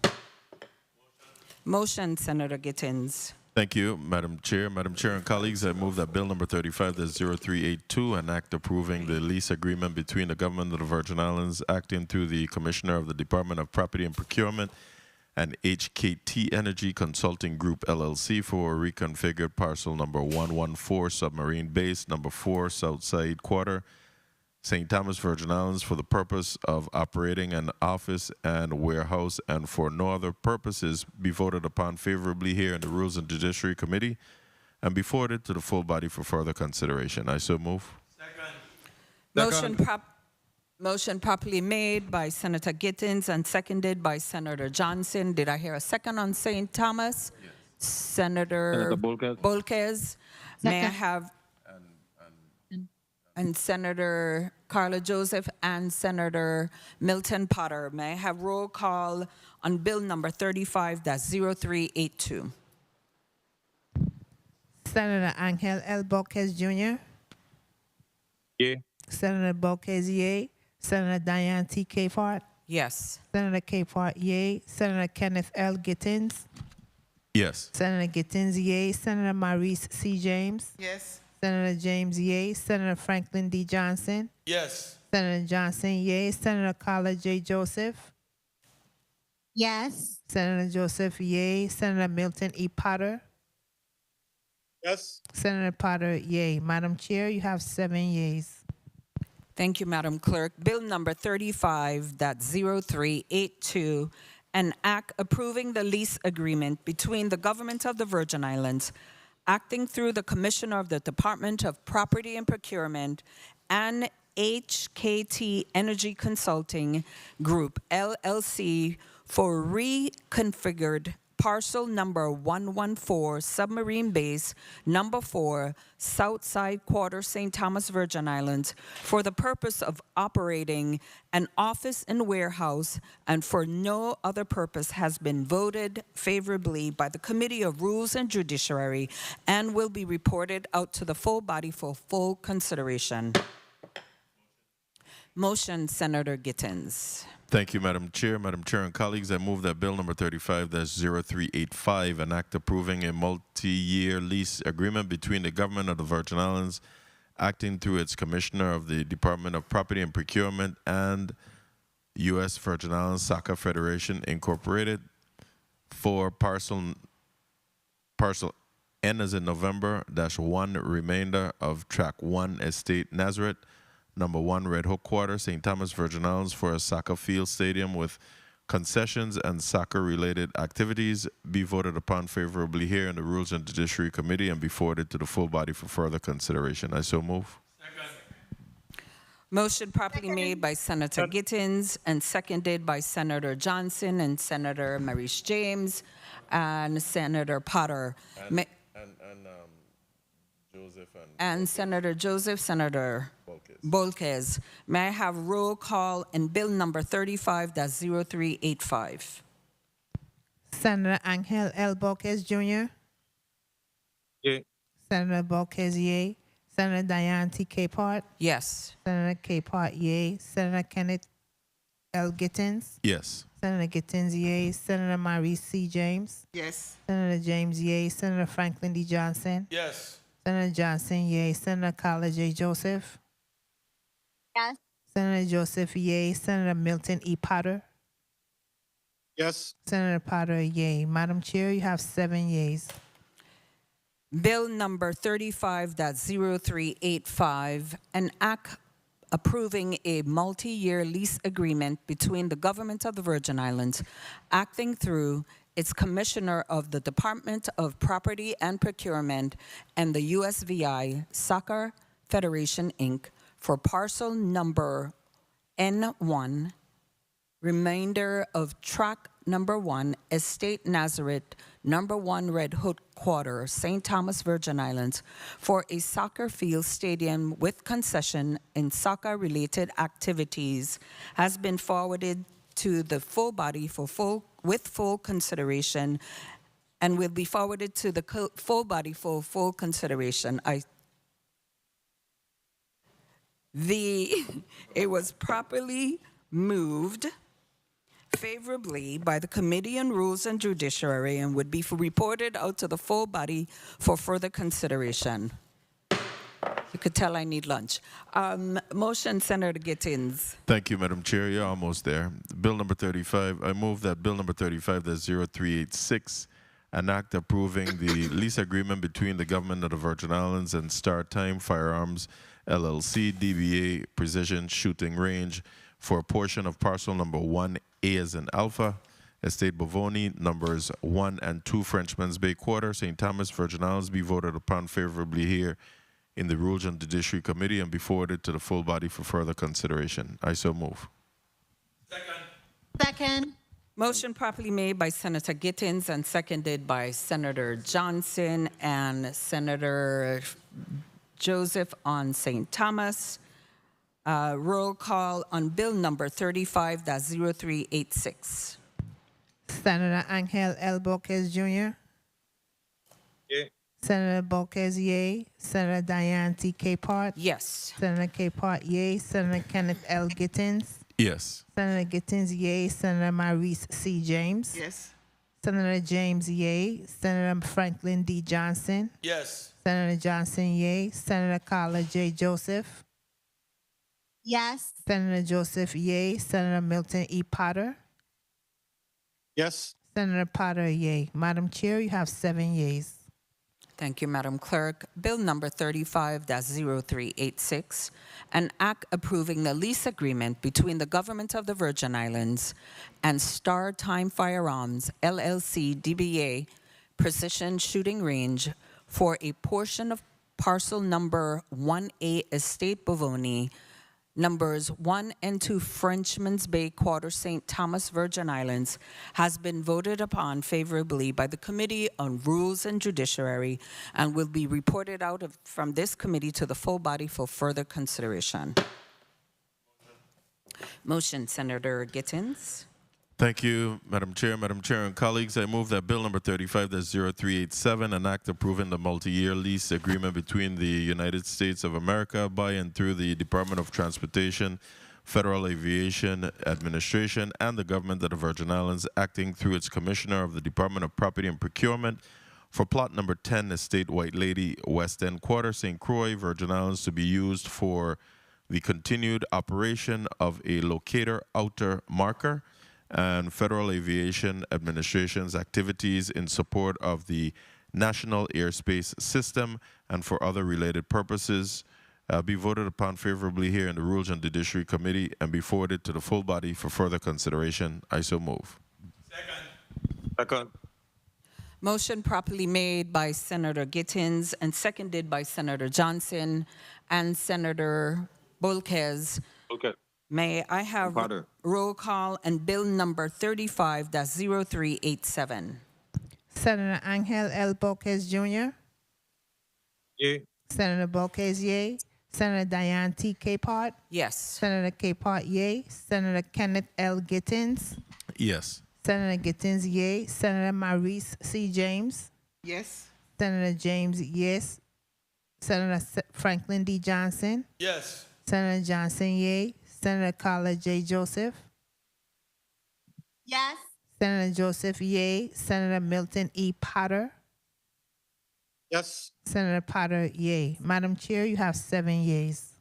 Thank you, Madam Clerk. Bill number 35-0387, an act approving the multi-year lease agreement between the United States of America by and through the Department of Transportation, Federal Aviation Administration, and the Government of the Virgin Islands, acting through its Commissioner of the Department of Property and Procurement for plot number 10, Estate White Lady, West End Quarter, St. Croix, Virgin Islands, to be used for the continued operation of a locator, outer marker, and Federal Aviation Administration activities in support of the National Airspace System and for other related purposes, has been voted upon favorably by the Committee on Rules and Judiciary and will be reported out to the full body for full consideration.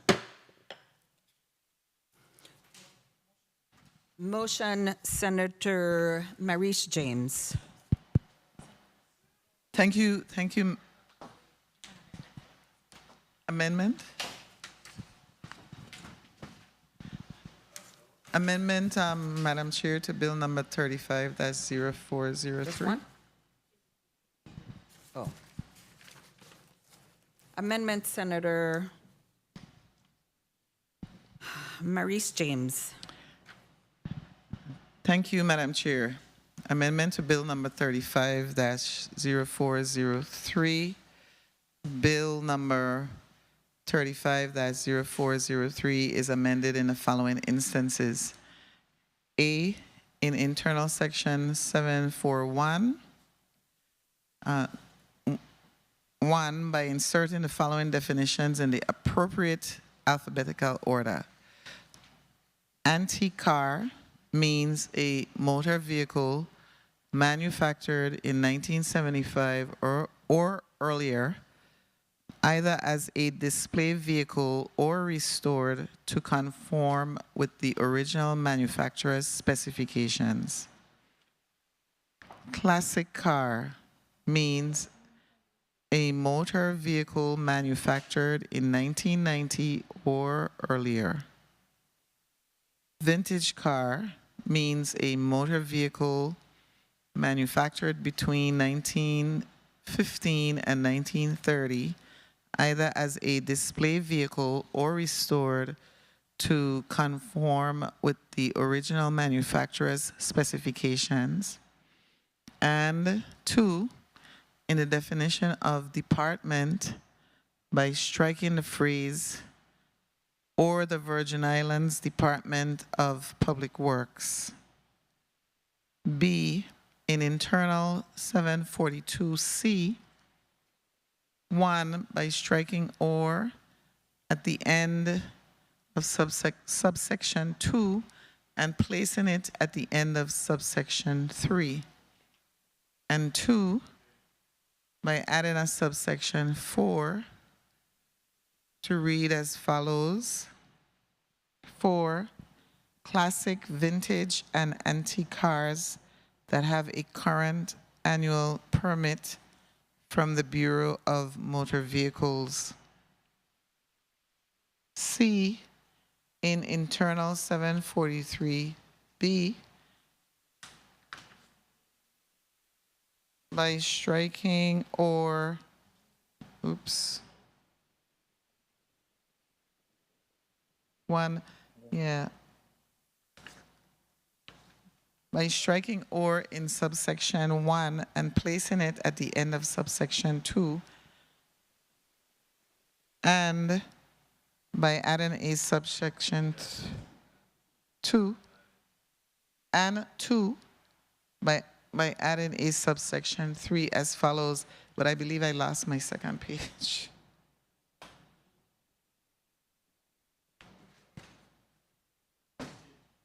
Thank you, thank you. 3, classic, vintage, and antique cars that have a current annual permit from the Bureau of Motor Vehicles.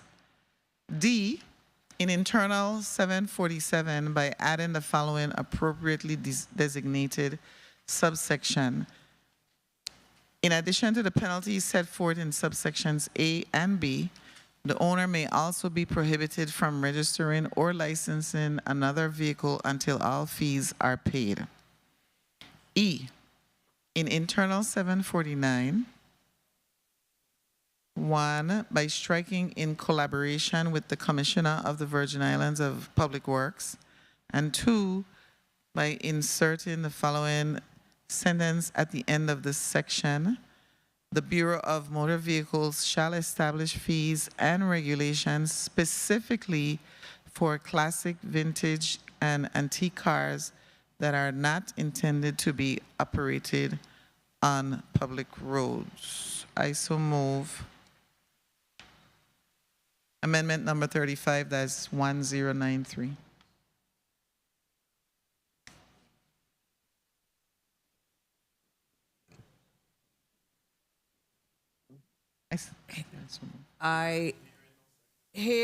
Hearing no second, this measure fails. I did, for lack of. We second it. We second it. Sorry, Madam Chair. You didn't hear our second. We second.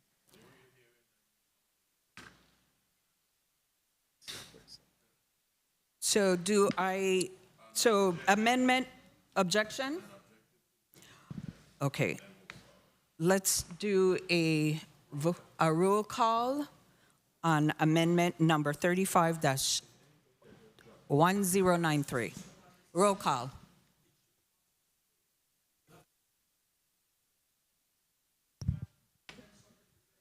Senator Angel L. Boquez Jr. Senator Angel Boquez Jr. Yay. Senator Boquez, yay. Senator Diane T. Capehart. Not voting. Senator Capehart not voting. Senator Kenneth L. Gittins. No. Senator Gittins, nay. Senator Maurice C. James. Yes. Senator James, yay. Senator Franklin D. Johnson. No. Senator Johnson, nay. Senator Carla J. Joseph. Yes. Senator Joseph, yay. Senator Milton E. Potter. Yes. Senator Potter, yay. Madam Chair, you have 4 yeas, 2 nays, 1 not voting. The measure passes. Do I hear a motion? Motion, Senator Maurice James. Thank you, Madam Chair. Madam Chair, I move that bill number 35-0403 as amended, an act amending Title 20, Virgin Islands Code, Part 2, by repealing and reenacting with amendments Chapter 49 relating to abandoned and derelict motor vehicles be approved by the Committee on Rules and Judiciary and forwarded to the full body for further consideration. I so move. Second. Motion properly made by Senator Maurice James and seconded by Senator Carla Joseph and Senator Bolkes. May I have roll call and bill number? You said objection? Objection, Senator Gittins. Roll call and bill number 35-0403 as amended. Senator Angel L. Bolkes Jr. Yay. Senator Bolkes, yay. Senator Diane T. Capehart. Not voting. Senator Capehart, not voting. Senator Kenneth L. Gittins. No. Senator Gittins, nay. Senator Maurice C. James. Yes. Senator James, yay. Senator Franklin D. Johnson. No. Senator Johnson, nay. Senator Carla J. Joseph. Senator Carla J. Joseph. Yes. Senator Joseph, yay. Senator Milton E. Potter. Yes. Senator Potter, yay. Madam Chair, you have 7 yeas, 2 nays, 1 not voting. You have 4 yeas, 2 nays, and 1 not voting. The motion properly made by Senator Maurice James and seconded by Senator Bolkes. So the bill number 35-0403, an act amending Title 20 Virgin Islands Code Part 2 by repealing and reenacting with amendments Chapter 49 related to the abandoned and derelict motor vehicles has been voted upon favorably by the Committee on Rules and Judiciary and will be reported out to the full body for full consideration.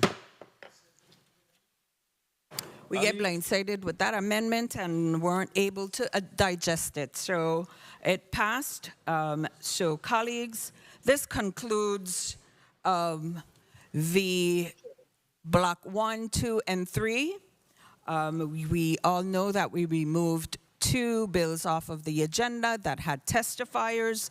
That would have required this committee to be in session longer than we expected. So hearing no other business in this committee, I would like to say thank you to all of the legislative staff, legislative reporters, committee members, non-committee members, Sergeant of Arms, central staff, anyone that worked this meeting this afternoon. I want to say thank you. Everyone, may God bless the people of the Virgin Islands. The Committee of Rules and Judiciary is hereby adjourned.